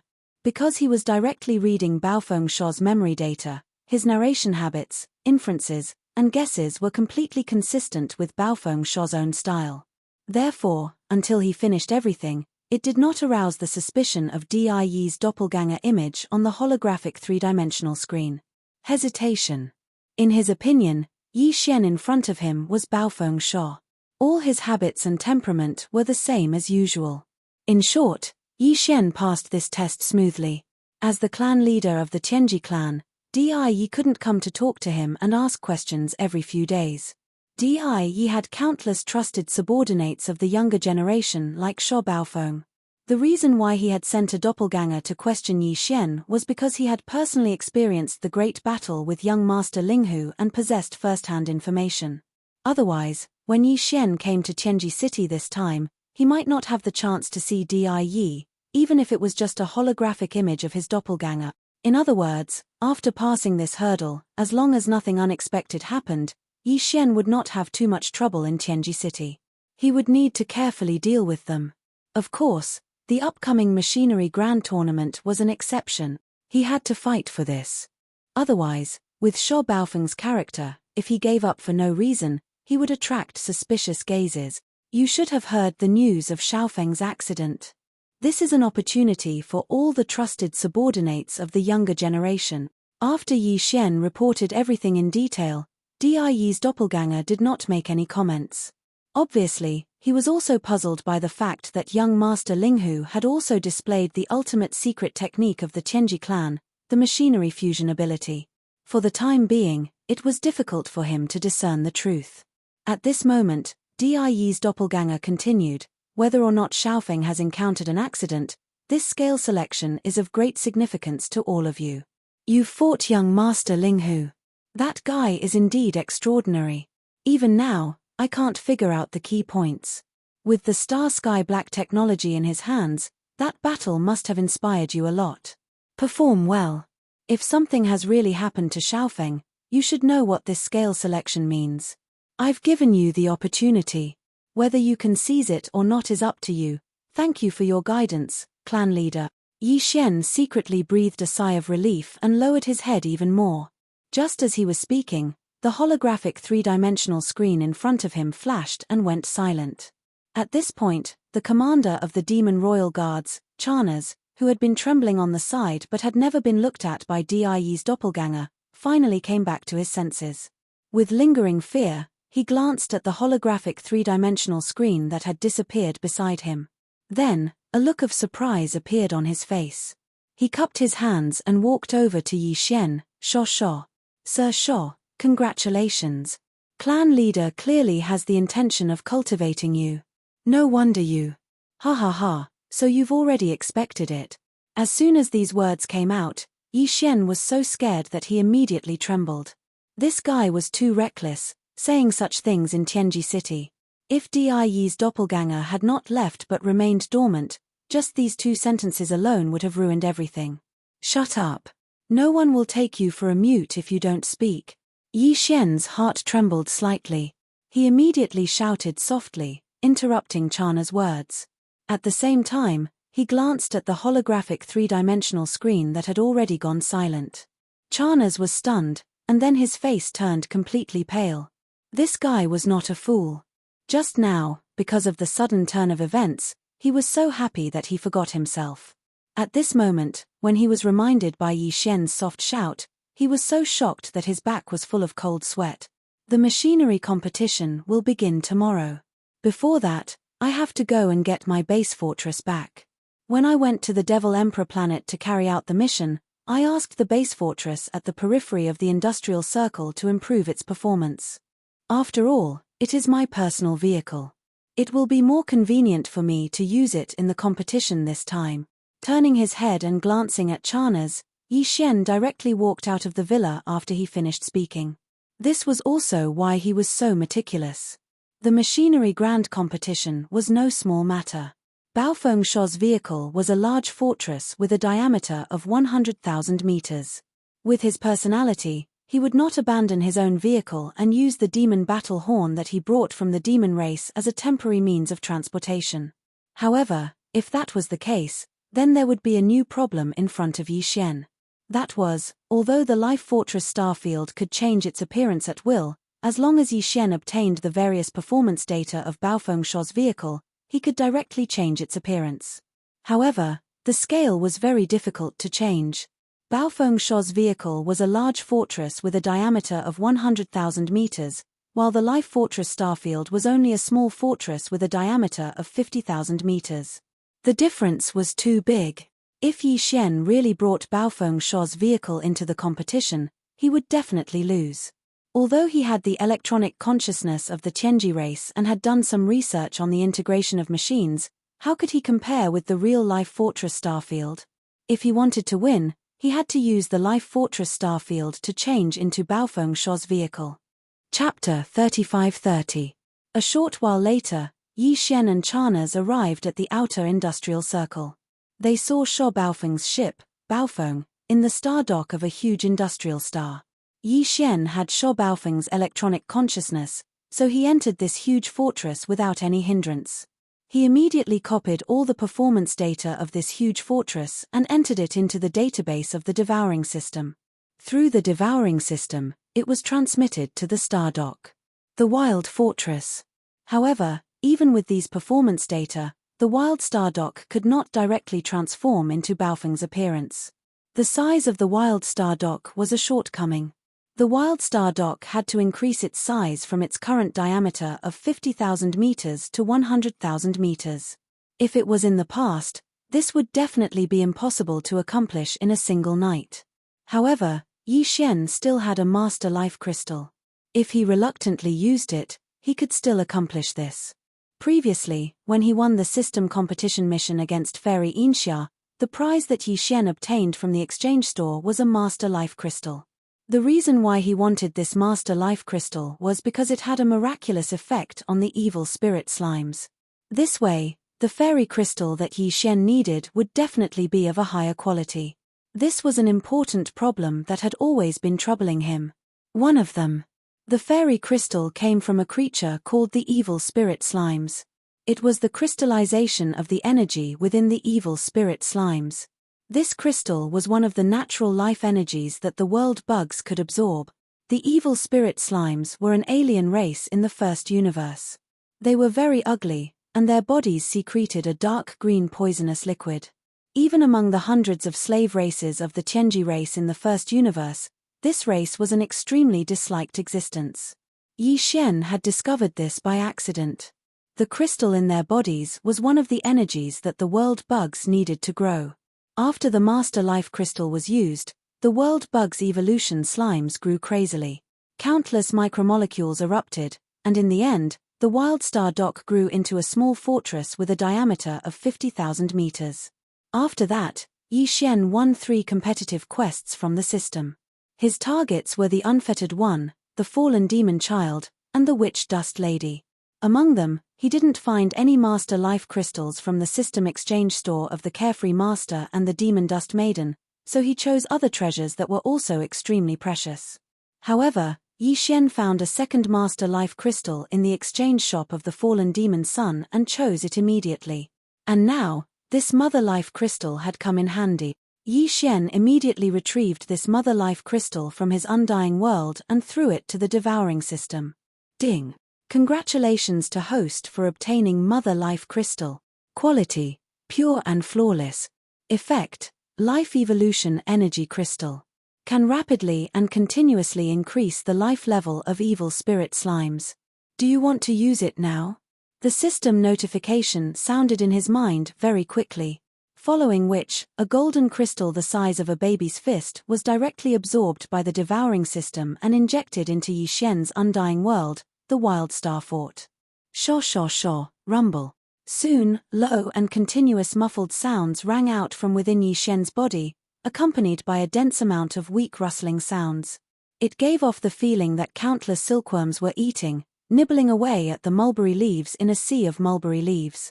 The Wild Star Fort floating in his Undying World was rapidly expanding at a speed visible to the naked eye. Not only was its size expanding, the exterior of the battleship was also changing. Yi Xian quickly ordered the devouring system in his body to connect to the AI of the Wild Star Fort. This time, the growth of the battleship was limited to a diameter of 50,000 meters.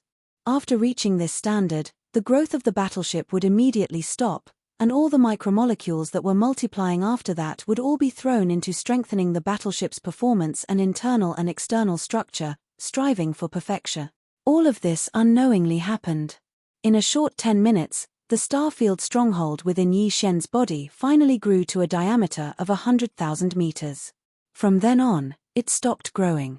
However, the change in the life level of the evil spirit slime race caused by the energy of the second life crystal was still there. Continue. All of the subsequent energy was used to strengthen the interior of the Wild Star Fort. This way, it would inherit its greatest feature from before. On the surface, it looked like a huge fort with a diameter of 100,000 meters, but in reality, its performance was much better. In the end, everything ended after more than half an hour. The energy of the second prime life crystal was finally depleted, and the evolution of the vengeful slime group stopped. The massive increase in reproduction energy provided to the world worm spawn group stabilized, and the evolution of the Starfield Fortress came to an end. Complete. At this time, after devouring the mysterious energy of the 2 Mother of Life crystals, the evil spirit slime's life level had been raised to a very high level. On the backs of all the evil spirit slimes, there was an additional golden line that ran from head to tail, and it was a whole line. There were also specks of gold on both of their bodies. Even the mucus secreted by their bodies had turned into a faint golden color. Perhaps, it was no longer appropriate to call them evil spirit slimes. It would be more appropriate to call them golden slimes. After everything was completed, Yi Xian gave the order to transform the Wild Star Fort into a perfect replica of the treasure maple. All of this happened very quickly, but no one knew about it. Everything was completed in his undying world. Following which, Yi Xian waved his hand and stored the treasure maple into his body. At this moment, if someone was in his undying world, they would definitely be shocked by this scene. The two identical forts were lined up side by side, floating in the air of Yi Xian's undying world. With a thought, the real treasure maple was searched by Yi Xian with Sho Baofeng's electronic consciousness. All of the important resources and materials were taken out and stored in the undying world. They didn't stay in the treasure maple. This was because Yi Xian had a feeling that as he shone in the Heavenly Fate Clan's mechanical grand competition, he might not be able to take this treasure maple away. Yi might be interested in it. Of course, what it was interested in was the fake treasure maple, which was the Starfield life stronghold. However, it was impossible for Yi Xian to hand over the Starfield ship. He could only use the real treasure maple ship to make up the numbers. Chapter 35-31. In this Heaven's Legacy Race's Machinery Grand Tournament, although the gimmick on the surface was only the position of commander and vice commander of the Vanguard fleet, in truth, all the upper echelons of the Heaven's Legacy Race were well aware that this was a secret early selection of the new young patriarch. The winner would very likely become the next Heaven's Legacy Race. The young tribe leader. Of course, this had to wait until the news of the current young tribe leader Di Xiaofeng's death was confirmed. The grand competition of machinery was the ultimate secret technique of the Tianji clan, the machinery fusion ability. Patriarch Di Yi only opened this ability to his direct subordinates. Therefore, it was destined that many of the younger generation of the Tianji clan would not be able to participate in this competition. Not all Tianji tribe members had the qualifications to become the tribe leader's trusted subordinates. This was closely related to talent. The Mechanical Grand Tournament was a test of one's ability to fuse machines, and those who could obtain this sort of ultimate secret art from Patriarch Di Yi were only his trusted subordinates. Even amongst the younger generation of the Heaven's Legacy Race, such existences were all upper echelons. Therefore, their mounts were small fortresses with diameters of at least 50,000 meters. Most of them were large fortresses with diameters of at least 100,000 meters. As such, the grand competition of machinery's venue could not be too small. It was a vast void with a radius of 100,000 miles. It was in the star sector outside the industrial area of Tianji City. The next morning, when Yi Xian rushed over with Chanas, this vast void with a radius of 100,000 miles was already filled with fortresses of various sizes. There were even some large and small fortresses. Other than the millions of Tianji tribe members watching the battle, there were also many intelligent robots that had the privilege of watching the battle. The members of the Heaven's Legacy Race had developed their own consciousness from these sentient robots and gained intelligence. Thus, within the Heaven's Legacy Race headquarters, all the members of the Heaven's Legacy Race would consciously guide the countless sentient robots under their command. For example, when watching the upper echelons of the Heaven's Legacy Race display their ability to fuse machines together, there was a chance that some of the AI robots would mutate and gain self-awareness. This meant that a new member of the Heaven's Legacy Race had been born. In addition, there were also some fortresses that carried the hostages sent to Tianji City by the slaves of the Tianji clan. They were originally imprisoned in the Imperial prison in the depths of the inner city of Tianji City. However, Di Yi obviously would not let go of this opportunity to show the power of the Tianji clan. He had personally ordered the Heaven's Legacy Race's Imperial prison guards to escort them over so that they could witness the power of the Heaven's Legacy Race's ultimate secret art. Patriarch Di Yi had yet to appear, but there was no doubt that there were many of his clones in the countless battleships, fortresses, and fortresses. In this mechanical grand city, Di Yi, as the ancestor of the Heavenly Legacy Race, could be said to be everywhere. The grand tournament of mechs was about to begin. The rules were simple, so simple that there were no rules at all. Therefore, the candidates could enter the arena to challenge at any time. When they were defeated and withdrew, it meant that they had lost their qualifications. If you were strong enough, you could stand firmly in the center of this vast void with a radius of 100,000 miles from the beginning. You could accept everyone's continuous challenges and stand until the end, with everyone's attention on you. Yi Xian was not impulsive. Although he was confident that he could do this, it would be too eye-catching. This was Tianji City. Yi Xian was not afraid of other existences, but he could not help but be afraid of the patriarch of the Tianji clan, Di Yi. Although Di Yi was only an intelligent life form created by the human race's technological pioneer, Xingbo, he had proven his ruthlessness by killing Xingbo. Moreover, as a newly born mechanical intelligent life, Di Yi was able to lead a large group of intelligent robots to gradually grow stronger and guide them step by step. From them, more mechanical intelligent life forms were born, and he successfully dominated a universe for hundreds of thousands of years. This in itself was already very impressive. This already showed how terrifying his methods were. Not to mention an extremely intelligent mechanical intelligent life form, even a pig, after living for hundreds of thousands of years, could become a powerful figure in the pig world. Yi Xian knew that he could not defeat such an existence at the moment. Therefore, there was no need to attract too much attention. He had to win the machinery grand competition, but at most, he would be like a dark horse, appearing at the crucial moment and giving people the impression that he had won by luck.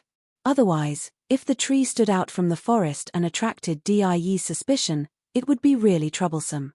The battle quickly unfolded. The two core members of the younger generation of the Tianji clan fought each other in this void with a radius of 100,000 miles. From time to time, there would be rumbling sounds of thunder, and a large part of the void was disturbed. These two high-level members of the younger generation were not weak. Their mounts were large fortresses with a diameter of 100,000 meters. Moreover, because the competition was the ultimate secret technique of the Tianji clan, the machinery fusion technique, these two fellows directly began to fully integrate with their mounts as soon as they entered the arena.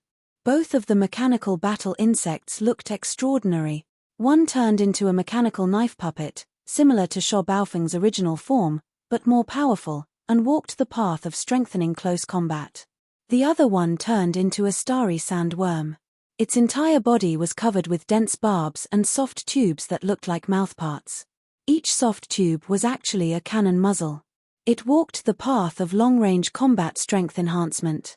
Although the mechanical battle insects transformed from the two fellows' machinery fusion technique were nothing new, at least Yi Xian did not find any highlight. As the battle unfolded, he gradually felt that he was rather inspired.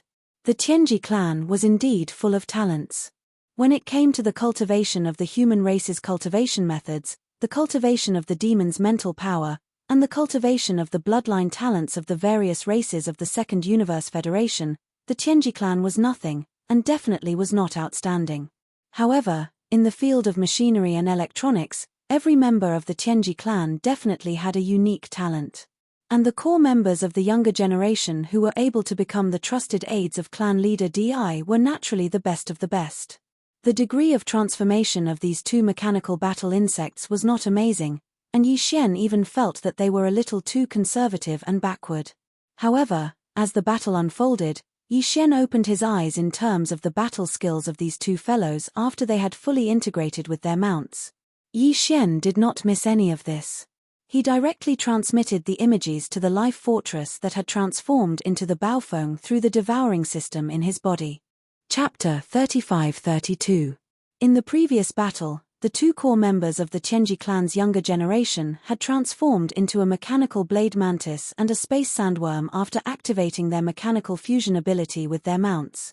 One was strengthened for close combat, while the other was strengthened for long-range attacks. In the end, the one who emerged victorious was the one with the strengthened close combat. The blade mantis. It had to be said that among all the members of the Tianji clan who had comprehended mechanical fusion, there were quite a few who preferred the blade mantis. In Emperor Xiaofeng's impression, about 40% of them preferred the blade mantis. For example, Emperor Xiaofeng's own blade mantis was a blade mantis. Even Sho Baofeng, who had fought against the life fortress at the beginning of the battle, was the same. The blade mantis was a space bug with an advantage among all the bug forms. It belonged to the combat bug race, especially in close combat. Its pair of giant blade-like mantis arms were extremely eye-catching, so it was very popular. Although more than half of the upper echelons of the Heaven's Legacy race had fused with their mounts and transformed into mechanical war insects called Blade Manus, each person's transformation was different in minute detail. No two Blade Manus were exactly the same. These subtle changes had their own special effects and attack effects. For example, the Blade Mantis that had defeated the other sandbug in the first battle had a beehive-like mechanical jet port on its tail. It was densely packed with jet holes. These holes were packed together like a beehive. Not only could they shoot out super alloy spikes, but they could also shoot out mini death ray cannon energy beams. Because the interior must have been specially processed, it was extremely fast and impossible to guard against. While the praying mantis waved its gigantic mantis arms to engage in close combat, its tail suddenly shot out a wave of super alloy spikes, followed by a wave of concentrated mini death ray cannons, the effect of which was absolutely fatal. Even Yi Xian was inspired. The guy who had won the first battle was called Saners. In Sho Baofeng's memory, this guy's cultivation was above Sho Baofeng's. Although his talent was not as good as the young patriarch Emperor Xiaofeng's, the difference was not too big. This time, he had entered the battle at the beginning and was domineering.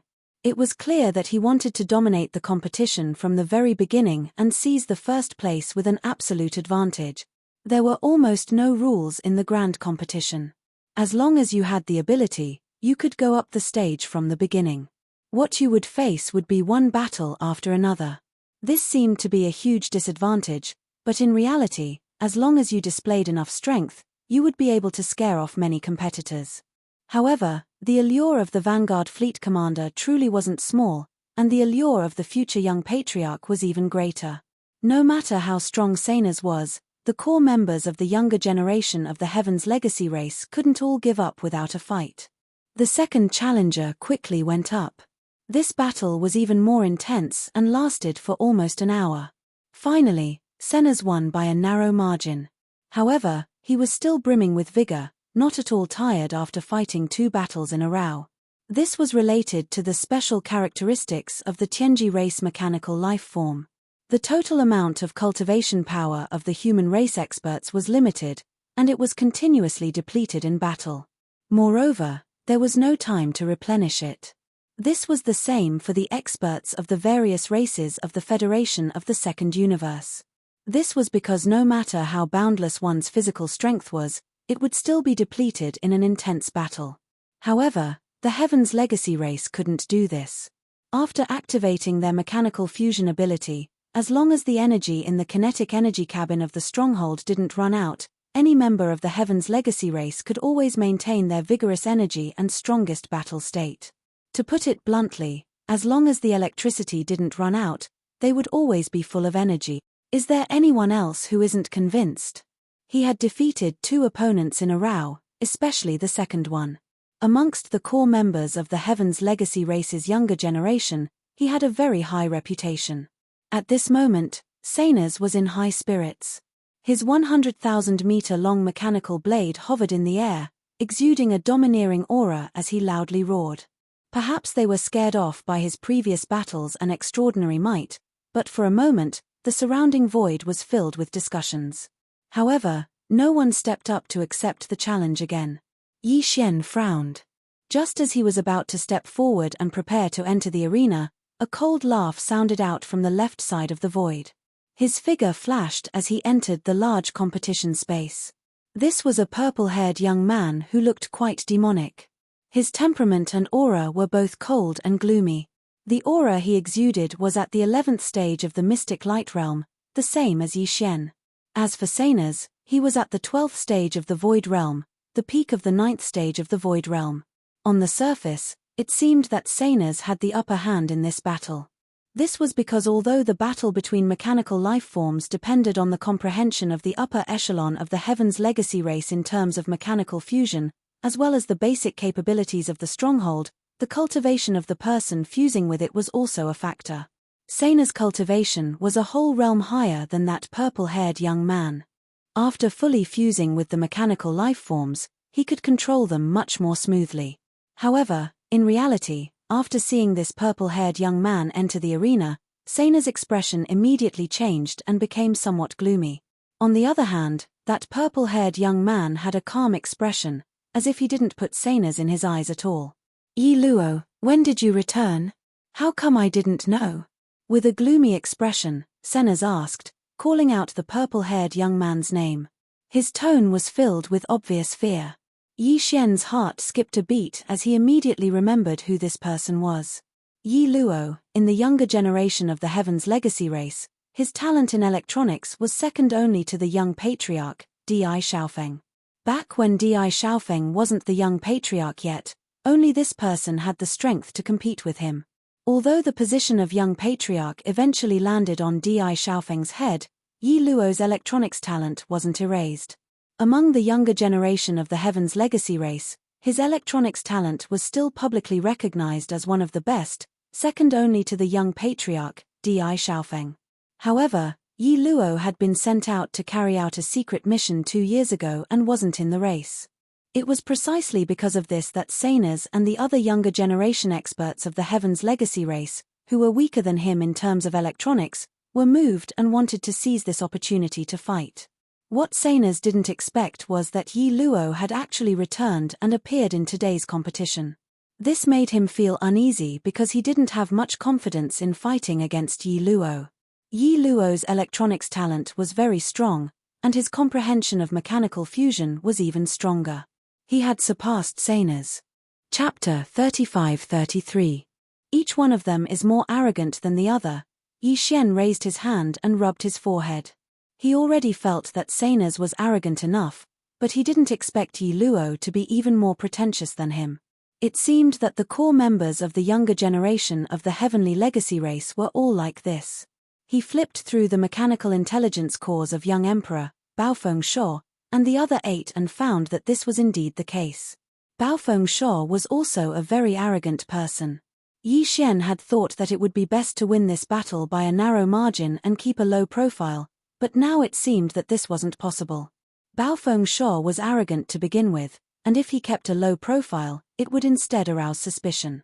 Just as he was muttering to himself, in front of him, in the void with a radius of 100,000 square kilometers, came a large number of mechanical grinding sounds, accompanied by the rumbling of thunder.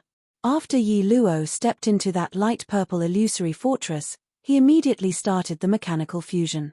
The fortress with a diameter of 100,000 square meters immediately began to change shape and actually began to shrink inward.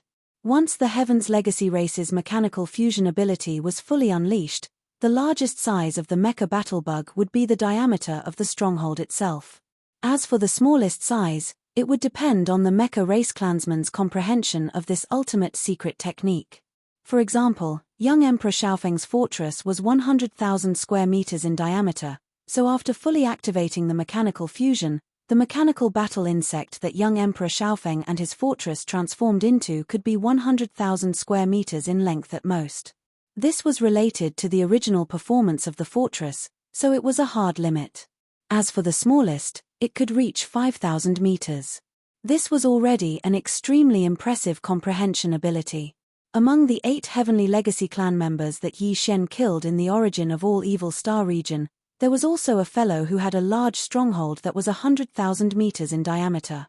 His smallest limit was 7,000 meters.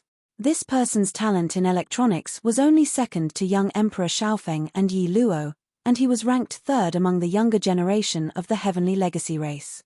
However, in general, unless it was in a special environment like the Root of All Evil, which was filled with countless void cracks, the Heavenly Legacy race members would fight in their largest form after performing mechanical fusion with their fortress.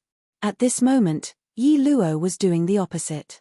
He could clearly transform into a giant battle insect with a diameter of 100,000 square meters, but after activating the mechanical fusion ability, this light purple illusory fortress kept shrinking in size. What surprised Yi Xian even more was that upon seeing this, Seina's expression became more solemn. He frowned and muttered, "Rapid insect again?" Then, without hesitation, he stepped into the fortress that was suspended in the void beside him. After the last battle, he had temporarily dispelled the fusion. The creaking sounds of machinery grinding could be heard, and soon, the mechanical blade puppet that had won 2 battles appeared once again. At this time, Yero's light purple fantasy fortress had basically completed its transformation. The loud grinding sounds of machinery gradually weakened, and in the end, they could no longer be heard. What appeared before them was a very strange mechanical battle insect.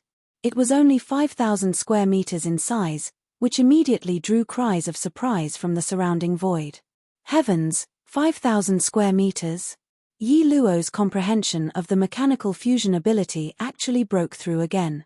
A fortress of 100,000 meters. His previous limit was 6,000 meters. In the entire Heaven's Legacy race, only young patriarch Di Xiaofeng was able to reach 5,000 meters. I didn't think that Yi Luo would be able to do the same. Without a doubt, Saners will definitely lose this battle. In terms of talent in electronics, he is still far inferior to Yi Luo. That's right. Yi Luo transformed into a rapid insect. He is most proficient in the speed domain. Unlike other battle insects, the smaller the size of the rapid insect, the faster its speed. Saners fought with Yi Luo once at 6,000 square meters and was slightly at a disadvantage. Now, Yi Luo has broken through again. The rapid insect has shrunk to 5,000 square meters. Saners will definitely lose. As these cries of surprise sounded out, a strange expression couldn't help but flash across Yi Xian's face. He was not surprised by Yi Luo's mechanical fusion ability. He was not surprised that Yi Luo could actually shrink a fortress from 100,000 square meters to 5,000 square meters. This was nothing. Young Emperor Xiaofeng could also do it, but didn't he still lose to Yi Xian? What truly surprised Yi Xian was that the mechanical battle insect that Yi Luo and his fortress had transformed into was actually a rapid insect with all-around enhanced speed. Rapid insect, a type of space insect race. Like the space blade mantis, it was a battle insect race with an extremely violent temperament. The biggest characteristic of the swift bugs was their speed. Their whole body was covered with layers of sharp carapace blades, densely packed and stacked on top of each other. Under the extremely fast movement state of the swift worm, these carapace blades that covered the surface of its body were simply indestructible. Even a starry sky battleship could only flee in the face of the swift worm's charge. If it was enveloped, the final result would be that the entire huge battleship would be cut into pieces and directly dismembered. Countless pieces. At this moment, there was such a mechanical rapid insect across from the mechanical spaceblade mantis. Its entire body was covered in purple super alloy blades. Furthermore, it had clearly been strengthened. The battleship's diameter of 100,000 square meters had shrunk to 5,000 square meters, and the density of the alloy had increased countless times. However, if these blades touched a space fortress, even if it was also made of super alloy, it would definitely be cut open easily like a thin piece of paper. Coupled with the rapid insect speed, these countless purple alloy blades were simply a nightmare. It should be known that at a certain speed, even a thin piece of paper could cut through metal and stone. Seeing all of this, Yi Xian couldn't help but sigh in his heart. As expected, it was sharp. No wonder even the previously arrogant Saners had become serious. This alloy swift bug, which looked dozens of times smaller than the saber mantis, was indeed extremely difficult to deal with. Hum. A low rumble sounded in the void, and the 5,000-meter-long swift insect shot out like an arrow. In the blink of an eye, it was already in front of the praying blade. It did not stop there, nor did it have any other means of attack. It just directly crashed into the praying blade. Yi Luo, you sneak attack. The other party attacked without saying a word and arrived in front of the blade mantis in the blink of an eye. Saners screamed in horror. The blade mantis's strong legs bent slightly, indicating that it was about to bounce up. With the blade mantis's super jumping ability, this bounce would be at least a few hundred to 1,000 kilometers away. Unfortunately, he did not have this opportunity because the speedy worm had already made contact with his body. The speedy worm, which was only 5,000 meters long, instantly passed under Dao Qi's abdomen. It did not have any other means of attack because it did not need to. Countless superpowers covered its entire body. Strong alloy blades were the rapid insect's best and most powerful weapon. Whoosh. Chapter 35-34. The dense layer of sharp blades on the surface of the swiftworm's body was too powerful. A large fortress with a diameter of 100,000 meters was forcibly compressed to a length of 5,000 meters. The density of the material increased by many times, and coupled with its terrifying speed, it was simply unstoppable. In just one exchange, Senna's mechanical blade puppet was split open, and dozens of 1,000-meter-long wounds appeared under the mechanical battlebug's abdomen. Sparks flickered, and even the rumbling of thunder could be heard. This kind of injury might not be much to a mechanical blade puppet with a length of 100,000 meters, but this was only the first round. With such an outcome, it was hard to imagine how this battle would continue. The Swiftworm did not need any other means of attack. It was a peerless weapon by itself. The high-density superalloy covering its body completely turned into a nightmare for the enemy under its extreme speed. Cries of surprise could be heard from all around. Heavens, this is too shocking. Senna's was injured in the first round. Yero is indeed stronger. What terrifying speed. Furthermore, after the Swiftworm shrunk to a length of 5,000 meters, the superalloy is even denser. It's simply incomparably sharp. The mechanical blade puppet simply cannot block it. There is no suspense in this battle. Yero is definitely going to win. Sigh, after young Emperor Feng, among the entire Heaven's Legacy race's younger generation, only Yero is the strongest. Senna's is not his match. Will the next young patriarch be him? Crackle. Boom. As the discussions in the surrounding void rang out, the rumbling of thunder and the crackling of sparks rang out once again in the central battlefield of the grand competition within a radius of 100,000 miles. This was followed by Senna's frenzied howl of hatred and fury. He was injured once again. He was originally full of himself and was certain that he would win first place this time. In the future, he would have a chance to compete for the throne of the young patriarch of the Heaven's Legacy race. He did not expect that after just 2 victories, he would suffer such a setback and be on the verge of dying. However, Senna's did not intend to admit defeat just like that. He continued to persevere. In the face of this scene, a senior member of the Heaven's Legacy race immediately stood up. This was a supreme being of the Heaven's Legacy race whose strength was equivalent to the 15th great realm expert of the human race. He immediately announced the end of this battle. There was no suspense in the outcome of the battle. Hero won, while Senna's lost miserably. After all, this was just an internal competition of the race, not a battle to the death between friends and foes. There was no need for any deaths. The Heaven's Legacy race did not have many people in the first place, and the younger generation that had the mechanical fusion ability activated by Patriarch Die were all true geniuses of the race. It would be disastrous. The disappearance of Emperor Xiaofeng and the other 8 core members of the Tian's Legacy race had cast a heavy shadow over the hearts of the older generation. They couldn't allow any real casualties to appear in this grand competition. Senna's was very unwilling, but in the end, he still retreated. In just 2 rounds of contact, he had suffered heavy injuries. There were cracks and gashes on the mechanical puppet's abdomen and back. Fortunately, that senior member of the Heaven's Legacy race spoke up to stop the battle. Otherwise, in the end, it was very likely that his flying fortress would have been destroyed, and its electronic consciousness would have been severely damaged. It would take a long time for it to recover. As Senna's left, only the purple-haired hero was left standing in the void of this grand competition battlefield.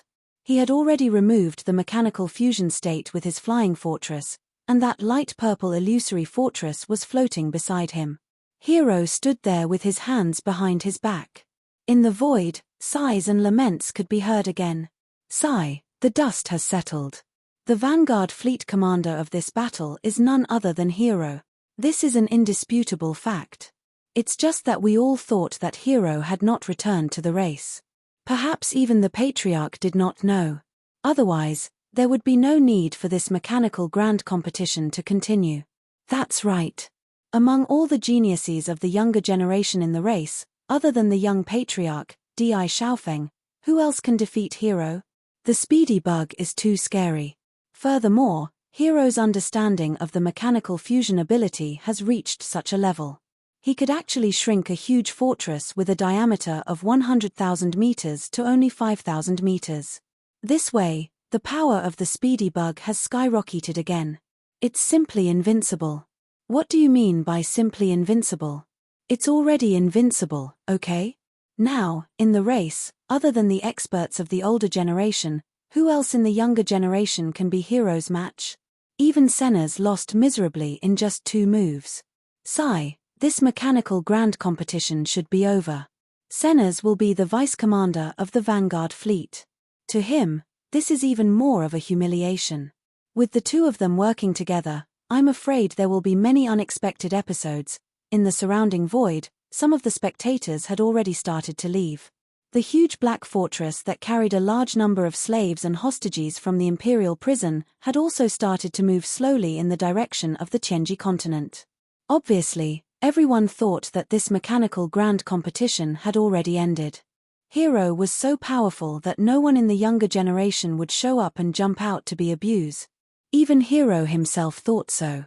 With his hands behind his back, he looked around the void. After looking around, he did not even say a few polite words. He directly waved his hand and stored the light purple dreamy fortress beside him into his body. Then, his figure flashed and was about to leave. At the same time, the commander of the Demon Royal Guards, Chanaz, beside Yi Xian, looked at Yi Xian with suspicion. Based on his understanding of Yi Xian during this period of time, he was definitely muttering and doubting in his heart. Hey, what's wrong with Sir Shaw today? Why isn't he planning to interfere? In fact, in the next instant that suspicion arose in Chanasi's heart, Yi Xian's loud and clear voice that carried a hint of ridicule was already loudly heard. Yiro, why are you in such a hurry to escape? Don't worry, this is the clan competition, not a battle between us and the enemy. I promise I won't beat you up. Silence. A deathly silence. The large and small fortresses in the surrounding void that were retreating one after another all stopped, including Hero, who was about to leave. In the next moment, everyone's gazes converged on Yi Xian. After seeing that these words were actually spoken by Sho Baofeng, the expressions on the faces of the Heavenly Fate clan experts immediately became strange. The upper echelon of the older generation that had forced Senna's to retreat even frowned. Chapter 35-35. As soon as he finished speaking, Yi Xian's figure took a step forward and stepped into the void of the 100,000-kilometer-wide competition in front of him. The commander of the Demon Royal Guards, Chanaz, who was originally standing side by side in the void to watch the competition, immediately turned green and howled miserably in his heart. He knew that this guy was not someone who would rest easy. Just a moment ago, he was still muttering about why he had changed his personality, but now he was suddenly making trouble again. While smiling bitterly, Chanaz suddenly had a flash of inspiration, and then his eyes lit up. He suddenly understood why Yi Xian was so determined to kill the young patriarch, Emperor Xiaofeng, in the source of all evil Starfield. It turned out that he wanted to replace him. Although Yi Xian seemed powerful, Chanaz had seen with his own eyes how Yi Xian tortured Emperor Xiaofeng and the others. The 8 high-ranking members of the Tianji clan were all geniuses of the younger generation. Even when they used the mechanical fusion ability, they were still no match for him. Now, Yi Xian was merely ranked behind Emperor Xiaofeng. What could Yi Xian be compared to? The moment he thought of this, Chanaz's breathing quickened.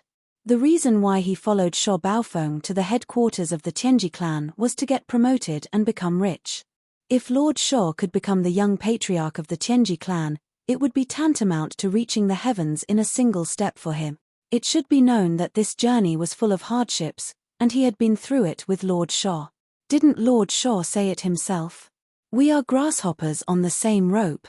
Thinking of this, Chanaz immediately raised his arms and shouted excitedly, as if he had just been injected with chicken blood, Lord Sho, do your best, as long as you don't beat the shit out of here. This shout almost made the eyes of the people in the void fall to the ground. Those Tianji clan members who were still in a daze because of Yi Xian's words finally came back to their senses.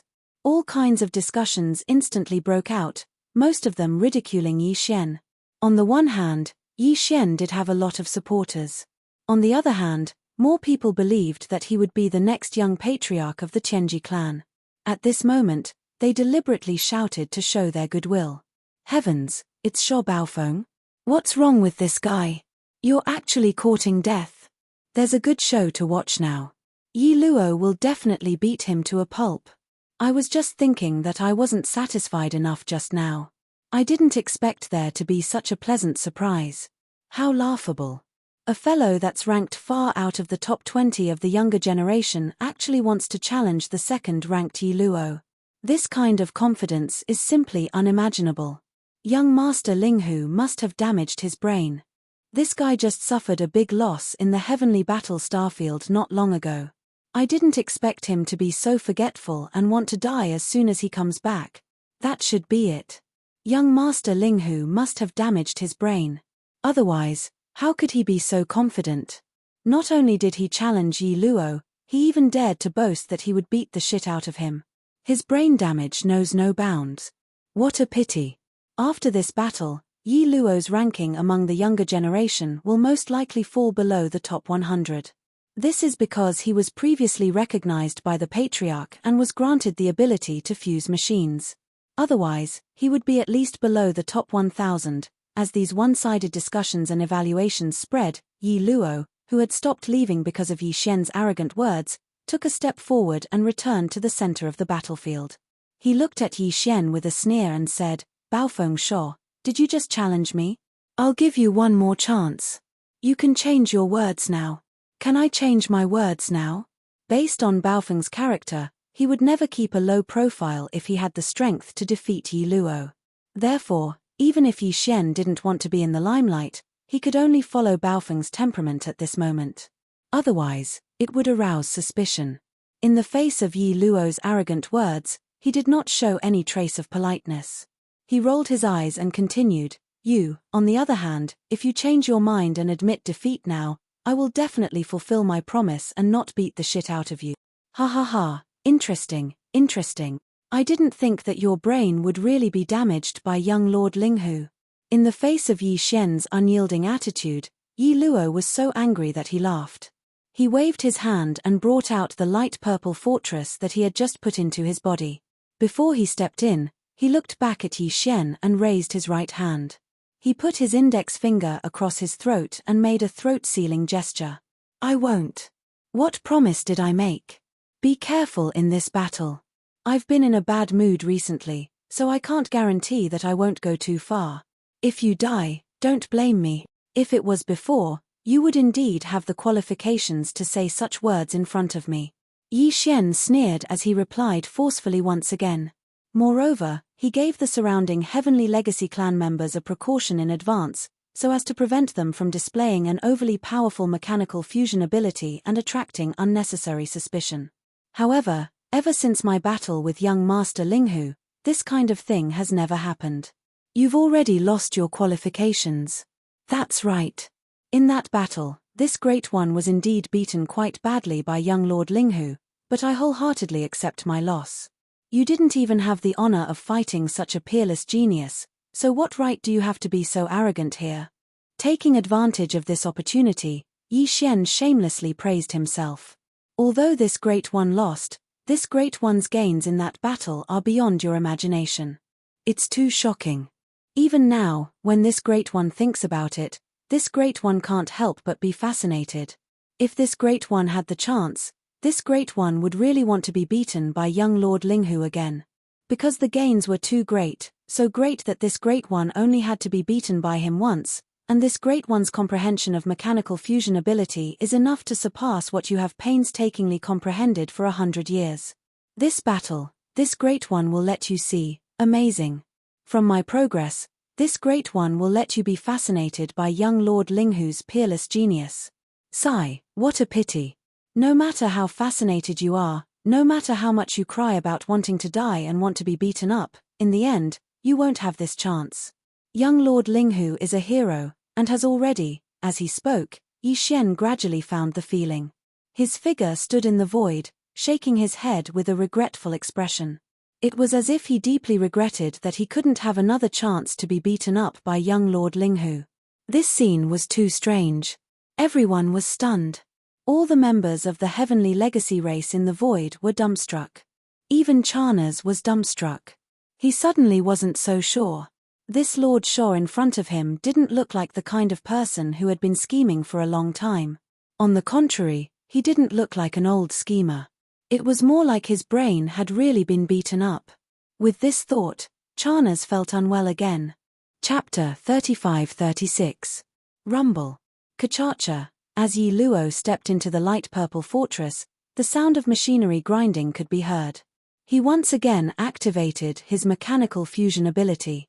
The light purple fortress with a diameter of 100,000 meters quickly transformed into a 5,000-meter-long speedy bug. Yi Xian also waved his hand and summoned the treasured maple from his body, causing it to float in the void. Of course, this was not the real treasured maple, but a transformed version of the life fortress, the Starfield.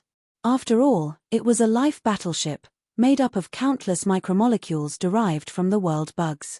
It could also mimic a 100,000-meter-long space fortress at a microscopic level, including the electronic frequency. There were absolutely no flaws or omissions. Even if the patriarch of the Tianji race, Di Yi, was here, he would not be able to see through it. Immediately after, Yi Xian turned around and stepped into the treasured maple. At the same time, he gave the order for the treasured maple to begin its mechanical transformation. The same sound of machinery grinding could be heard. In the eyes of the many Tianji race members in the void outside, this was Sho Baofeng activating his mechanical fusion ability, causing the treasured maple to begin its mechanical transformation. However, in reality, this was all the Starfield Fortress's own actions.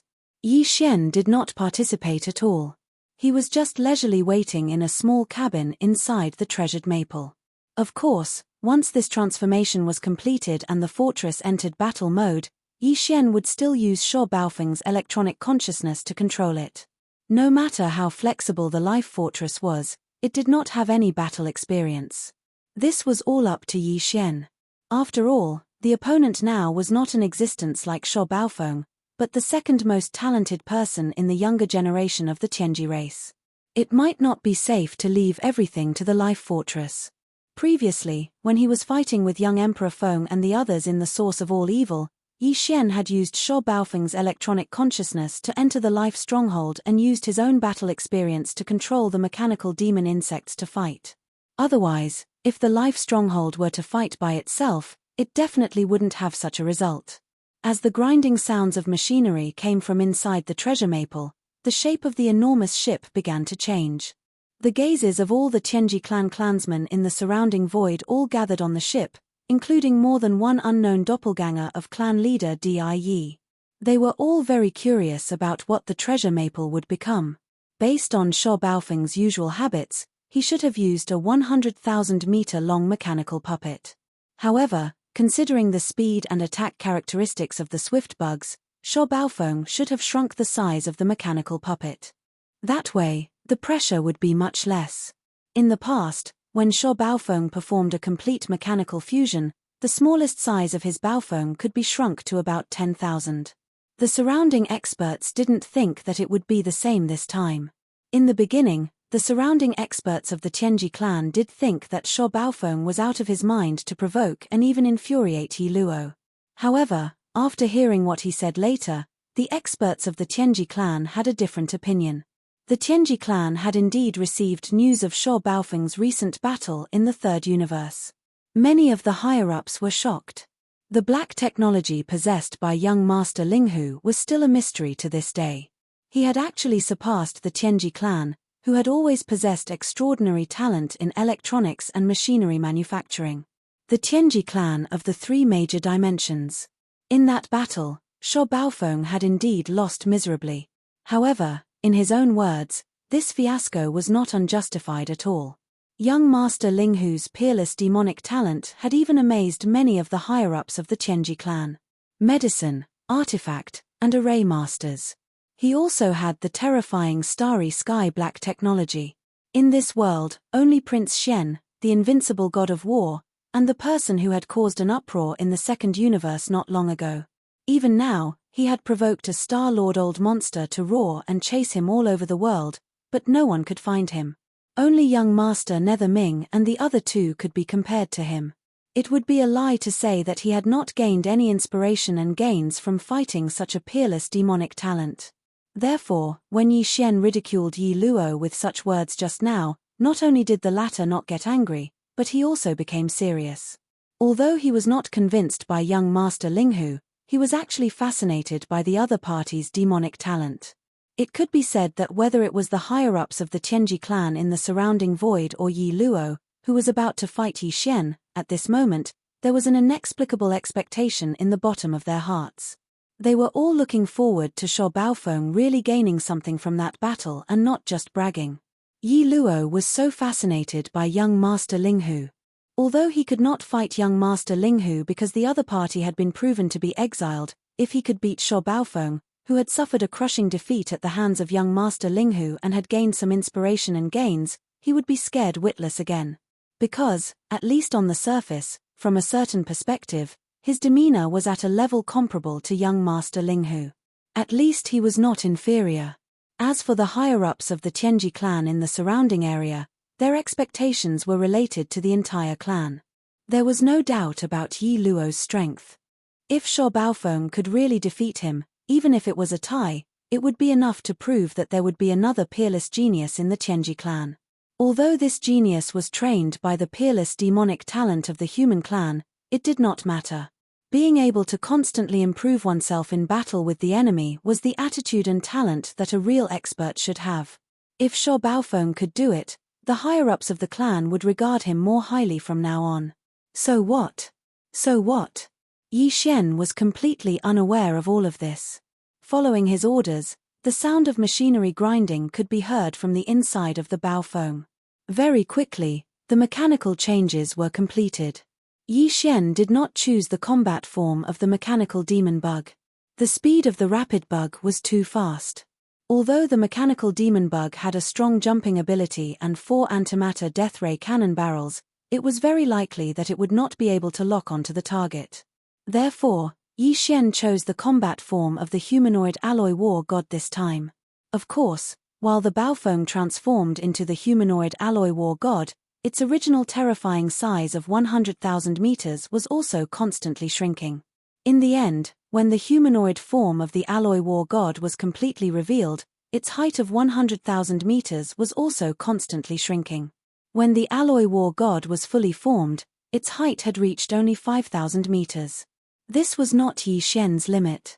The limit he could shrink a small fortress of 50,000 meters to 1,000 meters, and a large fortress of 100,000 meters to 2,500 meters. But that was not necessary. On the one hand, it was not suitable for this battle. On the other hand, Yi Xian did not want to expose his limit. Chapter 35-37. After a series of mechanical clanking noises, Baofeng completed its mechanical transformation. A humanoid alloy war god stood in the void, and the huge fortress with a diameter of 100,000 meters shrunk to a height of only 5,000 meters. In its left hand was a huge alloy shield, in its right hand was an alloy spear that was more than 10,000 meters long, and behind its back was a pair of energy beams that flapped from time to time, creating ripples in the void. It looked majestic and extraordinary. This scene shocked all the spectators, and a wave of exclamations came from the surrounding void. "Oh my God, what the hell is this? A humanoid? A humanoid? What is Baofeng Sho trying to do? Isn't the mechanical fusion ability only able to transform into various forms of mechanical combat insects? I've never heard of humanoid mechanical transformation before. It's indeed a little strange. The reason why the mechanical fusion ability of our race can transform into various forms of mechanical combat insects is because the characteristics of these insects are suitable for combat. However, everyone's understanding is different, and the form of the mechanical combat insect may not necessarily be correct. Baofeng Sho has broken the shackles of this thought. The appearance of mechanical transformation has undoubtedly opened a bigger window for the mechanical fusion ability, opening up a new way of thinking for our people. That's right. Since mechanical transformation can transform into various forms of mechanical combat insects, why can't it be humanoid or other forms of dire beasts? This is a new research direction. Just this point alone is enough to prove that he has indeed learned something in that battle. It was worth it to be beaten up. Our understanding has been completely overturned. In the past, it was a mechanical sword mantis, but now, it's a humanoid combat form. I'm really looking forward to the performance of this humanoid alloy war god. You have all overlooked a fact. Did no one notice that this humanoid alloy war god is only 5,000 meters tall? Just like the swift bug, this shows that Baofeng Shou's mechanical fusion ability has indeed improved greatly. Among the younger generation of our race, the only one who can fuse a huge fortress of 100,000 meters to a height of 5,000 meters is Baofeng Shou. Previously, there was only young master Di Xiaofeng, and just now, there was Yero. Who would have thought that in the blink of an eye, a third person would appear? That's right. Based on this point alone, Shou Baofeng is qualified to fight with Yi Luo. This is really suspenseful. Before this, no one was optimistic about him. When Yi Luo appeared, everyone said that he would be the winner. Who would have thought that a dark horse would appear at the last moment? As these exclamations and discussions sounded, Yi Luo's deep voice came from the swift bug covered in sharp blades in the void ahead. Shou Baofeng, I have to say that I have indeed underestimated you before. You just made a breakthrough not long ago and have the ability to condense a 100,000-meter-long fortress into one. With my 5,000-meter-tall body, I deeply understand how difficult it is to comprehend the mechanical fusion ability to this level. I didn't expect you to be able to do it as well. Moreover, it was after you were brutally beaten up in a great battle. That young master Linghu of the human clan is indeed amazing. It's a pity that he has been exiled. Otherwise, I would look forward to fighting him. However, although I can't fight with young master Linghu, if I can give you a good beating today, it will more or less dispel the loneliness in my heart. If young master Linghu can give you a good beating, then I can too. As soon as he finished speaking, a dense and low buzzing sound suddenly burst out in the void. The swift bug in the void thousands of miles away suddenly rushed out. Even the void was torn apart by the high-density super alloy covering its body. In the blink of an eye, it was already in front of Yi Xian. Who doesn't know how to brag? You can't be compared to young master Linghu because this great one will be beaten up by him. As for you, you can only be beaten up by this great one. Whoosh! Yi Xian sneered and made a bold statement. Then, a sharp and ear-piercing sound rang out. The alloy battle god standing in the void suddenly shook its right hand, and the super alloy spear that was more than 10,000 meters long was instantly thrown out. No one could see its trajectory at all. Its speed was actually faster than the swift bug's. In the blink of an eye, it was in front of the swift bug that had turned into a shadow, blocking it in the void thousands of miles away from the alloy battle god. If the swift bug hadn't stopped and dodged, this super alloy spear that was shockingly fast would have pierced through its body in the next instant, ruthlessly killing it in the void. Whong! The low, high-frequency vibrating sound rang out again. The swift bug that had turned into a starry sky shadow came to a sudden stop. It didn't stop at all and instantly retreated hundreds of miles, barely avoiding the super alloy spear that was coming for the kill. Rumble! A huge thunderous explosion rang out. The super alloy spear smashed into a large fortress in the void below and instantly exploded. The fortress that was 10,000 meters in diameter turned into a fireball. Fortunately, there were no Tianji race clansmen inside. It was full of intelligent robots that were watching the battle. However, the power of this spear was still earth-shattering. This was because the void in the center of the grand competition had a radius of 100,000 miles. All the large and small fortresses that were watching the battle were 100,000 miles away. No one had expected that the humanoid alloy battle god's explosive power would be so terrifying. The power and speed of that super alloy spear. Its speed was so shocking that a large fortress 100,000 miles away couldn't dodge in time. In an instant, it turned into a huge fireball together with nearly 1,000,000 intelligent robots inside, illuminating a corner of the void. Screams rang out instantly. These were the screams of the senior generation in charge of supervising the grand competition. Retreat, retreat immediately. The grand competition's venue has been temporarily expanded from the previous 100,000 miles to 500,000 miles. All battleships, retreat immediately. No mistakes. Rumble, in the void, the roars of countless kinetic energy cabins starting up resounded everywhere. All the battleships, fortresses that were watching the battle all retreated in a panic. The power of that spear just now was too shocking. No one wanted to be the second unlucky person to be hit by it. In the large fortress that had driven over from the imperial prison and carried a large number of slaves from the first universe as hostages of the royal family of the 10,000 races, a large number of exclamations could be heard. As hostages of the royal family of the various races, the experts in this large fortress were all the true elites of their races. Their status and strength were extraordinary. Naturally, their horizons were not low, and their intelligence was even more astonishing. Everyone was well aware of the Tianji clan's intention of bringing them to the battlefield to fight Zhon Mo in this grand competition. However, although they were shocked by the Tianji clan's so-called ultimate secret technique, the machine fusion technique, they were not too shocked. The 3 battles that they had seen before were indeed amazing. However, they were not as shocking as the scene in front of them. A starry fortress could actually transform into a super alloy battle god. Moreover, this battle god had only thrown out a spear, and it had destroyed a large fortress. The latter was suspended in the void 100,000 miles away, and it didn't even have a chance to dodge. Whether it was its speed or terrifying penetrative power, it was incredible.